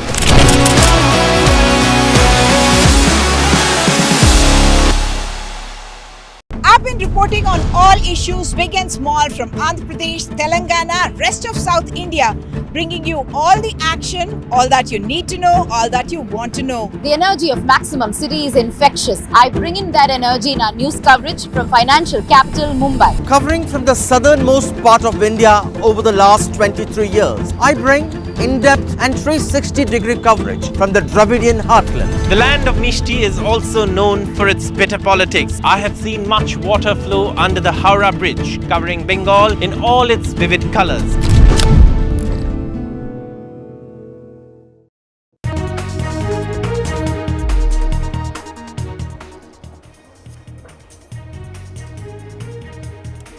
Good evening, ladies and gentlemen. You're watching NDTV. The BJP on Monday launched a scathing attack on the Aam Aadmi Party, centering it around the alleged indulgences of its chief Arvind Kejriwal in his former residence. Now, the party has cited a CAG report claiming the Chief Minister's former residence was renovated with an expenditure of rupees 33.86 crore, but the actual cost, the party says, could even be higher. Now, the report also points to how the cost got escalated by revising estimates at least 5 times in 2 years, by quoting an incorrect built-up area, by choosing contractors and consultants in an arbitrary manner, and also diverting some of the funds. Now, from silk curtains to carpets to marble flooring, the BJP is using the findings of this CAG report, or the money that was allegedly spent by the chief on the beautification of his former house, to claim that the Aam Aadmi Party's non-corruption is nothing but hypocrisy. Remember, Arvind Kejriwal and his family lived in this bungalow until September 2024, when he resigned from the post of the Chief Minister of Delhi. But the Aam Aadmi Party has denied these allegations as exaggerations, and it has emphasized on the party's track record of welfare initiatives in education, healthcare, and also women's empowerment, framing this controversy as politically motivated. So the question today is, will the BJP's corruption charges on Aam Aadmi Party stick, and will the Aam Aadmi Party be heard electorally? And the larger question, what do these questions raised by CAG report mean for the Aam Aadmi Party that, remember, rose to prominence solely depending on its anti-corruption agenda? Well, the BJP has been trying to come to power in Delhi for the last 27 years, but in the last 10 years, its hopes have been trounced by the Aam Aadmi Party not once but thrice, although the BJP has won all 7 Lok Sabha seats of New Delhi all 3 times. But here's also the first time that Arvind Kejriwal is facing these allegations of corruption, from liquor case to his former residence. Will people of New Delhi vote differently this time? Will these allegations change the way voters of Delhi think about the Aam Aadmi Party and Arvind Kejriwal? Those are the questions we're asking. But first, let's look at the special report on the Sheesh Mahal controversy and how the Aam Aadmi Party responded to it.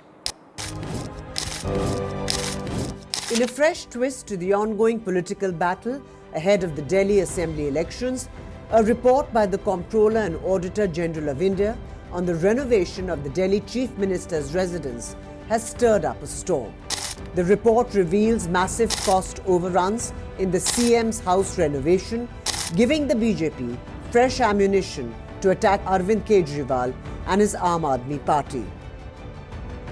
In the CAG report, the main objections are regarding the classification of the Chief Minister's residence category, subsequent increase of cost, the declaration of an emergency requirement, and the alterations between the project being permanent or temporary. The BJP, now armed with this report, has launched a fierce attack on AAP, accusing the Kejriwal government of corruption and mismanagement. इस बंगले को बनाते समय जिस तरह से भ्रष्टाचार किया गया है, ये 2022 तक की सीएजी की रिपोर्ट बता रही है। लेकिन हमारा सवाल ये है कि ये 33 करोड़ तक नहीं रुक रहा है। 23 और 24 में जो इन्वेंट्री पीडब्ल्यूडी ने निकाली है कि इस बंगले में क्या क्या सामान लगा हुआ था, और पीडब्ल्यूडी ने स्पष्ट रूप से कहा है कि वो हमने नहीं लगाया है। ये 75 से 80 करोड़ का एक ऐसा मॉडल है भ्रष्टाचार का, जो अरविंद केजरीवाल ने अन्ना के सपनों को रोंदते हुए अपनी भ्रष्टाचारी इच्छाओं की पूर्ति के लिए बनाया, जिसमें दिल्ली की जनता की कमाई का पैसा लगा है। ये हिसाब उसको देना पड़ेगा। 2700 करोड़ रुपए का अपने लिए घर बनाने वाला, 8400 करोड़ रुपए के हवाई जहाज में घूमने वाला, 10 लाख रुपए के सूट पहनने वाला व्यक्ति, उसके मुंह से शीश महल की बातें अच्छी नहीं लगती। And as the Delhi voters list finally saw the light of day, AAP re-upped its voter list manipulation charge with a focus on the New Delhi constituency. The high-profile seat will witness a sharp three-way contest between Arvind Kejriwal, BJP's Parvesh Verma and Congress's Sandeep Dixit. जब summary revision हो रहा था, जब election commission के booth level के अफसर गली गली मोहल्ले मोहल्ले जा रहे थे, तब ये लोग क्यों नहीं वहां से शिफ्ट हुए दिखे? तो ये साफ है कि गलत तरीके से वोट काटने की साजिश हो रही है। As both sides are trading barbs, the controversy over the renovation of Chief Minister's residence has become a key issue in the upcoming assembly polls. With the BJP accusing Aam Aadmi Party of corruption and Kejriwal defending his government, this whole issue is set to dominate the political discourse in coming days ahead. With camera person Kanan Patra, this is Anushka Garg for NDTV. Well, we have RP Singh of the BJP now joining us. He's a national spokesperson. We also have Dr. Nishant Anand from the Aam Aadmi Party. And we also have Sajjan Kumar, who's a journalist and who's an author and political analyst. Thank you all of you for joining me on this broadcast. To you, Mr. Singh, first, from the Prime Minister to the Home Minister, big leaders of the BJP are raising the Sheesh Mahal controversy. Do you see this election as the final word on the popularity of Arvind Kejriwal? And why do you think these corruption charges will lead to the defeat of the party, considering that Aam Aadmi Party has also announced a lot of welfare schemes that may have the potential to, in some ways, override the sentiment of anti-incumbency? Also, the revelation in Sheesh Mahal or pursuance on corruption of Sheesh Mahal has nothing to do with electoral politics. I mean, this is the overall corruption being done by the Aam Aadmi Party, and then this is one part of it. And then obviously this is being highlighted because no one ever thought of, I'll just raise three issues, no one ever thought of that such things can happen in the residence of the Chief Minister. There's a mini bar for 4.8 lakh rupees. If I'm rightly, I have the report with me. It says mini bar worth 4.8 lakh rupees. Now, tell me which Chief Minister or which minister has a bar or so-called mini bar in his residence in India. I mean, this is the first time I ever heard, because probably Mr. Kejriwal had a lot to do with liquor, and then there was probably surplus liquor flowing in city, and he had to store those bottles somewhere, so he got a mini bar done in his residence. One. Secondly, there's some toilet seats worth 12 lakh rupees each. I don't know what sort of toilet seats. I mean, it's being said they were gold plated. I don't know whether they were or not.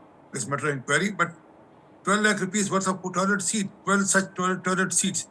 Poor people don't have toilets for public toilets. I mean, I'll appreciate, please, I'll come to my constituency and see what sort of public toilets or what is the condition of public toilets in India. Thirdly, there is some 15 crore rupees spent on purifier, water purifiers, water quality improvers. The right word is water quality improvers. 15 crore rupees being spent. It says superior water supply and sanitary installations. People don't get water to drink in Delhi, ma'am. I mean, people suffer from water problems. I mean, every year there are more than 3.5 lakh children which suffer from diarrhea and other problems in city. This is not city record.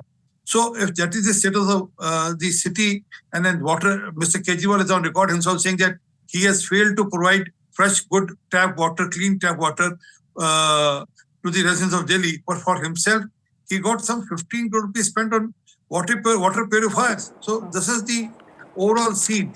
But other than that, I mean, how can you...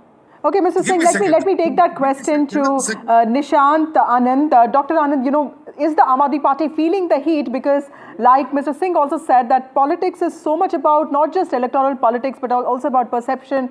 You know, from Sharab to Sheesh Mahal, is the Aam Aadmi Party feeling the heat of these allegations because they hit the core of your pitch, which is basically an Aam Aadmi pitch, you know, living the life of an Aam Aadmi. But clearly some of the many of the items that have been mentioned here will make one question, why was the Chief Minister in need of such lavish things in life?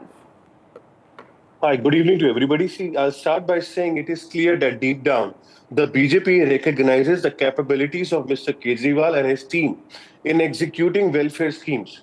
Their own lack of vision and skill needs them to resort criticism as their only strategy. See, for years, the BJP made promises. 15 lakh khate mein aayenge, 2 lakh naukriyan milengi, Ganga ko saaf karenge, and by 2022, everybody who's living in a rural jhuggies, and they will give them the houses, but they have only been able to give 4,700 houses till now. Now, I will answer on Sheesh Mahal that they are pointing out. They need to first answer that they have 560 Kamal Mahal in India, which is each costing an average of 10 crore rupees as per an RTI that I can show you here. So they have spent close to 3,000 to 5,000 crores funded by tax money of people of India, and they have created that. Now, 1,300 crore rupees has been spent on the new house of Prime Minister Modi. Now he is using an 8,400 crores aircraft. He is wearing 2 lakh rupees of Please don't sunglasses. allow falsehood to be spread from 5 this lakh channel. rupees of improvised bandgala that he is wearing. Now see, this house that they are talking about, which was being used by Arvind Kejriwal ji, is being given to the elected chief minister of Delhi, whosoever, from any party. Now, who is going to take the access of 565 Kamal Mahal they have created in India, which is costing around 5,000 crore rupees. They have planned to create 800 Kamal Mahal in India. So, see, BJP is not able to enter in Delhi from the last 27 years. There is a reason. Till today, they do not have a Mr. single... Anand, I mean, Kamal Mahal, BJP offices is also about party workers, right? It's not just a personal residence, but I'll come to that. We also have Asim Ahmed Khan, who's the Congress candidate from Matia Mahal. He was... You're talking about the member parliament residence. Mr. Singh, I will come to you. Let me take one question from Mr. Khan. Mr. Khan, you've been with the Aam Aadmi Party earlier. In fact, you were also the Minister for Forests and also a couple of other portfolios, including Minority Affairs. Tell us, how do you see these corruption charges? Because you were with the Aam Aadmi Party and now with the Congress Party now. And the parties were allies in the Lok Sabha elections, but now you're also fighting the Aam Aadmi Party. ठीक कहा आपने मैंने आम आदमी party में मैं बहुत करीब रहा आम आदमी पार्टी को मैंने अंदर तक देखा है और जहाँ तक समझा है सिर्फ एक नौटंकी पॉलिटिक्स है एक नौटंकी राजनीति है जैसे अभी मेरे सहयोगी साथी सब कह रहे थे कि शीश महल बनाने के लिए पैसा आ जाता है लेकिन जब कोरोना में दिल्ली की जनता को ऑक्सीजन चाहिए था उसके लिए पैसा नहीं था आज 10 साल बाद भी दिल्ली की जनता को पीने के लिए साफ़ पानी नहीं मिल पा रहा है और जैसे आपने अभी बात करी एक एलिगेशन झूठा लगा के हटाया गया था जिसके 1 साल बाद ही मुझे सीबीआई ने और माननीय कोर्ट ने मुझे क्लीन चिट दी थी उसके बाद ये साबित हो गया कि आज अरविंद जी जिसको चाहते हैं क्लीन चिट देते हैं वो क्लीन चिट होता है उसके बाद मेरे बाद अब मनीष सिसोदिया जी जेल चले गए सत्येंद्र जैन जी जेल चले गए अरविंद जी खुद जेल चले गए लेकिन आज भी उनका कहना ये है कि हम पाक साफ़ हैं मतलब जो सुप्रीम कोर्ट हाई कोर्ट हमारी माननीय हाई कोर्ट और माननीय सुप्रीम कोर्ट जो कह रही है वो उसको भी ना मानते हुए वो कहते हैं हम क्लीन है मतलब वो जिसको चाहेंगे वो दोषी होगा और जिसको वो नहीं चाहेंगे वो दोषी नहीं होगा मुझे तो माननीय कोर्ट ने बाइज्जत बरी करा था आज ये कहते हैं कि हम जिनको पास क्लीन चिट नहीं है उनको इलेक्शन नहीं लड़ने देंगे तो आज अरविंद जी किस बिहाफ पे चुनाव लड़ना है मनीष जी किस बिहाफ पे चुनाव लड़ना है सत्येंद्र जैन जी किस बिहाफ पे चुनाव लड़ना है सबके ऊपर मुकदमे चल रहे हैं सब 2-2 साल जेल में रह के आए Before I come back to you, Mr. Singh, you wanted to make a point, sir. Very small. I mean, man was spreading lies on your channel saying that Prime Minister has built some house. I mean, Prime Minister is still staying in the same house which had Rajiv Gandhi, Narasimha Rao, all these leaders used to stay. This new house is built. And then, please, I never interpret this. And then this was not on contravention to the basic rules of the PWD. I mean, the Chief Minister never had a house, a permanent residence in Delhi. There is no cabinet note being approved. Nothing of this sort has been approved by the cabinet that yes, we need a Chief Minister's house. Chief Minister used to say in Matsara Road, where Atishi is staying. That used to be a Chief Minister's house, temporary residence or permanent residence of Chief Minister. Right. But fact is, issue is not of Chief Minister's house. Issue is that the way the money of Delhi's taxpayer has been splurged for the personal luxury of the Chief Minister. I mean, how can you have a toilet seat? I'll go to Sajjan. He's been waiting for a while. Mr. Anand, some of the points that the BJP is making, the fact that it is going to dent Mr. Kejriwal's popularity because this is the first time he's facing these kind of allegations and charges which are serious, including the liquor case and, of course, the Sheesh Mahal controversy, which also, in some ways, those visuals are very powerful there. How do you see the Aam Aadmi Party coming out of this, or do you think this is not going to be electorally relevant at all? Okay. See, there is no controversy at all. I'll tell you, if BJP have truly delivered on its promises, there would be no need of such insults that their leaders are making every single day. Those who work do not resort to slander they build. So BJP has not done anything in their 20 states. They have the government. That is why they have to do 4 things, I'll tell you. Number 1, from Rajouri Garden, Maninjar Singh Sirsa has been distributing 1,000 rupees cash and putting a stamp on it.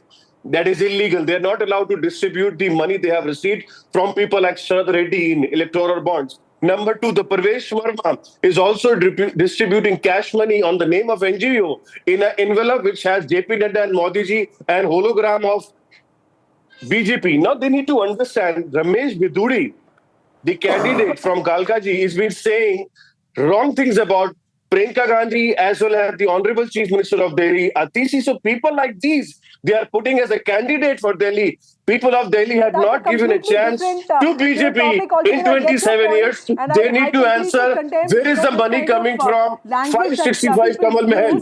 But Sajjan, let me ask you this question. The CAG report, if you look at it, also says that not just, only one of the 5 contractors actually had the requisite credentials to, renovate VIP residences. The selection of the consultants was arbitrary. Estimates were revised every 2 years. So there are some questions that are being asked, not just on, the curtains and carpets, but also on processes, the way these contracts were awarded. So that is completely, contradictory to what Mr. Kejriwal has also, projected his governance as. How much do you think? Not at all. Not at all. Not at all. You need to understand. Sajjan Kumar, will this, in some ways, do you think this has the ability to dent the image of Arvind Kejriwal, or will it just not really impact the electoral results at all? Yeah, Vasudha, see the procedural and legal aspects apart. See the benchmark that Aam Aadmi Party and Kejriwal in 2012 and 13 has set for the other parties. And primarily it was a middle-class led movement on the plank of corruption. And the kind of language that Kejriwal was using against Sheila Dikshit, then Chief Minister, and with regard to other parties, certainly that is something that has to be the benchmark to assess the conduct of the Aam Aadmi Party and Kejriwal. And on that benchmark, certainly, be it about the liquor scam, be it about the Sheesh Mahal, the residence controversy, and many other corruption charges that has been leveled against many of the leaders of Aam Aadmi Party, certainly it has gone down the drains. A party which emerged from the middle class has literally in Delhi has abandoned middle class, because if you see the speech act and content of the Aam Aadmi Party leaders' speeches, you'll find multiple references to the poor sections, to the lower middle class, but they are not catering specifically to the middle class. So that therein you see a U-turn. Second, on the plank of the corruption, except for crying victimhood, you do not see. Of course, you can have a much more lavish house. That is acceptable. But the point is, you have to remember the kind of benchmark and the language you yourself have set and used against the then Chief Minister of Delhi. So that way, I think certainly his image has... talking about the benchmarks that Aam Aadmi Party has set, and you've raised the Sheesh Mahal controversy, you've made a point, but how confident is the BJP of this not going against the party? Because Aam Aadmi Party also in the last 10 years has cultivated a section of urban poor voter base that Sajjan was also pointing out, who are repeatedly being assured by the BJP, the PM himself, that none of the welfare schemes will be stalled if the BJP comes to power. In other words, how sure are you that this won't end up in sympathy for Arvind Kejriwal? The question to me? Yes, sir. Is that question to me? Yes, sorry. sir. Yes, Mr. Singh, please go on. Okay. Yeah, issue is that do Delhiites need corrupt government? Are the basic needs of Delhiites being fulfilled? Move outside, the air is still polluted. Water in the taps which comes at your residence is dirty water, filthy water. Then schools, every year, 1.5 lakh children are dropped out of the school from 9th and 11th standard because they want to improve the result of 10th and 12th. And that's how the future of those children who are dropped out is in dark. Mohalla clinics, there are 65,000 tests which were done, which were again fabricated false tests which were done only to fill someone's pocket. Fourthly, let's talk about the roads in city. The roads in city are in pathetic condition. You please ask your cameraman to move around somewhere in West Delhi or somewhere in deep South Delhi. You'll find roads are pathetic. So what has they given to Delhi? Neither the education, neither the pure air, neither the good schools. Just to remind, Justice Manmohan, who's the Chief Justice of the city today, has made observation in month of April, saying that schools are being run in tin sheet roofs, and also that each class had something like 140 children. So this is the state of affair of Delhi. So people have suffered these 10 years. There's this Abda, and they want to get rid of this Abda this time.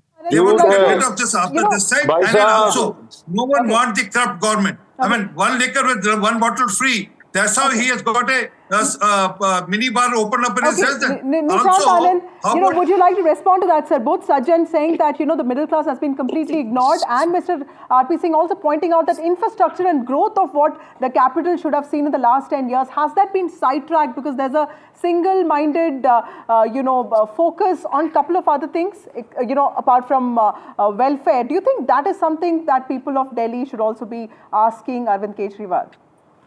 Absolutely. See, Aam Aadmi, I will give you some facts about, because Aam Aadmi Party will answer their questions. We are not like BJP, not even like BJP spokesperson RP Singh, who threatened and, slapped our spokesperson 3 days back. Now, I will give you some facts. Okay, today, Delhi government schools, top 20, we have 7 schools. We have 3 schools in top 10. I can give you the names. On the number 2 list all over India. Number 2 is dropped out every year, sir. Vidyalaya Sector 10, Dwarka, Delhi. So I can give you the second school, number 6 in India is in Jamna Vihar, Delhi, Rajkiya Pratibha Vikas.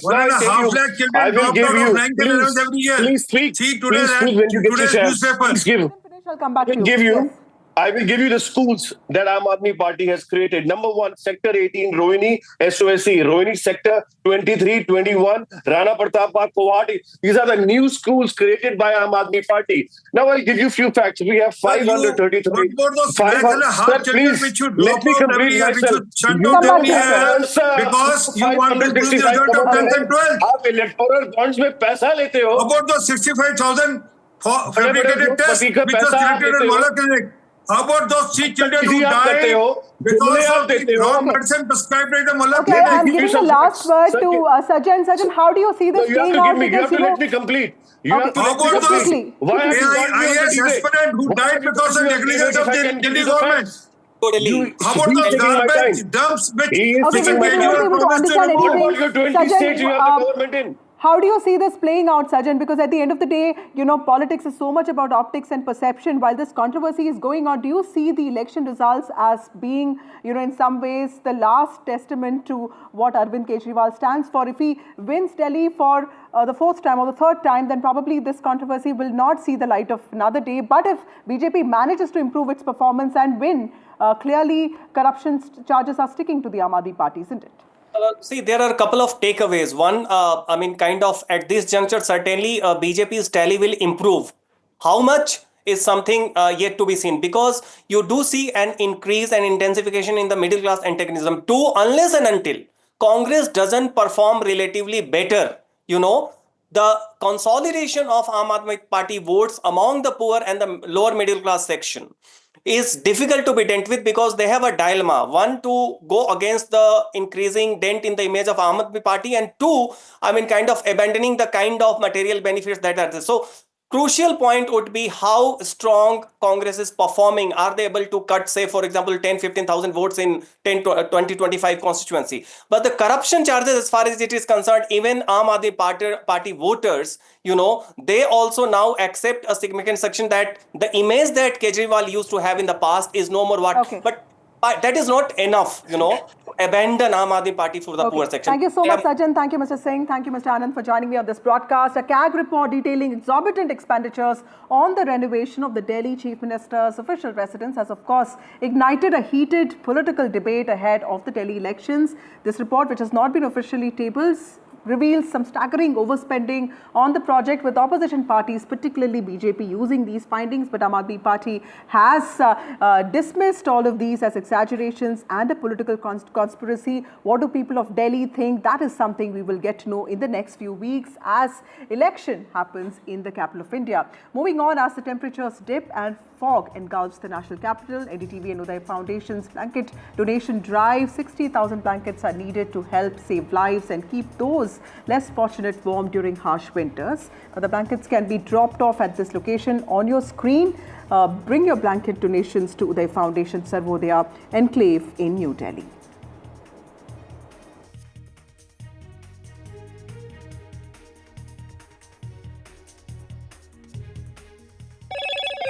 Hello, Moto. Motorola Edge 50 Pro, world's first AI-powered pro-grade camera.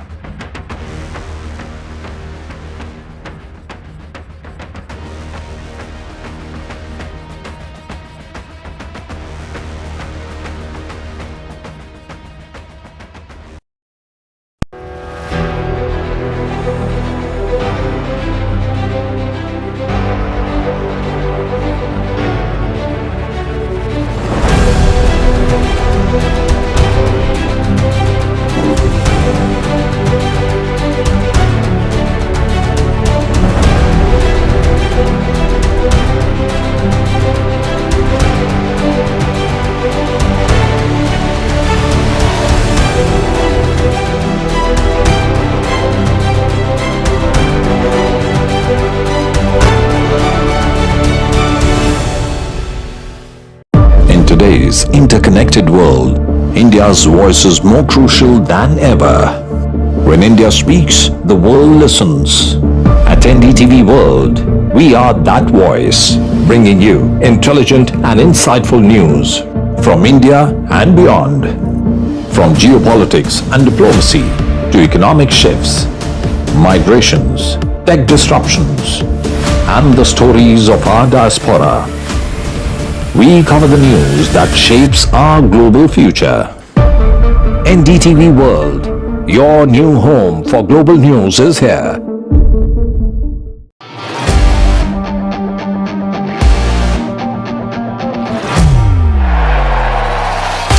All set for Trump 2.0. Countdown to January 20th. Terror shadow, visa wars.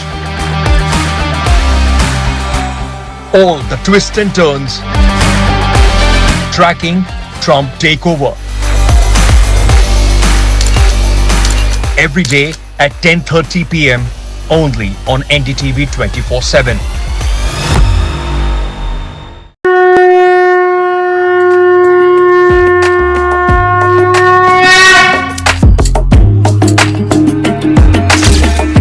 Mahakumbh, a festival of faith, the world's biggest spiritual festival, the divine dip at the spiritual Sangam,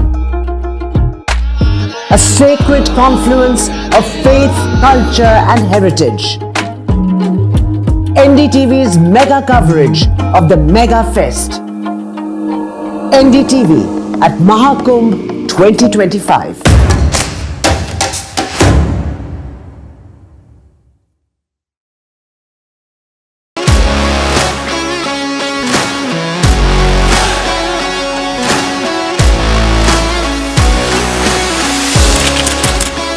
We are able to maintain the democratic fabric and the democratic system. I want to do something that can make a difference. लगातार जनता की आवाज को सरकार तक पहुंचाने का काम मैं करता हूं. I was a student up until very recently. I really want to work and do something for my people because they have given me this opportunity. They have elected me. सोचा नहीं था कि राज्यसभा सांसद बनूंगी.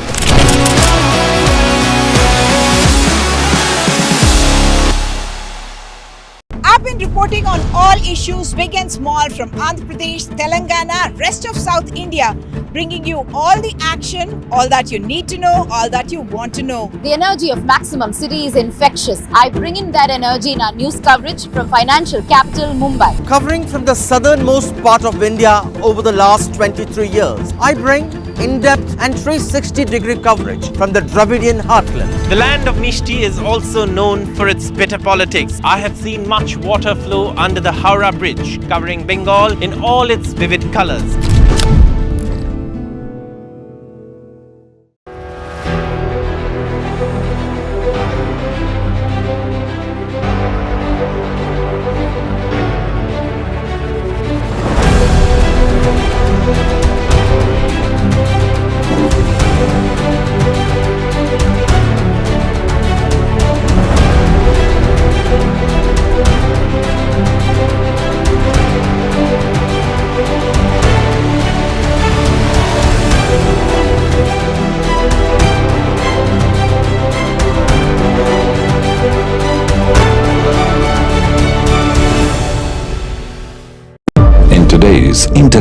world, India's voice is more crucial.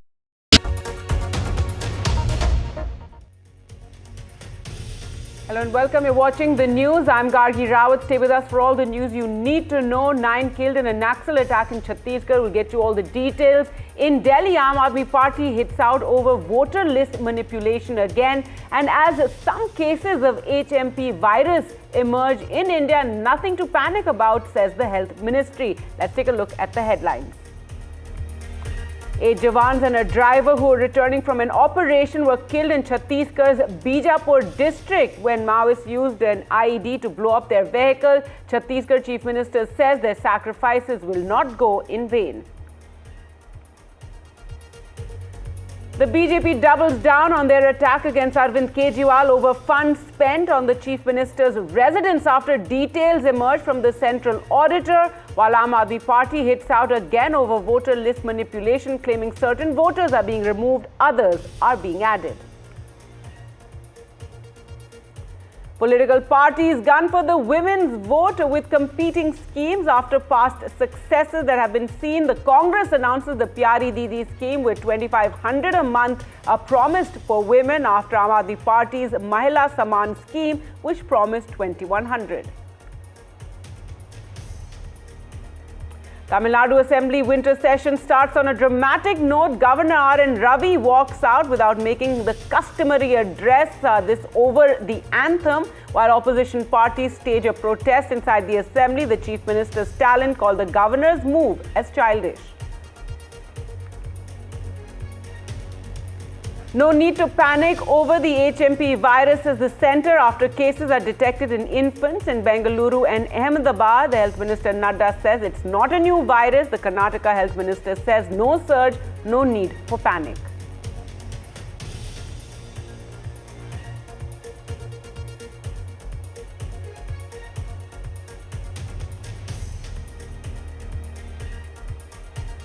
And the 82nd Golden Globes takes place. Women take the center stage, and while India's...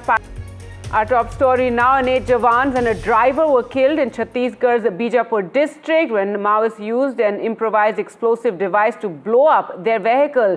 The 9 were returning from an operation when the IED blew up. Chhattisgarh Chief Minister Vishnudev Sai condemned the blast and described it as heinous and tragic incident. Earlier in the day, the security forces had attacked Maoists in the Abujhmad region in Chhattisgarh and killed 5 rebels. विगत दो तीन दिनों से जिला बीजापुर नारायणपुर दंतेवाड़ा के सीमावर्ती इलाका में सुरक्षा बल द्वारा अभियान संचालित की जा रही थी। तत्पश्चात अभियान के बाद सर्चिंग को पूर्ण करके सुरक्षा बल द्वारा वापस बेस कैंप आ रहे थे। इस दौरान जिला बीजापुर की बेदरे एवं कुट्रू के बीच में अम्बेली के पास महोदय द्वारा लाए गए एक आईडी ब्लास्ट की चपेट में आने से हमारा एक वाहन आईडी के चपेट में आ गए थे। उसमें सवार हमारा 8 DRG दंतेवाड़ा के जवान का शहादत हो गई थी, उसके एक ड्राइवर का भी शहादत होगी। कुल 9 का शहादत का भी जानकारी प्राप्त हो रहे थे। उस स्पॉट में अभी रीइंफोर्समेंट टीम और अन्य जितना भी जो इवैक्यूएशन टीम पहुंच गए थे।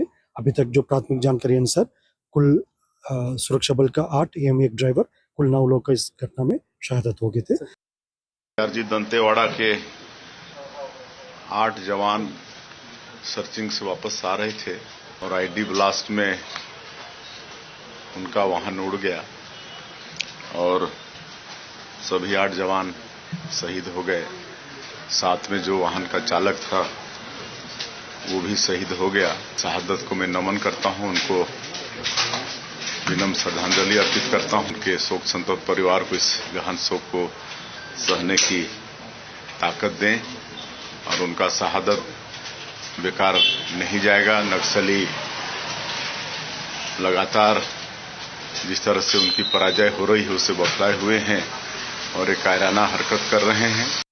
This place is around 40 kilometers away from the district headquarters of Bijapur, and the explosion was so powerful that it created a 10 feet deep crater on the middle of the road, and the bonnet of the Scorpio in which these jawans from the district reserve guards were travelling was found hanging on a tree nearby. So you can understand the power of this explosion. These jawans were returning from an anti-naxal operations which started on 3rd of January. So these jawans were exhausted, hungry, and it remains to be seen whether whether any standard operating procedure was not followed, because usually the jawans from the DRG they travel on foot or they use bike, and usually they don't use the same road while coming back. So it remains to be seen, and as per the security sources from the security forces there in Bastar, this time the Naxals have used a fox trap. A fox trap is a technique basically in which they hide stones. They dig the road and hide stones, and whenever they want to execute any explosion, then they fill these holes with explosives. So during anti-mining operation, usually there you can't detect these foxholes, and whenever they want to execute some explosion, they usually fill these foxholes with explosive. 9 jawans, 8 jawans from the DRG and their driver was killed in this attack, because last year we have seen a massive victory for the security forces when they have killed more than 290 Naxals and more than 1,000 Naxals have surrendered. But in 2025 the security forces are on offensive, but still today a major blow to the security forces when the Naxals killed 8 jawans from the DRG and their driver in Bastar. All right, a big blow to operations with 9 killed in that Naxal attack. Moving on to news from Delhi now, and as Delhi elections near, political parties attacking one another, and the BJP doubled down today on its Sheesh Mahal attack on Arvind Kejriwal, receiving fresh ammunition in the form of a CAG report on expenses involved in renovating the Chief Minister's residence at the time. While Aam Aadmi Party today hit out over voters' list manipulation, Chief Minister Atishi accused the BJP-led centre of conspiring to remove AAP supporters from electoral rolls, fearing loss in the Delhi Assembly polls. In a fresh twist to the ongoing political battle ahead of the Delhi Assembly elections, a report by the Comptroller and Auditor General of India on the renovation of the Delhi Chief Minister's residence has stirred up a storm. The report reveals massive cost overruns in the CM's house renovation, giving the BJP fresh ammunition to attack Arvind Kejriwal and his Aam Aadmi Party. In the CAG report, the main objections are regarding the classification of the Chief Minister's residence category, subsequent increase of cost, the declaration of an emergency requirement, and the alterations between the project being permanent or temporary. The BJP, now armed with this report, has launched a fierce attack on AAP, accusing the Kejriwal government of corruption and mismanagement.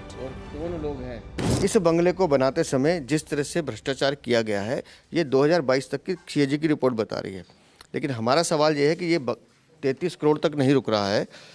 23 और 24 में जो inventory PWD ने निकाली है कि इस बंगले में क्या क्या सामान लगा हुआ था, और पीडब्ल्यूडी ने स्पष्ट रूप से कहा है कि वो हमने नहीं लगाया है। ये 75 से 80 करोड़ का एक ऐसा मॉडल है भ्रष्टाचार का जो अरविंद केजरीवाल ने अन्ना के सपनों को रोंदते हुए अपनी भ्रष्टाचारी इच्छाओं की पूर्ति के लिए बनाया, जिसमें दिल्ली की जनता की कमाई का पैसा लगा है। ये हिसाब उसको देना पड़ेगा। 2700 करोड़ रुपए का अपने लिए घर बनाने वाला, 8400 करोड़ रुपए के हवाई जहाज में घूमने वाला, 10 लाख रुपए के सूट पहनने वाला व्यक्ति, उसके मुंह से शीश महल की बातें अच्छी नहीं लगती। And as the Delhi voters list finally saw the light of day, AAP re-upped its voter list manipulation charge with a focus on the New Delhi constituency. The high-profile seat will witness a sharp three-way contest between Arvind Kejriwal, BJP's Parvesh Verma and Congress's Sandeep Dixit. जब summary revision हो रहा था, जब election commission के booth level के अफसर गली गली मोहल्ले मोहल्ले जा रहे थे, तब ये लोग क्यों नहीं वहां से शिफ्ट हुए दिखे? तो ये साफ है कि गलत तरीके से वोट काटने की साजिश हो रही है। As both sides are trading barbs, the controversy over the renovation of Chief Minister's residence has become a key issue in the upcoming assembly polls. With the BJP accusing Aam Aadmi Party of corruption and Kejriwal defending his government, this whole issue is set to dominate the political discourse in coming days ahead. With camera person Kanan Patra, this is Anushka Garg for NDTV. And now in a fresh development, after AAP alleged voter list manipulation, the Delhi election officer has claimed that AAP leaders are attempting to put pressure on the official to release personal details of objectors. This is against the ECI rules. He's written now to the chief election officer claiming that certain pressure is being brought on him. He's named Member of Parliament Raghav Chadha. He's named Chief Minister Atishi of summoning him for a meeting. Also now there has been a move made for more protection or deployment of police personnel at the election officer's office. Let's go across to Ishika now for more. Nishika, after these allegations by the Aam Aadmi Party, the Delhi election officer claiming that there's being pressure brought on him. Well, yes, certainly, it is a big claim, and now it has directly come from the official. It is the district election officer of the New Delhi constituency who has now written to the chief election officer, and he has alleged that the Aam Aadmi Party leaders are trying to exert pressure on him to release the personal details of objectors, which goes against the Election Commission of India's guidelines. In his letter, he has very prominently named Aam Aadmi Party MP Raghav Chadha, saying that Raghav Chadha visited his office on 21st of December, then again on 28th of December, then again 29th, and the latest on 3rd of January. He also mentioned Sanjay Singh's name in that as well. He also went on to say that Chief Minister of Delhi, Atishi, has also in fact summoned him for a meeting on 4th without giving any specified agenda. Now, more so, we are also seeing that the other officials, that is the additional district magistrate of New Delhi constituency, has also now written to the DCP, urging him that in light of this, there should be police personnel deployment so that the DEOs can in fact, smoothly continue on with their operation without any fear or without any pressure from any political representatives. So certainly the politics over this is also going to escalate because now it is coming directly from the officials. Over to you. That's right. Thanks so much, Ishika, for joining us with those latest developments. And in other news from Delhi, Chief Minister Atishi today broke down during her press conference while reacting to BJP leader Ramesh Bheduri's controversial comments that he made on her father when he targeted her over her surname. Atishi hit out, saying the BJP leader has stooped to such a low to attack her elderly father. Bheduri has been fielded from Kalkaji, that is Atishi's seat. वो इतने बीमार रहते हैं कि बिना सहारे के चल नहीं पाते हैं।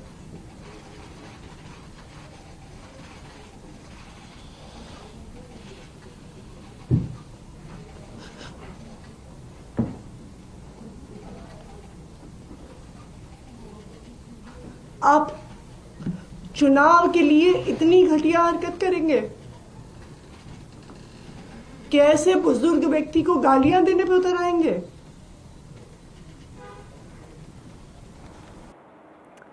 All right, an emotional Atishi there. Now, with political parties realizing it's the women voters who can carry them across that winning line, all parties are competing now to woo the women.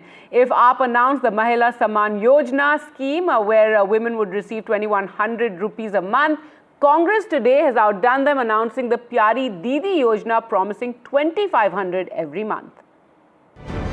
Political pundits credit the BJP for cracking the wooing women voters formula. But opposition parties too have been quick to pick up on the trend.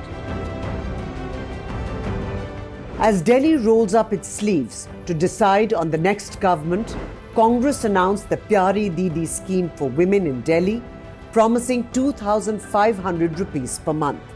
Karnataka Deputy Chief Minister D.K. Shivkumar did the honours, quoting the Karnataka model.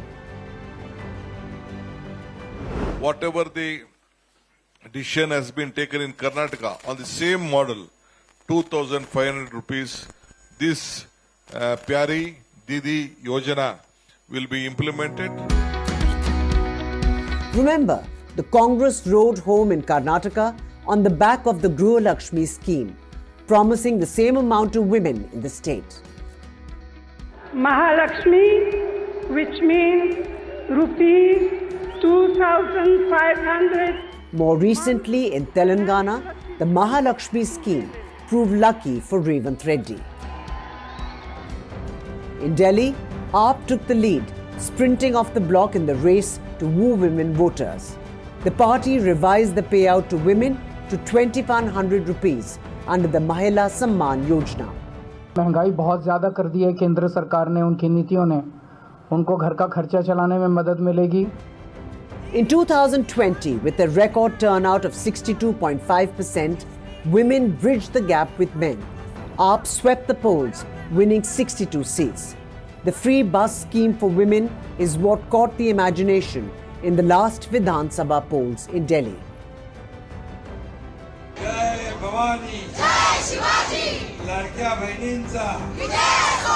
In the Maharashtra Assembly elections last year, many credit the BJP's Latki Behna scheme for the turnaround in the Mahayuti's fate.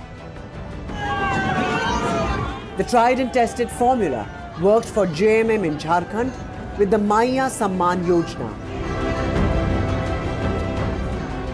and for Mama Shivraj Singh Chauhan in Madhya Pradesh with the Ladli Behna scheme.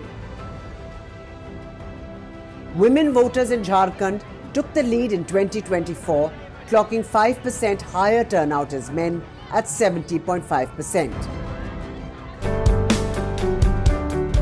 Modi ji ने हमको लखपति दीदी बनाया है.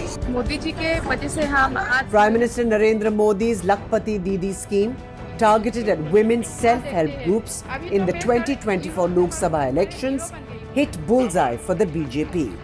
The turnaround for women in the Lok Sabha polls equaled that of men at 65.8%.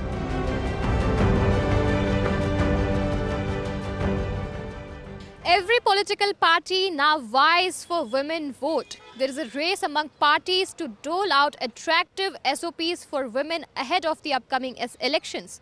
Now, Delhi election season is no different from it. With camera person Kanan Patra, this is Anushka Garg for NDTV. News now from Tamil Nadu, where the assembly began today on a dramatic note, with Governor R.N. Ravi refusing to deliver his customary address, walking out in protest of the national anthem not being sung at the beginning of the address. Chief Minister Stalin later called it childish and said it violated custom. The latest in the Governor versus Tamil Nadu saga, the ruling DMK has threatened to hold protest now against the Governor across Tamil Nadu tomorrow. DMK alleges R.N. Ravi insulted the Tamil anthem by storming out soon after it was sung. The first day also saw opposition AIADMK and BJP MLAs protesting and raising slogans against the Anna University sexual assault case and were marshalled out for showing placards.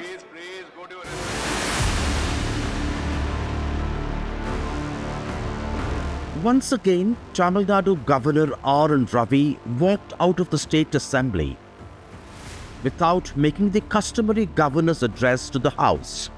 Like in 2024, this time he walked out protesting against the convention in the State Assembly, playing the state anthem before and the national anthem after the governor's address. Governor Ravi has demanded that the national anthem be played before and after. He took to social media, calling this a violation of the national anthem code and disrespect to the nation. Chief Minister M.K. Stalin called the governor's action as childish and undemocratic. We are singing the Tamil Thai Valthu first, and at the end of the event, we have this procedure of singing the national anthem. So it is being followed. There is no question of leaving away the national anthem or like that.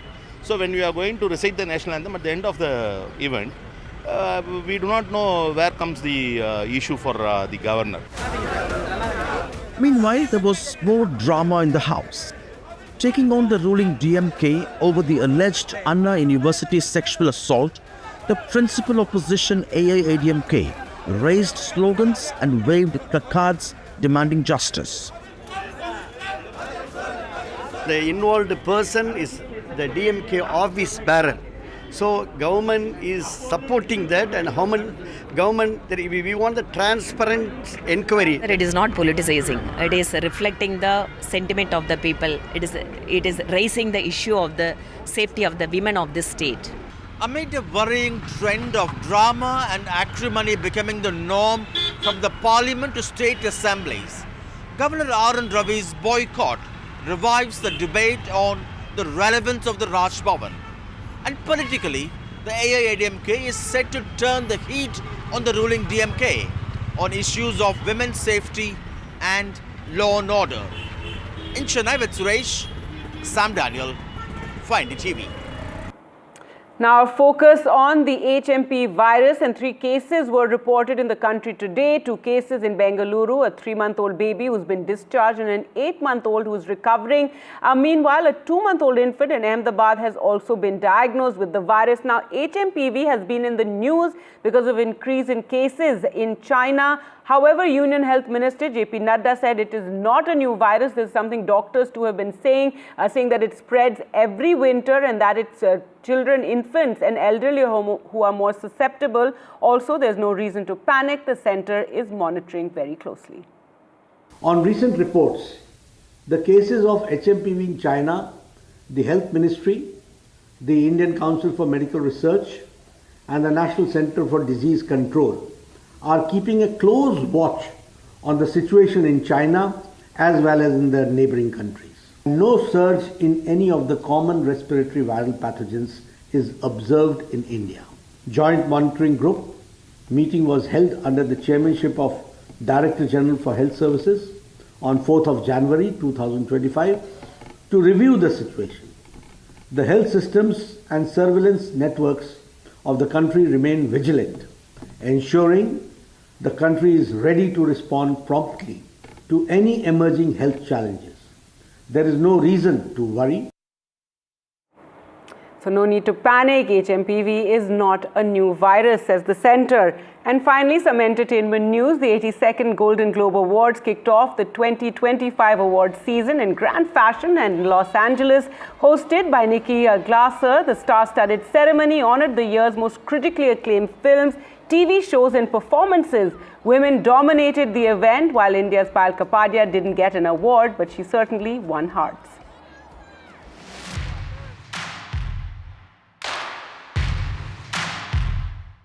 The Golden Globes kicked off the award season today. Indian hopes were centered around Payal Kapadia's All We Imagine Is Light, which was nominated for Best Director and Best Foreign Language Film. However, it missed out on both the awards. Emilia Perez, which led, and also Best Original Song and also the Best Supporting Actress for Zoe Saldana. Carla Sofia Gascon, the trans star of Emilia Perez, delivered a powerful speech. You come and maybe put us in jail. You come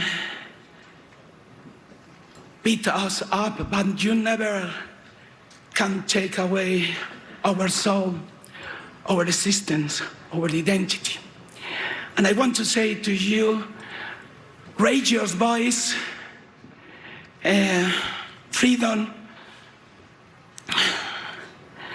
and say, I am who I am, know who you want. Shogun led the television category with 4 awards. It won Best Series in the Drama category and the awards for the Best Actor, Actress and Supporting Actor in a Drama Series. It was also a night of Hollywood's biggest female stars picking up awards. Demi Moore won her first major acting award for The Substance, her comeback movie. Jodie Foster took home the Best Female Actor in a limited series for True Detective.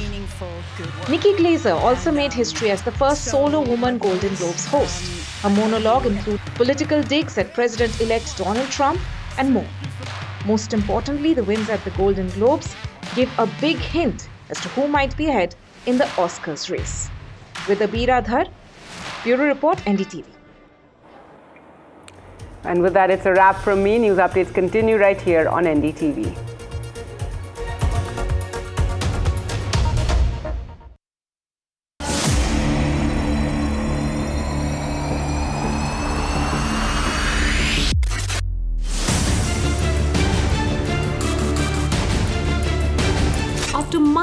dissent from within his party, an imminent non-confidence motion that he was set to lose, and his growing unpopularity with the Canadian voters, Justin Trudeau is all set to resign.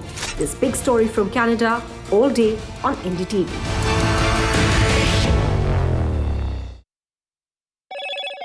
Hello, Moto. Motorola Edge 50 Pro, world's first AI-powered pro-grade camera. Women take center stage at the 82nd Golden Globes. Emilia Perez and the Shogun dominate the evening.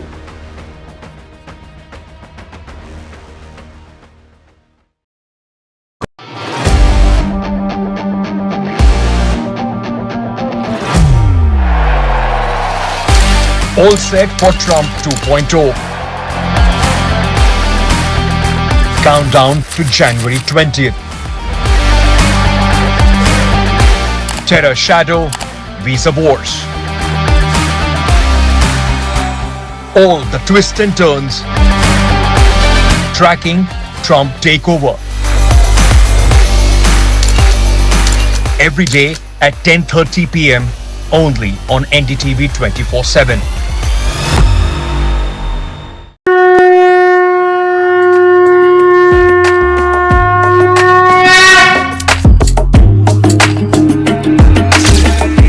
Mahakumbh, a festival of faith, the world's biggest spiritual festival, the divine dip at the spiritual Sangam,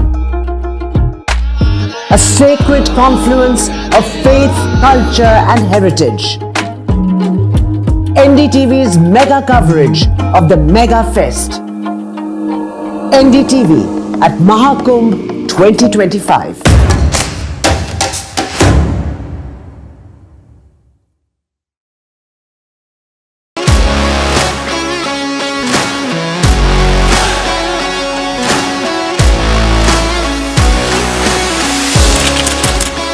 We are able to maintain the democratic fabric and the democratic system.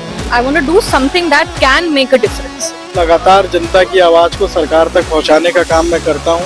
I was a student up until very recently. I really want to work and do something for my people because they have given me this opportunity. They have elected me. सोचा नहीं था कि राज्यसभा सांसद बनूंगी.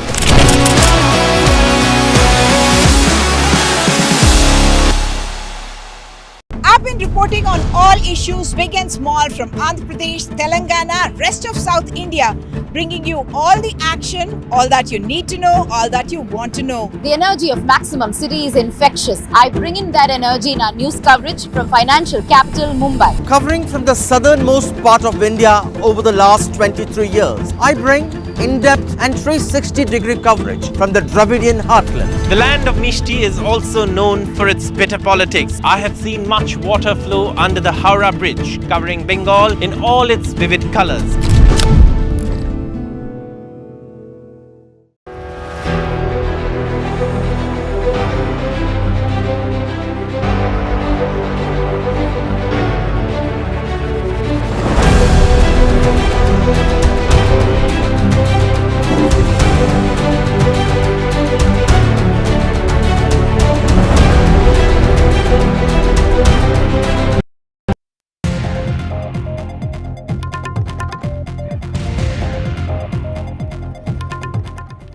This is the last word and I'm Maria Shakil. Tamil Nadu Assembly's first session of the year got off to a stormy start as opposition AIADMK and BJP MLAs protested and raised slogans against the Anna University sexual assault case. Several leaders, including the leader of opposition, Edapadi Palaniswamy, who led the protest, also held placards in the House. The protesting MLAs were later marshalled out.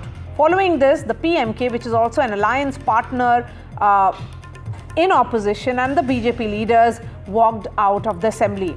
The ruling DMK has been facing challenges as far as its alliance partners are concerned as well. The VCK also submitted a notice to the Speaker to discuss the issue surrounding the Anna University sexual assault case.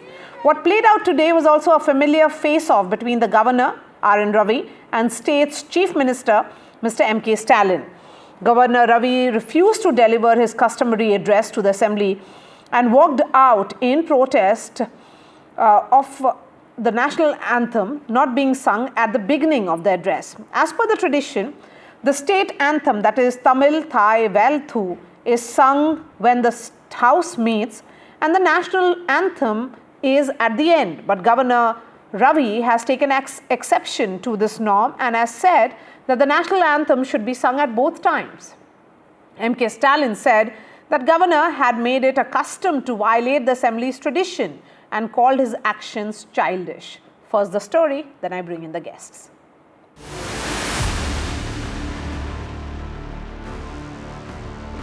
Once again, Tamil Nadu Governor R.N. Ravi walked out of the state assembly without making the customary governor's address to the House. Like in 2024, this time he walked out protesting against the convention in the state assembly, playing the state anthem before and the national anthem after the governor's address. Governor Ravi has demanded that the national anthem be played before and after. He took to social media, calling this a violation of the national anthem code and disrespect to the nation. Chief Minister M.K. Stalin called the governor's action as childish and undemocratic. We are singing the Tamil Thai Valthu first, and at the end of the event, we have this procedure of singing the national anthem.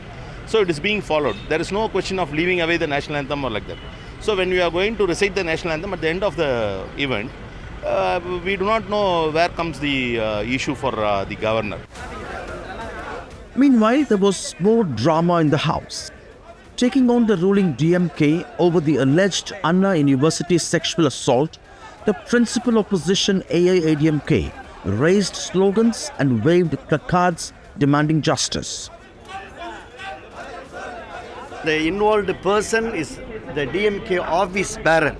So government is supporting that, and we want the transparent inquiry. It is not politicizing. It is reflecting the sentiment of the people. It is raising the issue of the safety of the women of this state. Amid a worrying trend of drama and acrimony becoming the norm from the parliament to state assemblies, Governor R.N. Ravi's boycott revives the debate on the relevance of the Raj Bhavan. And politically, the AIADMK is set to turn the heat on the ruling DMK on issues of women's safety and law and order. In Chennai with Suresh, Sam Daniel, for NDTV. And joining me on the show tonight, we have Salim Dharanidhar, national spokesperson of the DMK. Kovai Satyan is the national spokesperson of AIADMK. Madhu Vanti is leader of the BJP in Tamil Nadu, and we have Radhakrishnan, senior journalist. Salim Dharanidharan, beginning with you, you are part of opposition in the national cap in Delhi, and we have seen how the entire India bloc staged protests. You were not marshalled out. Are you being intolerant in a state assembly where you are in the treasury benches? Hi, good evening, Maria. See, firstly, remember there are two different issues. See, what is happening in the parliament is that parliament convenes, and then the opposition parties in the India bloc, we want to discuss some issues. And we are not allowed to discuss. And that is the problem. Here, they came with the aim of disrupting the assembly. They came, they walked out.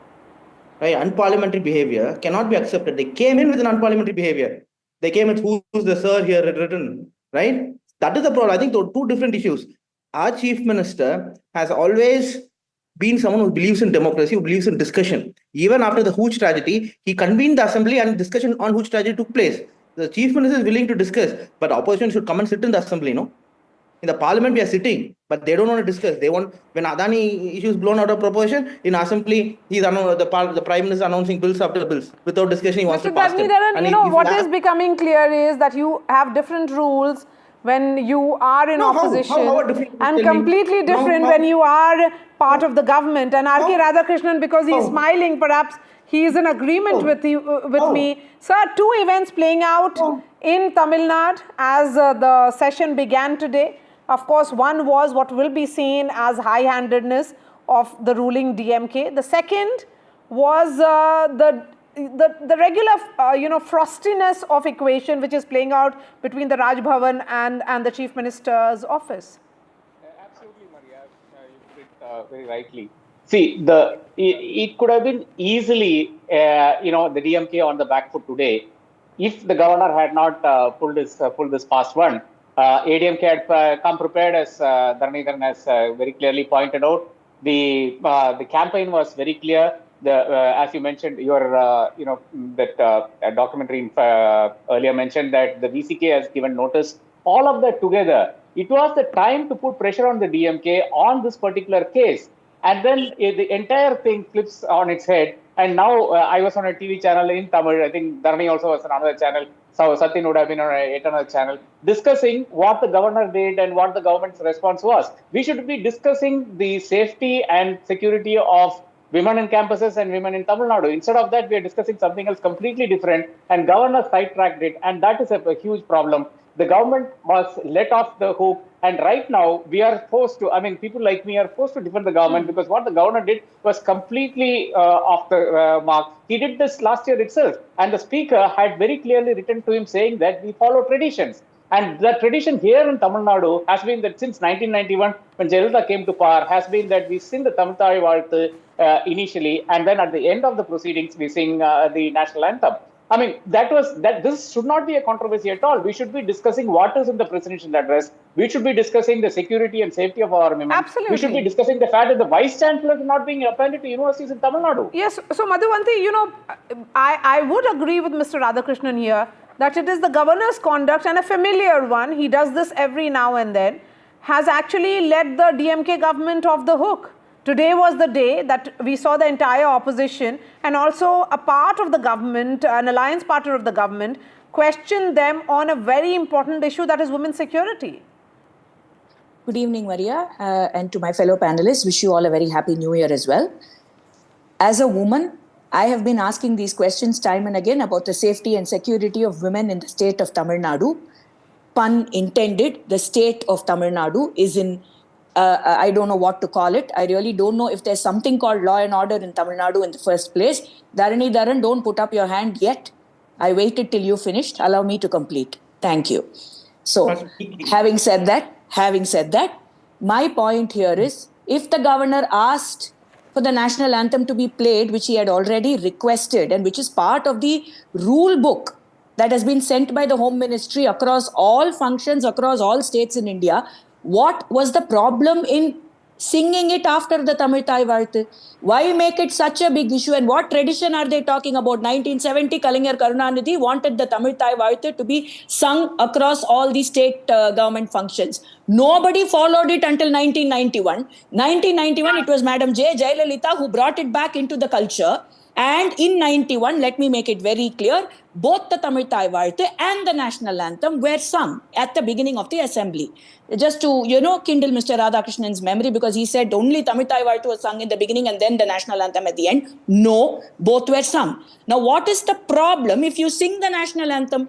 Why try to unnecessarily rake this up when you already know this is an issue that has come up last year?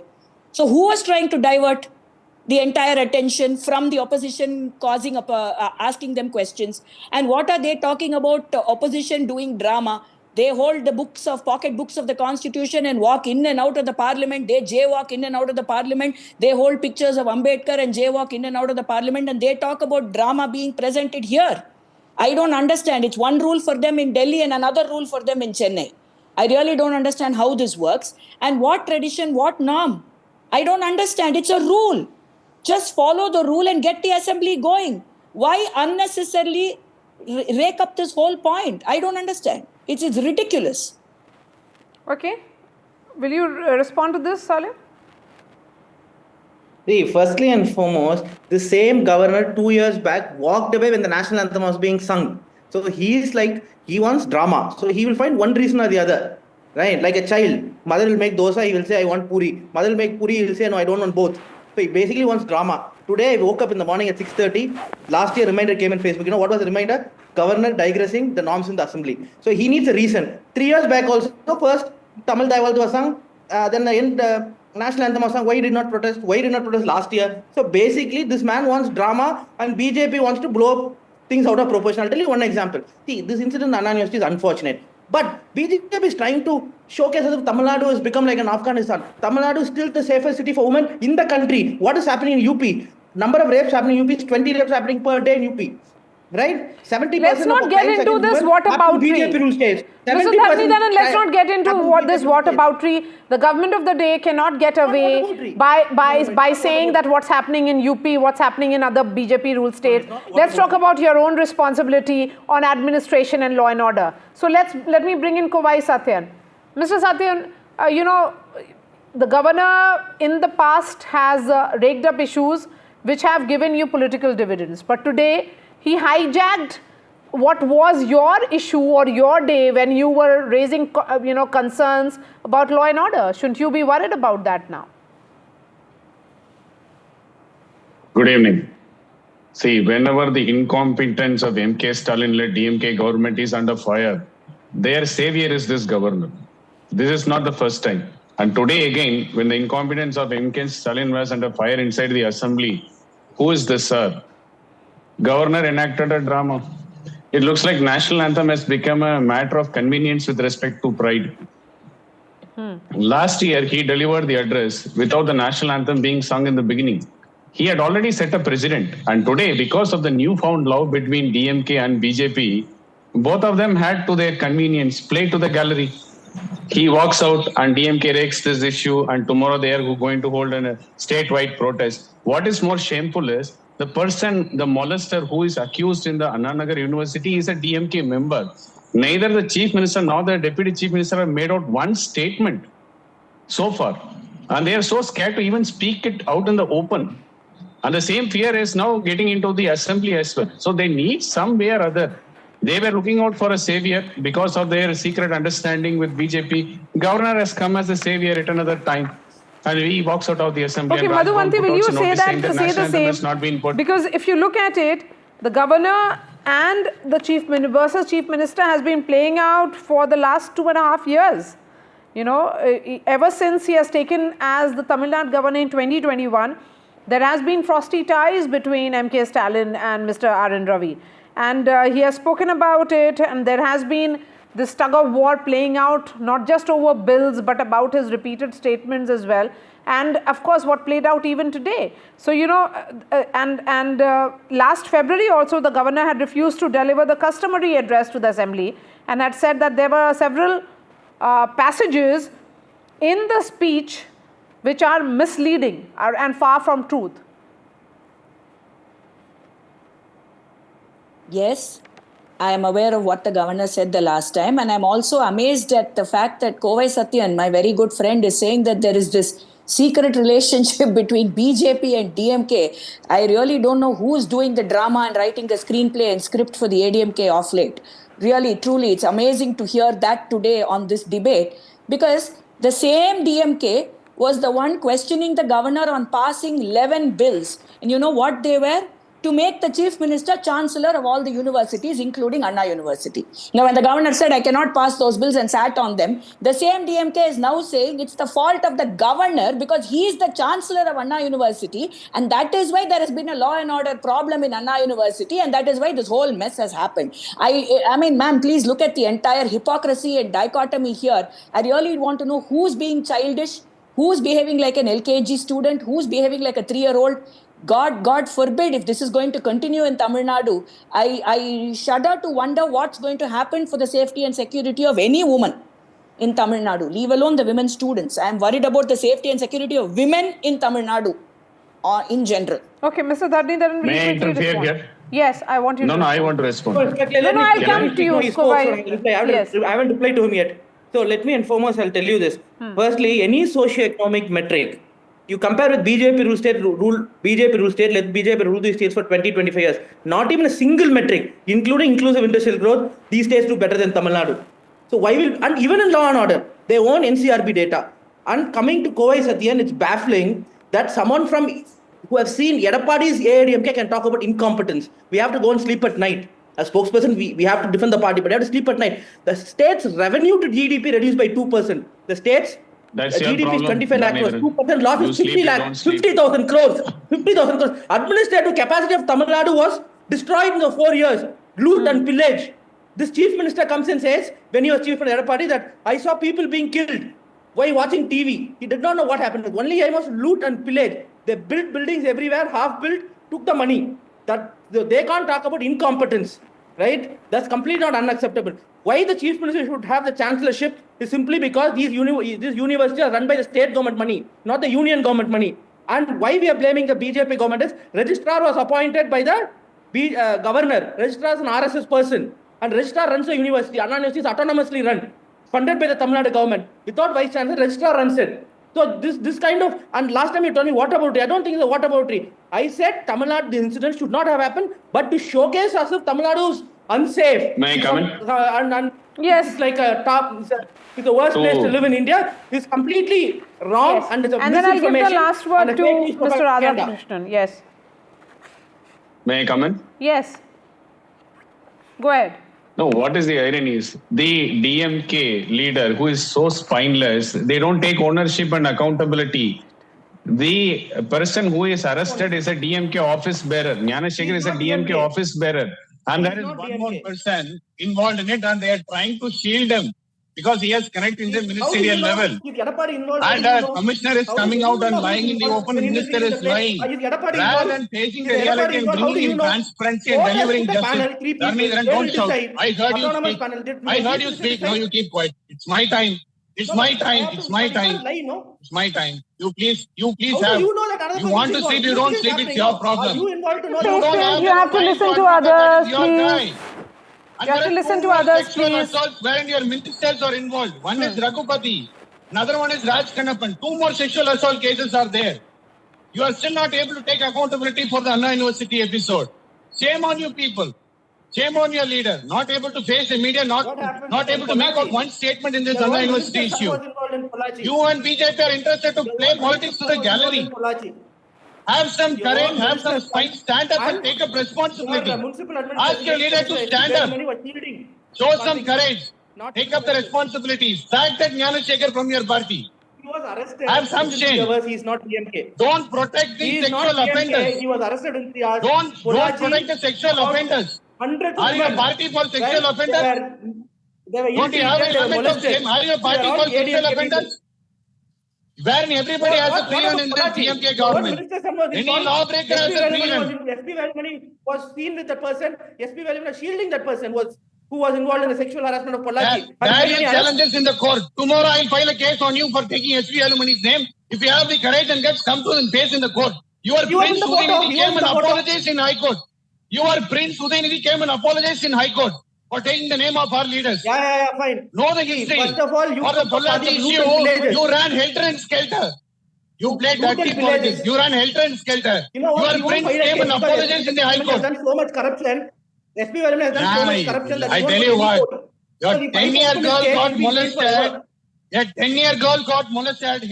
HC High Court directs it to CBI inquiry. You went to the Supreme Court and you are demanding not a CBI inquiry to be held in that case. Shame on your government. You can't even deliver justice to a 10-year-old kid or any girl or woman in this state. Let me bring in R.K. Radhakrishnan and go back to all the guests after a response from Mr. Radhakrishnan.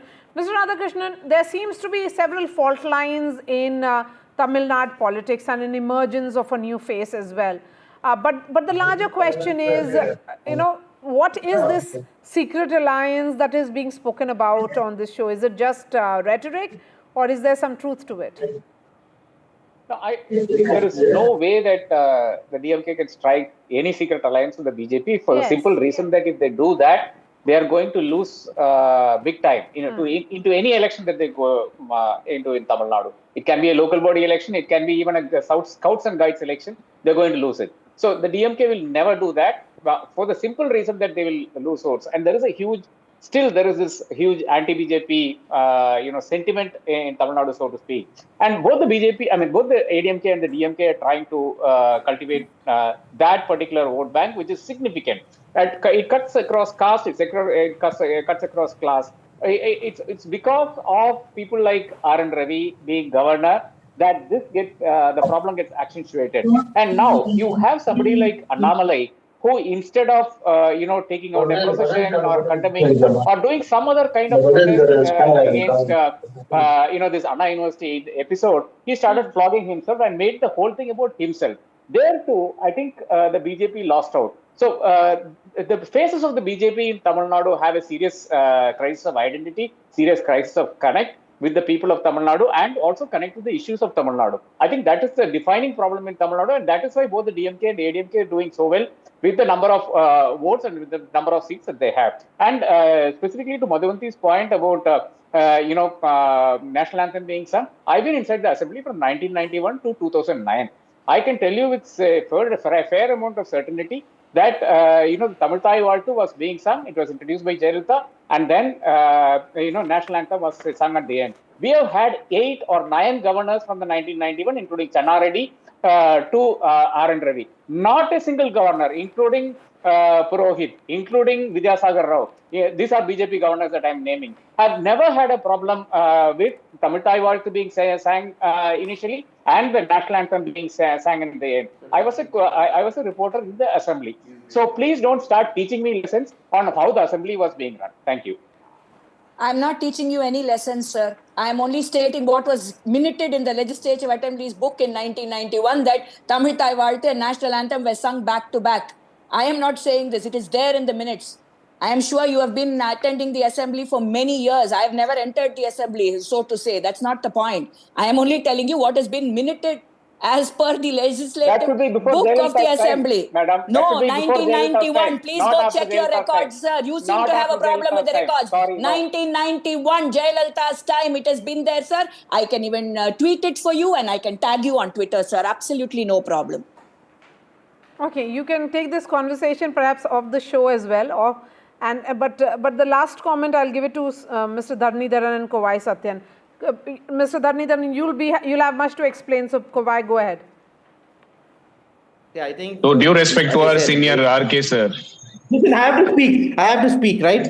No, I'll come to you. You'll get the last word. You will get the last word. You will have the last word because anyways you will not let me speak. Okay, Kovai will speak first. 2017 to 21 in the name of smart city scam. He was seen on the picture with the convict of the Pollachi scandal. Right? I don't want to take or bring all this. Mr. Dharnidharan, one moment, please. Okay, let Kovai Satyan speak. Go ahead, Kovai Satyan.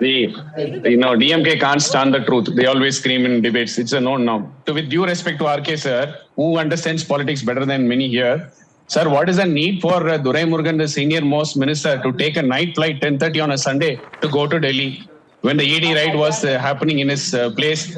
And you mean to say that nobody believes that there is a newfound love between DMK and BJP? And what is the need to change the education minister? What is it? Have some decency. You have your time. Have some decency. You have your time. You speak when your time is there. You are speaking about decency. Why are you barking in a national channel, my dear friend? No, why are you barking like that, dog? Really? Why are you barking? Why are you not letting the other person Mr. speak? Dharnidharan, you'll have to wait for 30 seconds. Let him finish his point, please. Yes, don't bark, but unfortunately I have to do it. Who to do? No, why you have to bark like a dog? Why you don't let the other person speak? Really? Yes. You ask Maria how many debates I have been on. Okay, go ahead. Yes. No, forget it. Yes, Maria, he's trying to make it personal. Let's be calm. Go ahead. I don't want to make it personal, but it is his choice to make it personal. Go ahead. Sir, everybody knows there is a newfound love between DMK and BJP. The education minister was changed only because of the fact that BJP was not comfortable and the governor was not comfortable with Ponmudi being there. The chief minister. There are many Dalit man, hardworking We have come to the end of this discussion. Mr. Dharnidharan, Kovai Satyan, Madhuvanti and R.K. Radhakrishnan, thank you so much for joining us. That's all from me. Thanks so much for watching. I'll be seeing you tomorrow.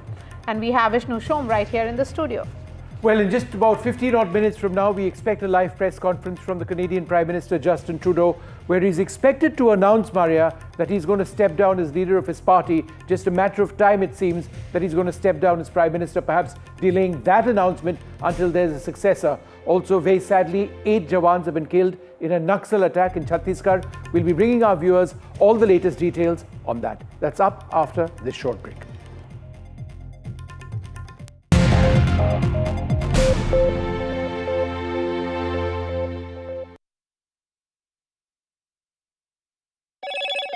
Hello, Moto.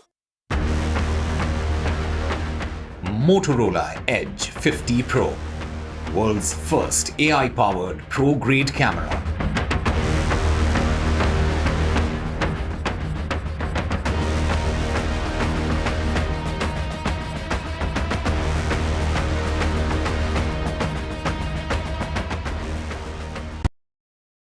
In today's interconnected world, India's voice is more crucial than ever. When India speaks, the world listens. At NDTV World, we are that voice, bringing you intelligent and insightful news from India and beyond. From geopolitics and diplomacy to economic shifts, migrations, tech disruptions, and the stories of our diaspora. We cover the news that shapes our global future. NDTV World, your new home for global news is here.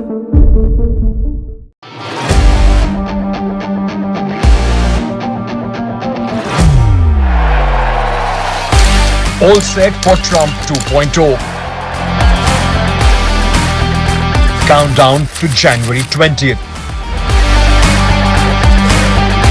Terror shadow, visa wars. All the twists and turns. Tracking Trump takeover. Every day at 10:30 p.m. only on NDTV 24/7.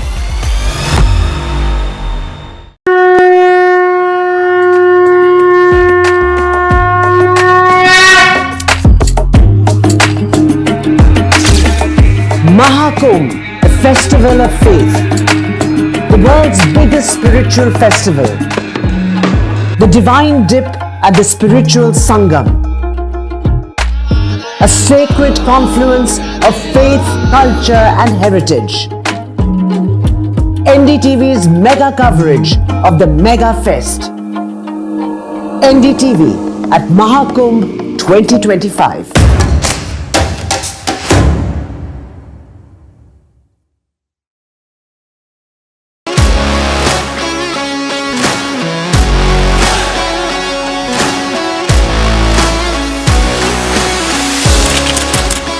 We are able to maintain the democratic fabric and the democratic system. I want to do something that can make a difference. लगातार जनता की आवाज को सरकार तक पहुंचाने का काम मैं करता हूं. I was a student up until very recently. I really want to work and do something for my people because they have given me this opportunity. They have elected me. सोचा नहीं था कि राज्यसभा सांसद बनूंगी.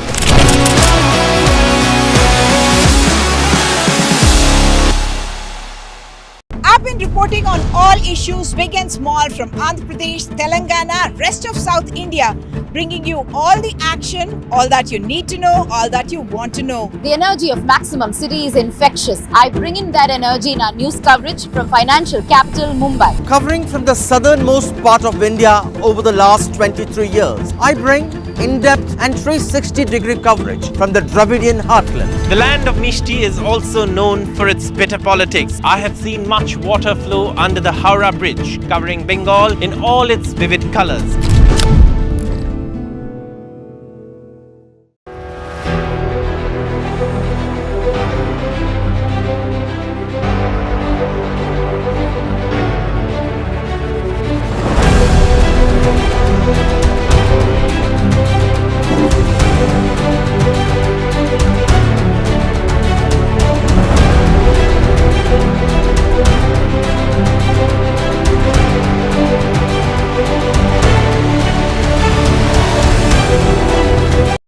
Welcome to Left, Right and Centre. I'm Vishnu Shoma. On the programme this evening, breaking news from Ottawa. The Canadian Prime Minister Justin Trudeau is on the brink of announcing his resignation as leader of the Liberal Party. Sources close to Trudeau indicate that the announcement could come very soon. In fact, we expect a press conference in just the next 15 minutes when the announcement is going to be made by Mr. Trudeau. So we'll be cutting across to that. And before that, we're going to be tracking all the developments in Canada. What has prompted this decision? Justin Trudeau's ratings are at an all-time low. Is it mismanagement at multiple levels? What about his Liberal Party? Where do they actually go? And from us in India, will this potentially mean, should there be a change in Canada in the elections which come up in the next few months, a change in their attitude towards India for all the reasons that we've been discussing for the last several months? That's going to be top, but up next on the program, in a tragic turn of events today in Chhattisgarh's Bijapur district, an explosive device claimed the lives of 8 DRG jawans and a civilian driver. The attack occurred as security forces were returning from a joint operation. This incident underscores the persistent threat of naxal insurgency, even as security forces continue to make a great deal of progress. A quick look at the headlines now. The BJP doubles down on their attack against Arvind Kejriwal over funds spent on the Chief Minister's residence after details from the Central Auditor, while the Aam Aadmi Party hits out again over voter list manipulation, claiming certain voters are being removed while others are being added.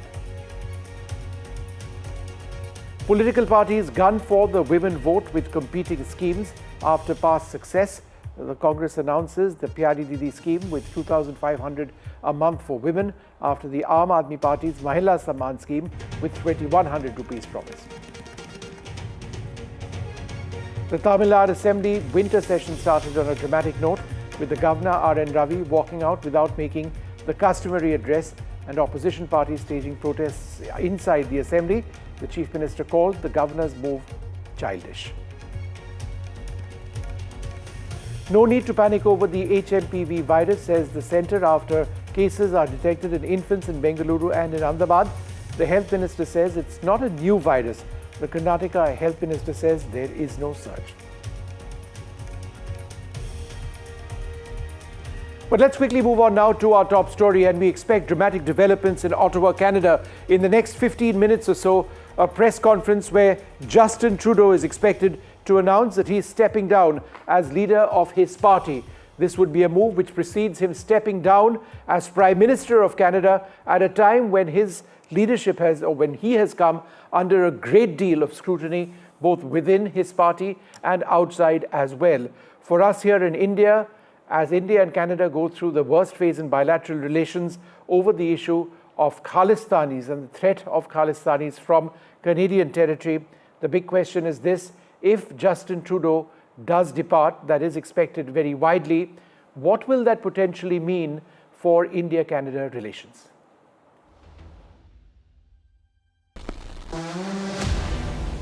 In a stunning turn of events, embattled Canadian Prime Minister Justin Trudeau is reportedly set to announce his resignation as the leader of the Liberal Party. This announcement is expected before the crucial Liberal caucus meeting Wednesday, with some even claiming that Trudeau could step down as early as Monday.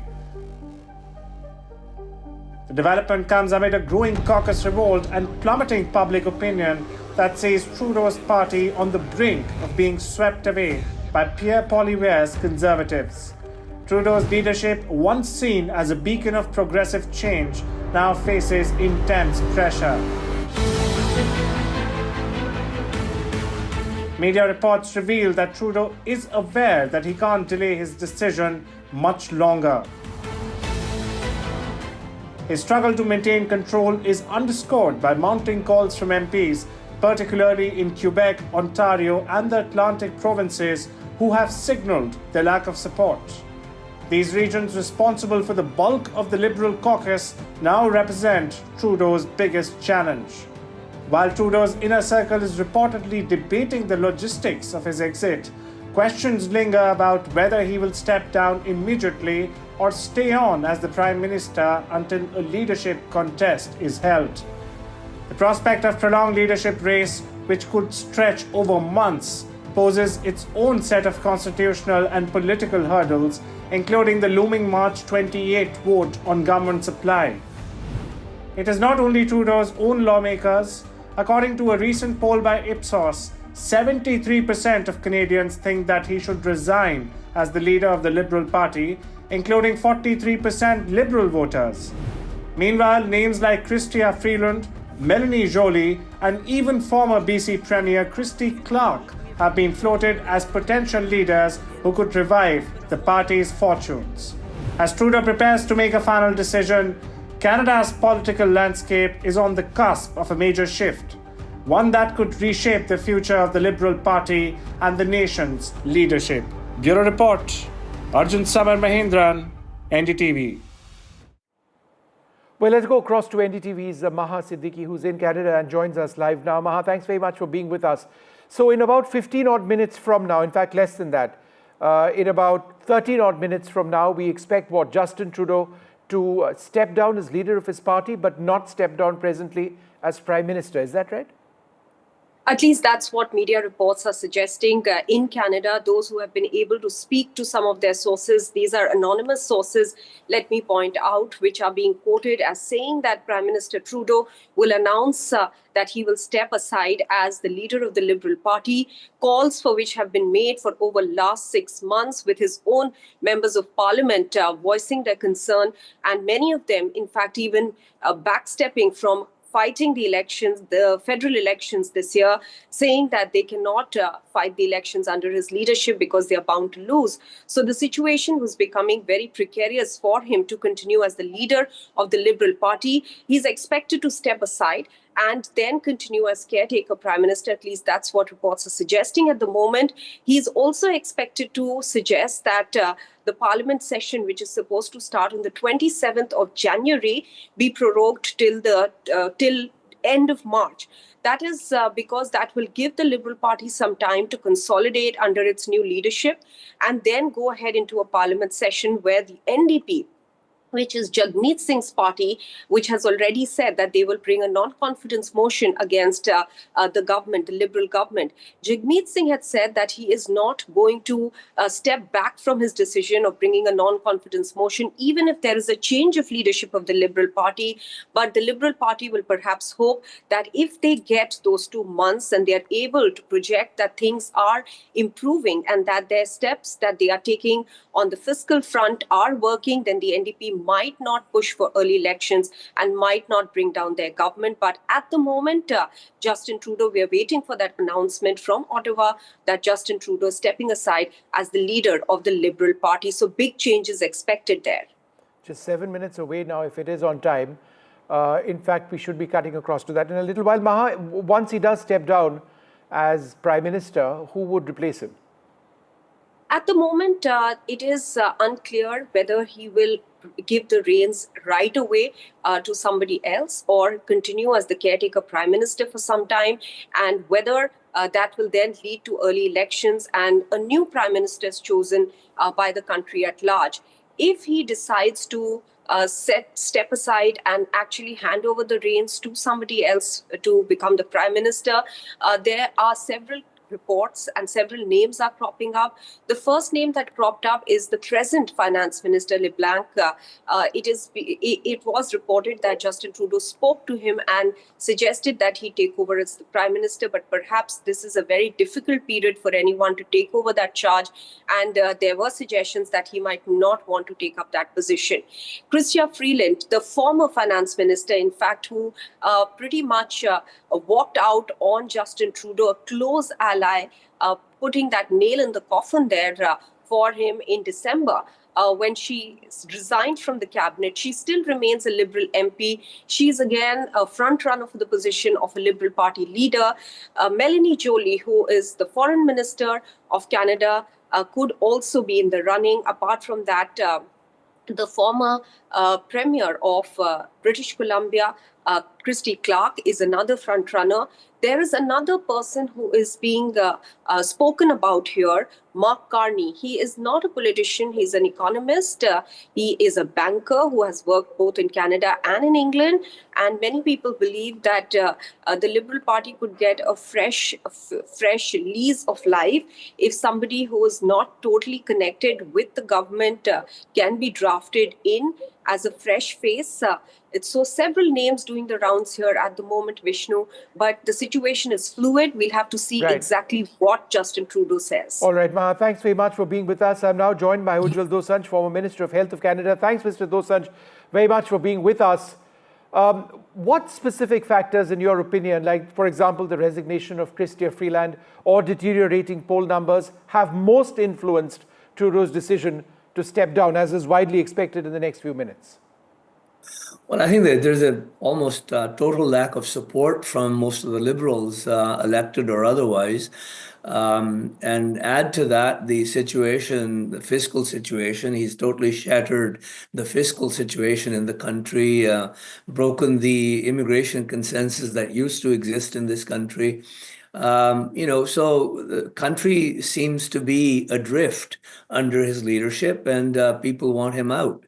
So all of these factors have gone into creating a firestorm for Mr. Trudeau, which he has failed to recognize for some time. Anybody else in his shoes perhaps would have gone sometime earlier. Now, it's late for the NDP, for the Liberal Party to actually be able to pick a leader and go into the next campaign reasonably well prepared. So he's brought both the country and his own political party to a bit of an impasse. Mr. Dosanjh, I'm just curious, does Trudeau's handling of the allegations against India impact his legacy as he considers stepping down? Well, I mean, his legacy is, manifold. When he came into power, he basically said Canada has no culture, it has no mainstream, we are a post-national state. Then he went into wokeism, identity politics, and so the country seems fragmented politically at this moment. Obviously, the relationship between India and Canada as an important part of his legacy or lack of relationship. But I don't think that that's a factor that has impacted his leadership in terms of people wanting him out. Was Trudeau's decision to stay on after previous calls, and there have been several, for resignation a huge miscalculation, a misunderstanding of the situation his party finds itself in presently? Well, obviously, he didn't understand the depth of anger and mistrust people had towards him, and therefore he's now brought the country to a position where we now have to deal with Mr. Trump and the threat of tariffs that on January 20th, when Mr. Trump takes over. He has brought us to a pass in this country where we seem to be adrift in terms of our leadership, and he is solely responsible for it. How will Mr. Trudeau's decision affect the Liberal Party's chances in the forthcoming election, given the public perception on his leadership? Does it appear at this stage to be a lost cause for the Liberals?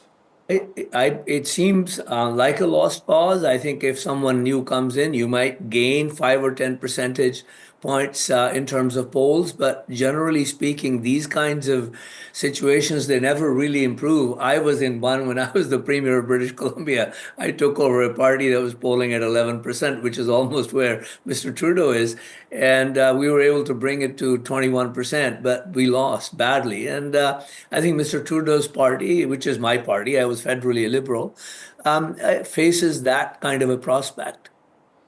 Mr. Dosanjh, the fact that he was seen to be soft on leaders who follow the Khalistani cause or who are Khalistanis, in Canada, and that's obviously had a huge impact on the relationship with India.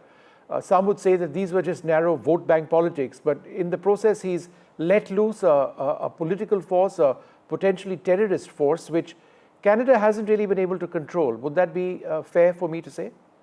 Oh, I think that's a fair comment. I think part of it is his propensity to promote identity politics, and there are many streams of identity politics that have kind of come to the surface in Canada. And leadership in Canada generally hasn't been very tough on extremist violence and extremist rhetoric and kind of hate and violence that's being preached at some temples in Canada. And if Mr. Trudeau had taken a stronger position, I think Canadian society itself would be more at peace with itself, let alone the relationship between India and Canada.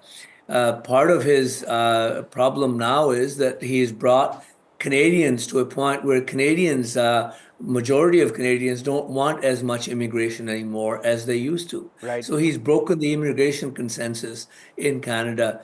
The country was built on immigration. All right, Mr. Dosanjh, wonderful speaking to you. Thanks so much for being with us.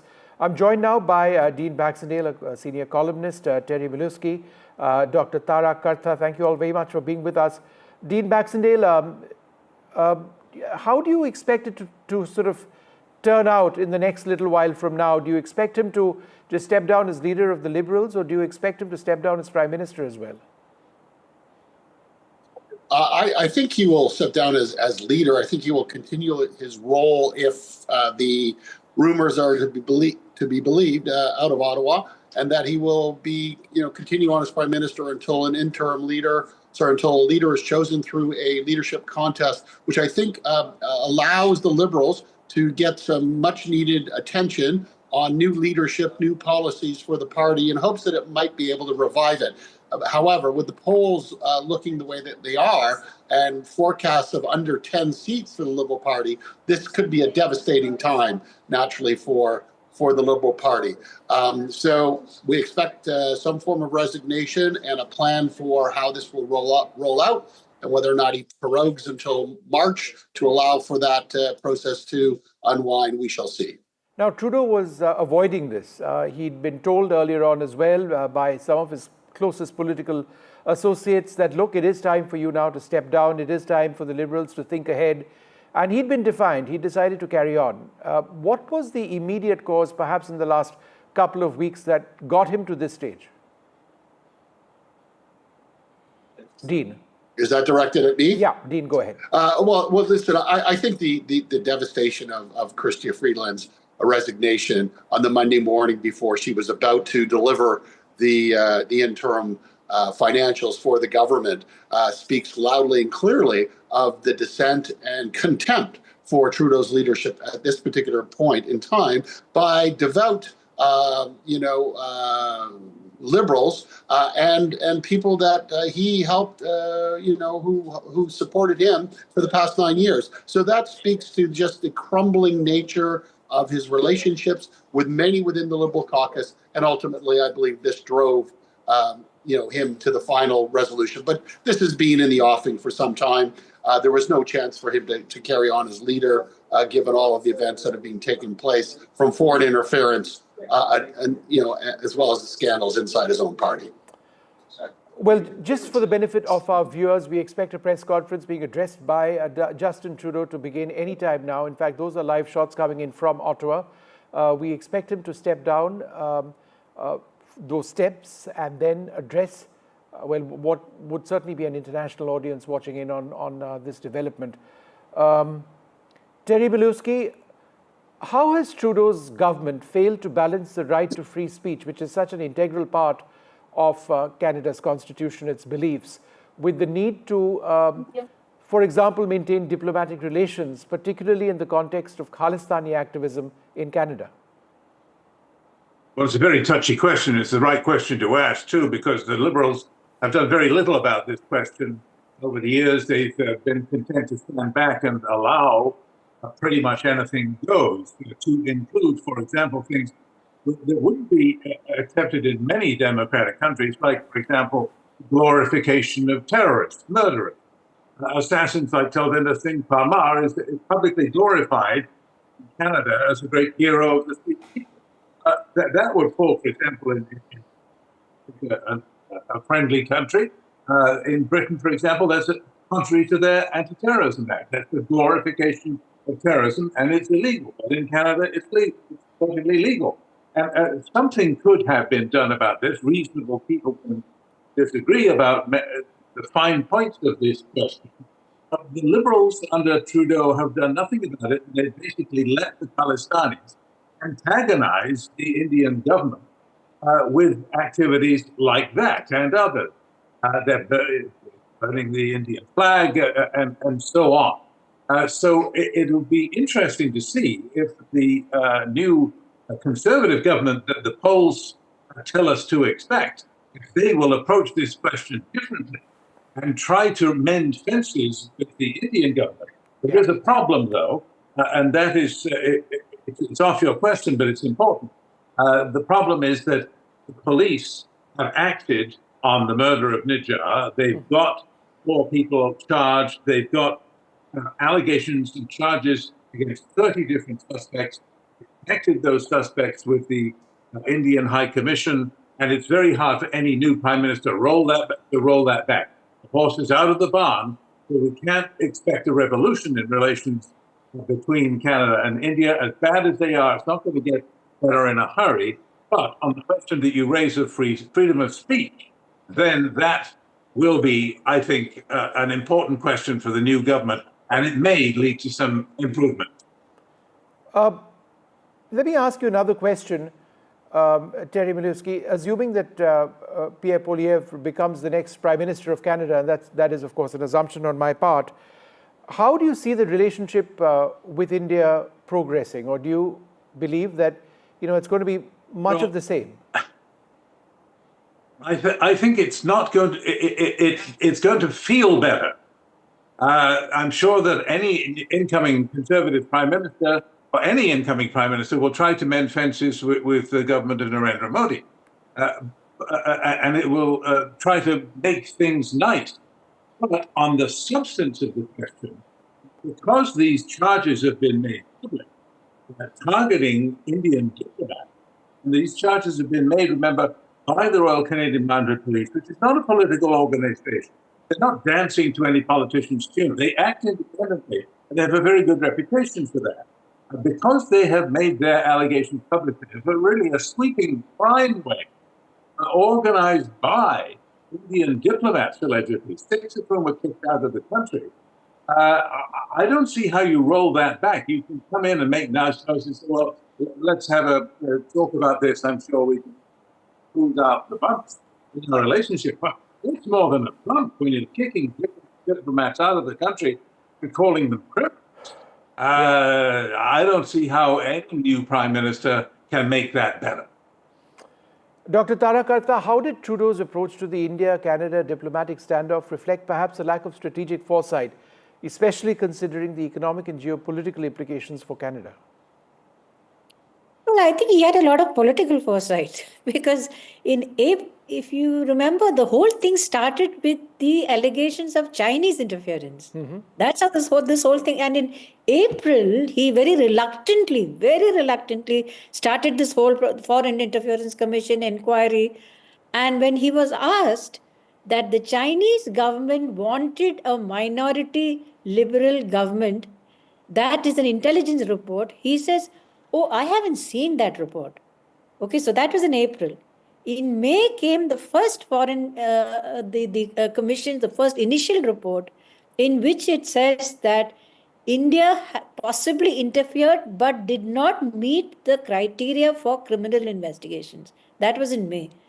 Thereafter, of course, the whole thing went off the rails, saying, yeah, India and Russia, maybe not so much, China, and a bunch of other countries as well. There were 3-4, if I remember right, 3 other countries whose names have been redacted.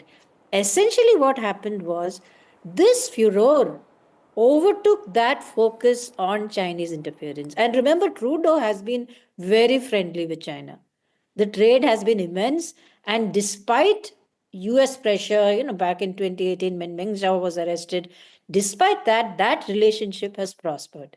So I think politically, he probably did what he thought was the right thing. All right, just once again, for the benefit of our viewers, look at the image there on your screens. That's live from Ottawa, Canada. The Prime Minister expected to address the media. Lots of people around the world waiting for him to come down those stairs and then announce his decision to step down from his Liberal Party. How long will he remain as Prime Minister? Would he be a caretaker Prime Minister? That seems to be the indicator at this stage. Terry Milewski, just to return to the theme which obviously people in India would be looking at closely, the entire Khalistani sentiment which exists in Canada. How would you look at the entire sense that this was vote bank politics behind Trudeau's moves in appeasing Khalistanis? Would that be correct? Well, it's a good question because in the past, although the focus, of course, has been on the Liberal government because the government and their activities, their playing footsie with the Khalistanis has got the most attention. The fact of the matter is that the Conservatives tried to play the same game, only not so successfully. And so, needless to say, the NDP, whose leader Jagmeet Singh, as you well know, is a Khalistani sympathizer himself. So it's not as though you can give let's say, the conservatives, you may assume, according to the polls, that they're going to sleep pretty soon. But I'm saying you cannot assume they're going to be radically different. They will make it sound better. They will say, look, let's sit down and have a conversation, try to get our diplomatic relations back on track. But there's still going to be the elephant in the room. That is going to be the charges made by the Canadian police, not just by Canadian politicians, that Indian diplomats have been involved in criminal activities in Canada, to include murder and extortion. 30 people have been charged. Those court cases are going to go ahead. There's nothing that Narendra Modi or the incoming Prime Minister, if it's whoever it is, there's nothing that they can really do to stop that train. In some respects, the relationship may even get worse, not because of anything the new government will do. The relationship could still get even worse, so it's hard to see how it could get much. Mm-hmm. Remember, if these trials come forward and people testify, I was encouraged to do this crime by the diplomats from the Indian High Commission. Yeah, there are going to be sensational headlines. That certainly isn't going to improve the atmosphere between Canada and India. It's inevitable now. The train has left the station. You can't bring it back. Yeah. Dr. Tara Kartha, how would New Delhi be looking at the changes in Canada? It seems that Justin Trudeau is history politically, at least for the moment. There will be a new government. It doesn't seem to be a Liberal government likely to come back.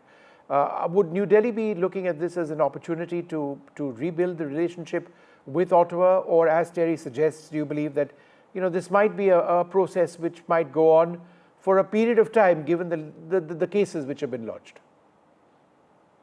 Slightly apart from that, I'm wondering who wants to be Prime Minister now? The spring elections are just, months away. So whoever would be a very foolish person who tries to become Prime Minister now. But on your question, governments are not too bad at playing down things if they want to. Like you've had this whole thing with the US, which is going on, right? Have you heard anything about it for months? That doesn't mean that we're not working on it. Of course we are. And because the US followed a particular legal line, you were able to follow up with your own questioning, your own actions thereafter. So that has gone on. If that goes on, in case, I agree with what Mr. Milewski said on the diplomat aspect is different. I also refer to a statement from the RCMP, which said that, if I'm right, I hope I've got this right, where they said we don't get any intelligence at all. No one shares intel with us. And to be honest, the credibility of Canadian intelligence hasn't been that great, right? And I'm really being very diplomatic here. They haven't really delivered in the past.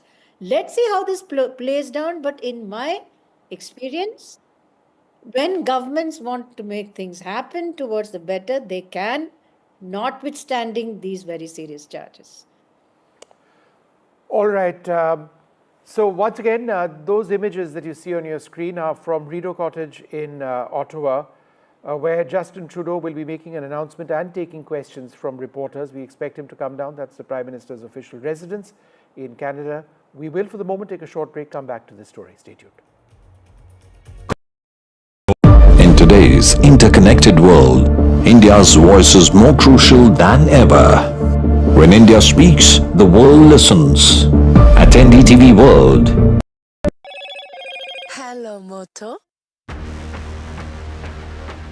Motorola Edge 50 Pro, world's first AI-powered pro-grade camera.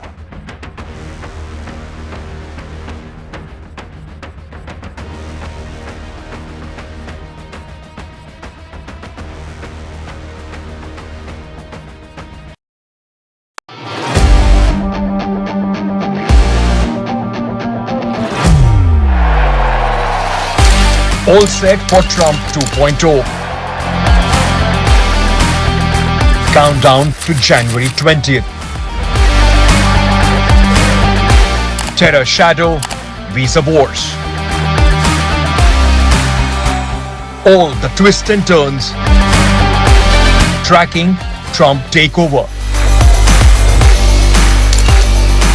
every day at 10:30 p.m. only on NDTV 24/7.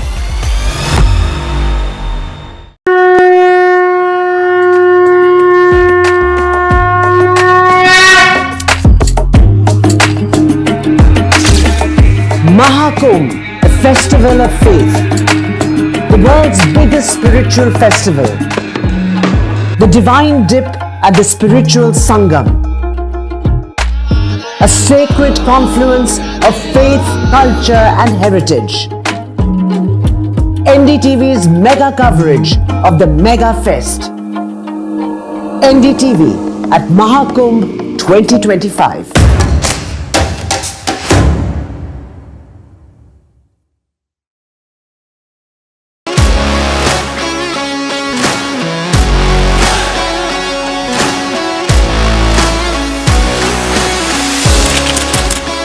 We are able to maintain the democratic fabric and the democratic system. I want to do something that can make a difference.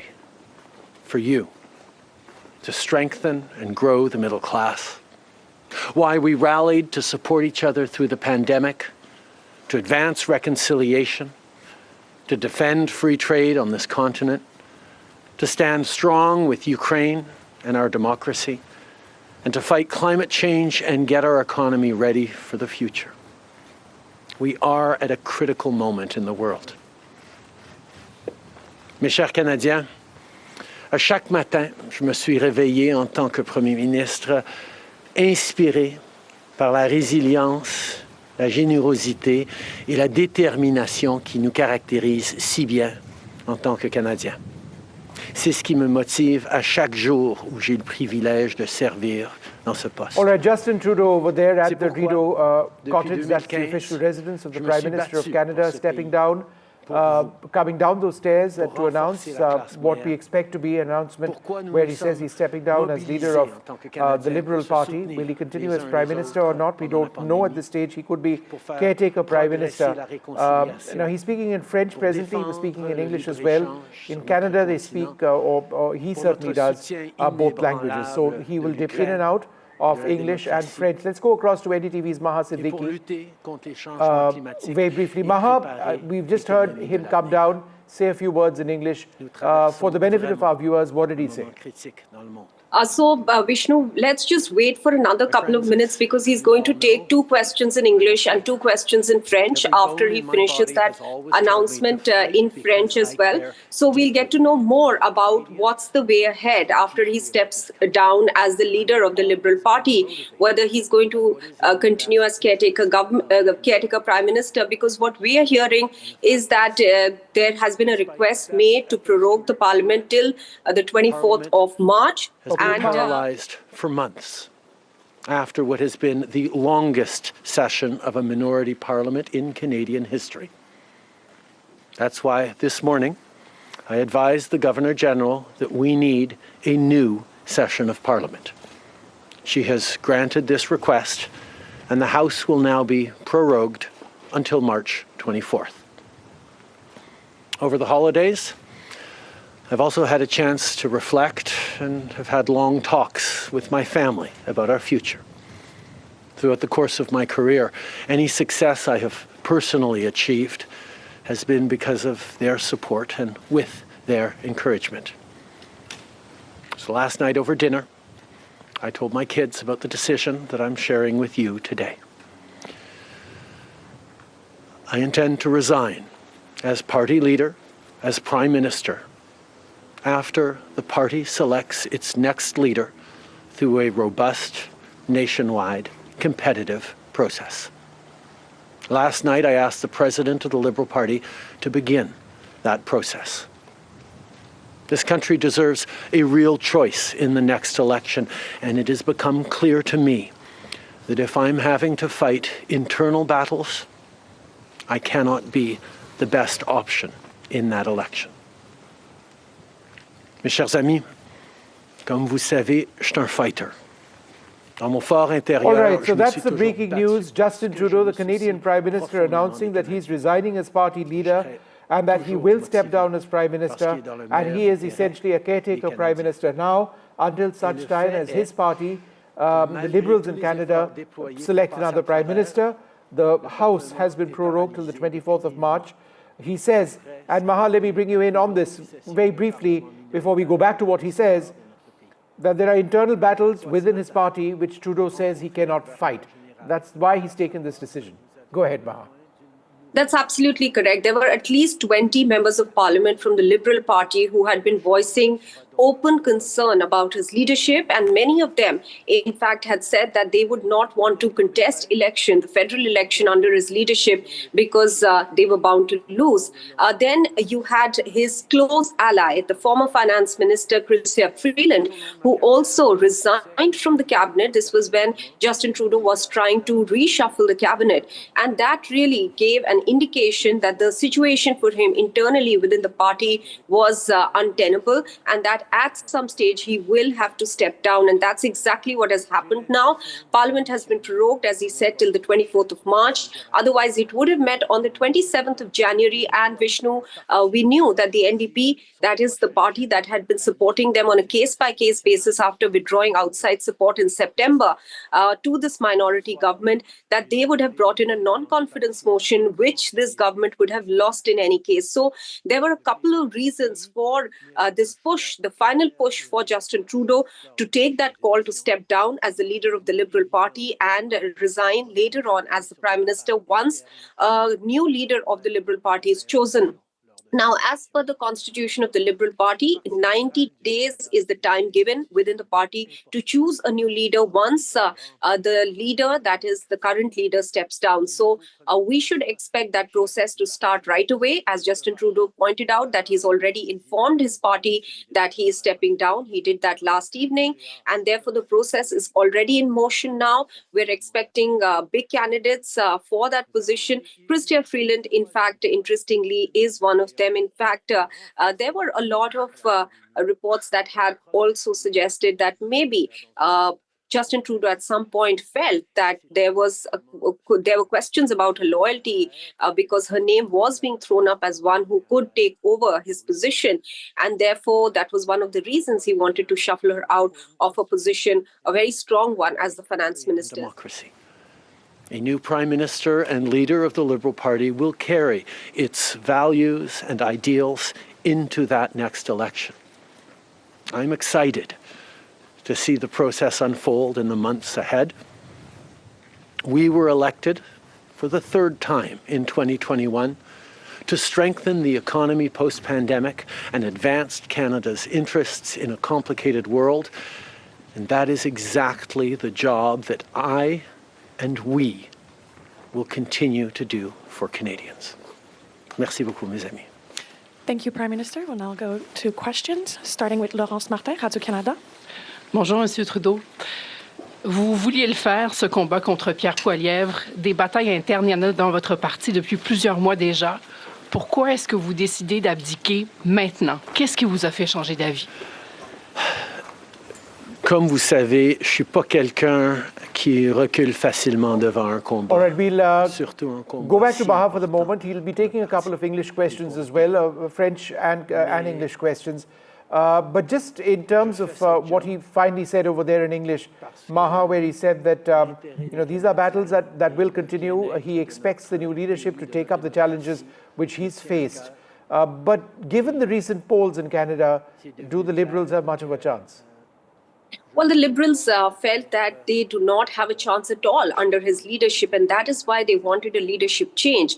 They feel that a change of leadership might give them some fighting chance against the Conservatives come the federal election. I am not someone who backs away from a fight, particularly when a fight is as important as this one is. But I have always been driven by my love for Canada, by my desire to serve Canadians, and by what is in the best interest of Canadians. And Canadians deserve a real choice in the next election. And it has become obvious to me with the internal battles that I cannot be the one to carry the Liberal standard into the next election. Vous êtes au pouvoir depuis près de 10 ans. Le Canada a changé avec votre gouvernement. S'il y a une réalisation que vous pourriez All nommer. right, so I'm just going to go through a few of the points that Justin Trudeau mentioned. He's the Canadian Prime Minister resigning as party leader, also announcing his decision to resign as Prime Minister, which he will do formally as soon as there is a new Prime Minister in place. He's asked his party, the Liberals, to look for somebody who would be a good Prime Minister. Of course, the tenure of that Prime Ministership would be just a few months. Canada goes into elections very soon. He says, if I'm fighting internal battles, I cannot be the best option. If I'm having to fight internal conflicts, I cannot be the best choice to fight elections. This has become clear. I cannot be the leader to take the party to the next election. Canadians deserve a real choice. So he will be stepping down as Prime Minister as well after the party selects a new leader. It remains to be seen how soon that's going to happen. Let's just go back to what Justin Trudeau is saying. I expect him to take a few questions in English very soon. Plus de temps à regarder les points qu'ils avaient en commun pour être les deuxième ou troisième choix des voteurs plutôt que de voir la polarisation que nous avions. Mais je ne pouvais pas de façon unilatérale changer notre mode de scrutin dans ce pays. Next question.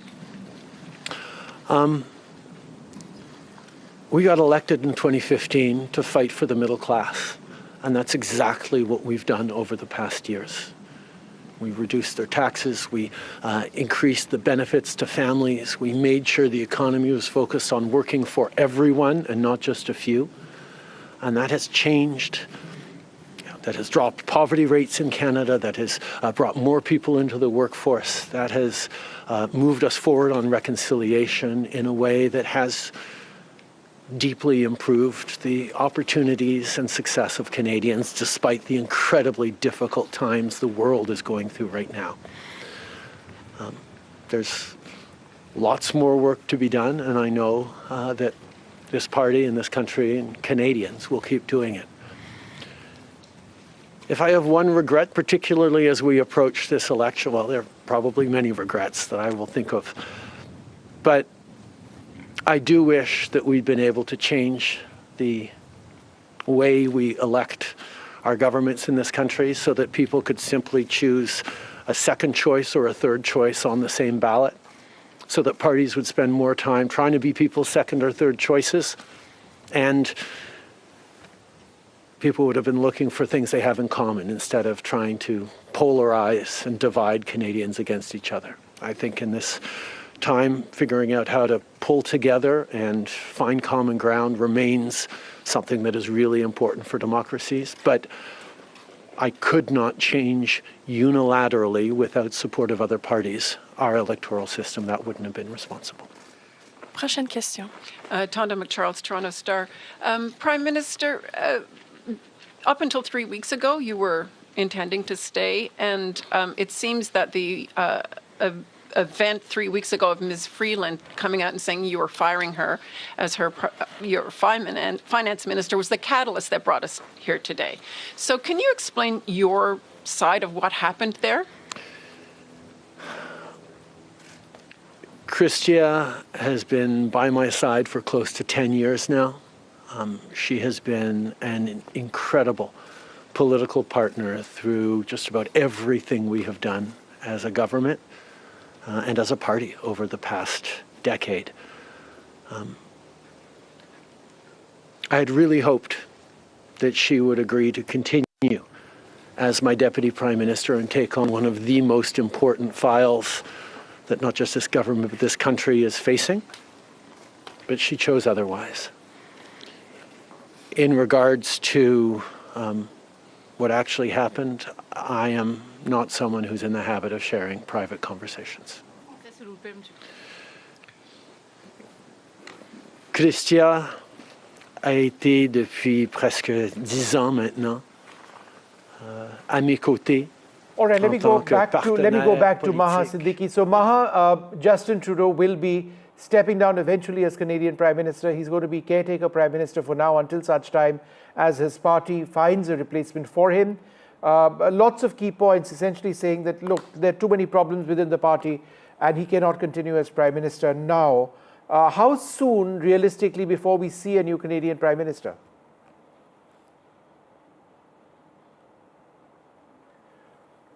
Maha, unmute yourself, please. I'm sorry about that, Vishnu. So, as per the Liberal Party constitution, there are 90 days that the party has to select a new leader. Since the parliament has been prorogued till the 24th of March, and since the party wants to have a new face by then, we should All right, Maha, expect... sorry, he's back in English. Let's just listen in. Beating Pierre Poilievre in the next campaign. Pierre Poilievre's vision for this country is not the right one for Canadians. Stopping the fight against climate change doesn't make sense. Backing off on the values and strength in diversity that Canada has always worked to pull itself together on is not the right path for the country. Attacking journalists, the CBC institutions, that's not what Canadians need in this moment. We need an ambitious, optimistic view of the future, and Pierre Poilievre is not offering that. And I look forward to the fight as progressives across this country stand up for the kind of vision for a better country that Canadians have always carried, despite the tremendous pressures around the world to think smaller, to veer towards the hard right, and to be less ambitious for what we can be and do as a country when the world really needs Canada. That's not an answer, though. Yes or no? Is there another leader that could beat him? Absolutely. Sur le leader? Oui.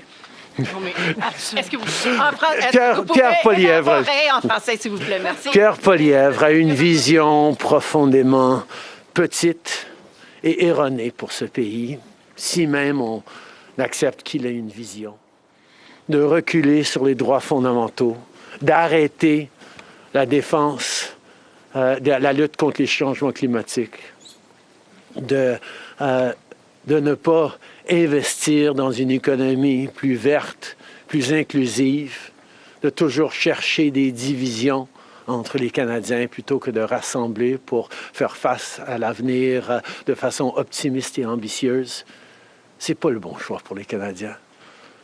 Et j'ai hâte de continuer de faire partie d'un mouvement progressiste qui va envisager un avenir meilleur pour les Canadiens sur l'optimisme et le travail que les Canadiens ont toujours fait pour bâtir un monde meilleur.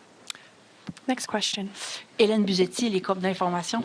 Bonjour, M. Trudeau. Il y a 16 ans, en décembre 2008, Stephen Harper a prorogé le Parlement pour s'éviter un vote de confiance qu'il savait. All right, in case you're just tuning in, the big announcement out of Ottawa, Canada, Justin Trudeau, the Canadian Prime Minister, saying, and I quote, I intend to resign as Liberal Party leader as Prime Minister of Canada after the party selects its next leader. So he is, as I understand it, stepping down immediately as the leader of the Liberal Party of Canada because of lots of internal problems. And once the party selects its next leader, he'll step down as Prime Minister. He says that the replacement elections will happen in the near future, the process to replace him. And he said, and I quote, if I'm having to fight internal battles, I cannot be the best option.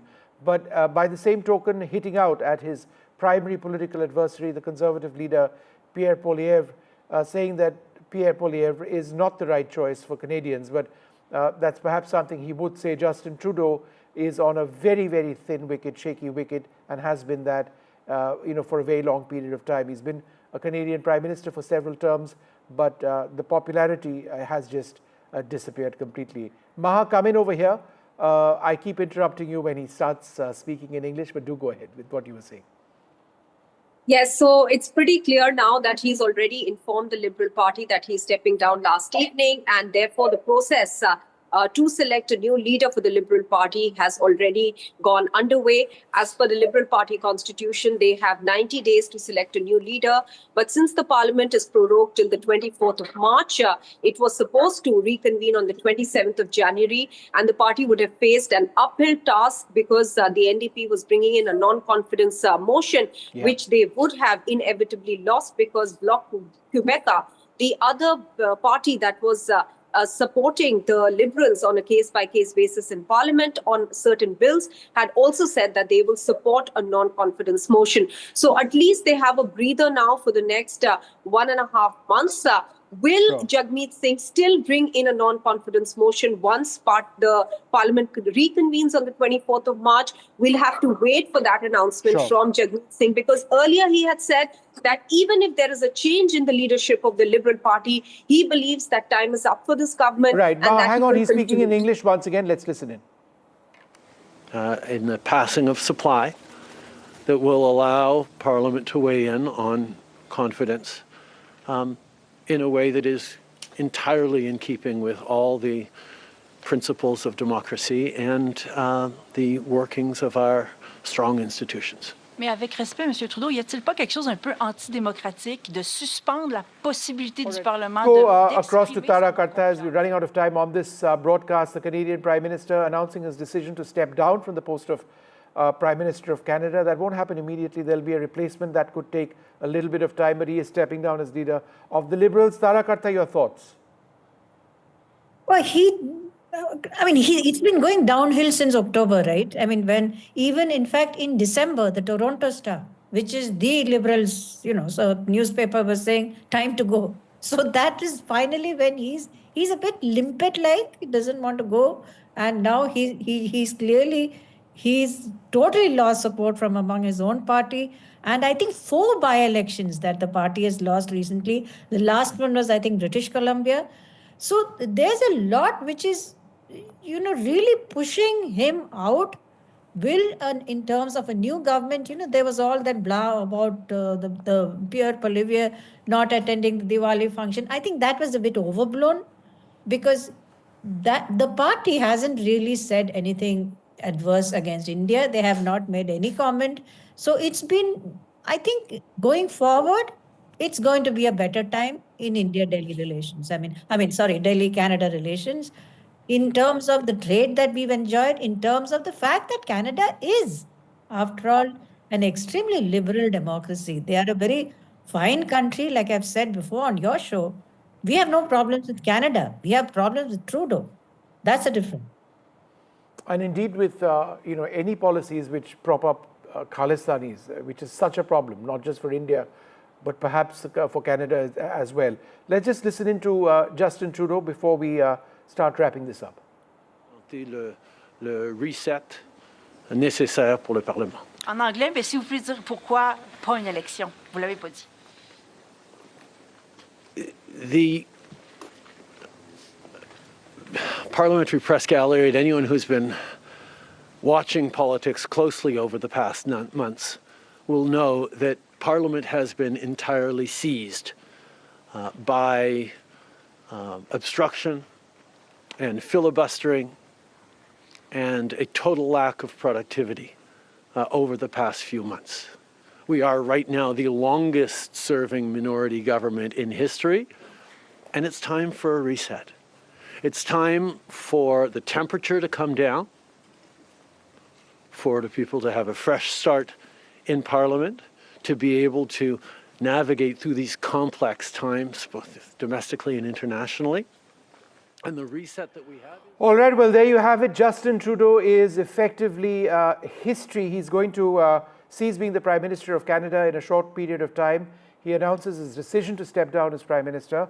He'll be interim Prime Minister until such time as a replacement within his party is found, but he also says that he'll step down as leader of his party, and he says repeatedly that internal battles within his party are those which he cannot he cannot go through if he is to function effectively.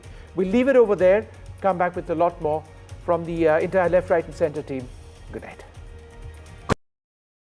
I've been reporting on all issues big and small from Andhra Pradesh, Telangana, rest of South India, bringing you all the action, all that you need to know, all that you want to know. The energy. Hello, Moto. Motorola Edge 50 Pro, world's first AI-powered pro-grade camera.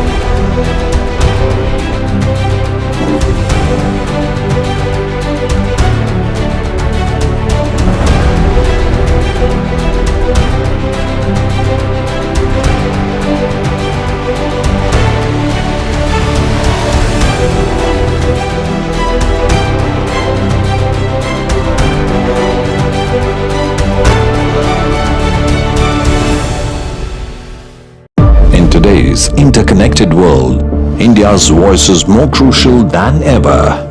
When India speaks, the world listens. At NDTV World, we are that voice, bringing you intelligent and insightful news from India and beyond. From geopolitics and diplomacy to economic shifts, migrations, tech disruptions, and the stories of our diaspora. We cover the news that shapes our global future. NDTV World, your new home for global news is here.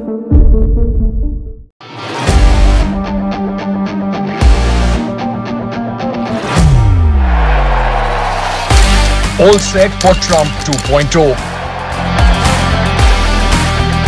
Countdown to January 20th. Terror shadow, visa wars.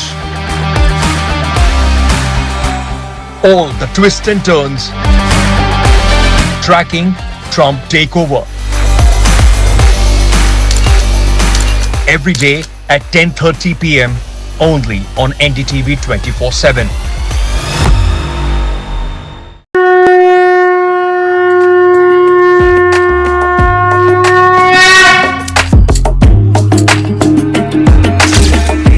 Mahakumbh, a festival of faith, the world's biggest spiritual festival, the divine dip at the spiritual Sangam.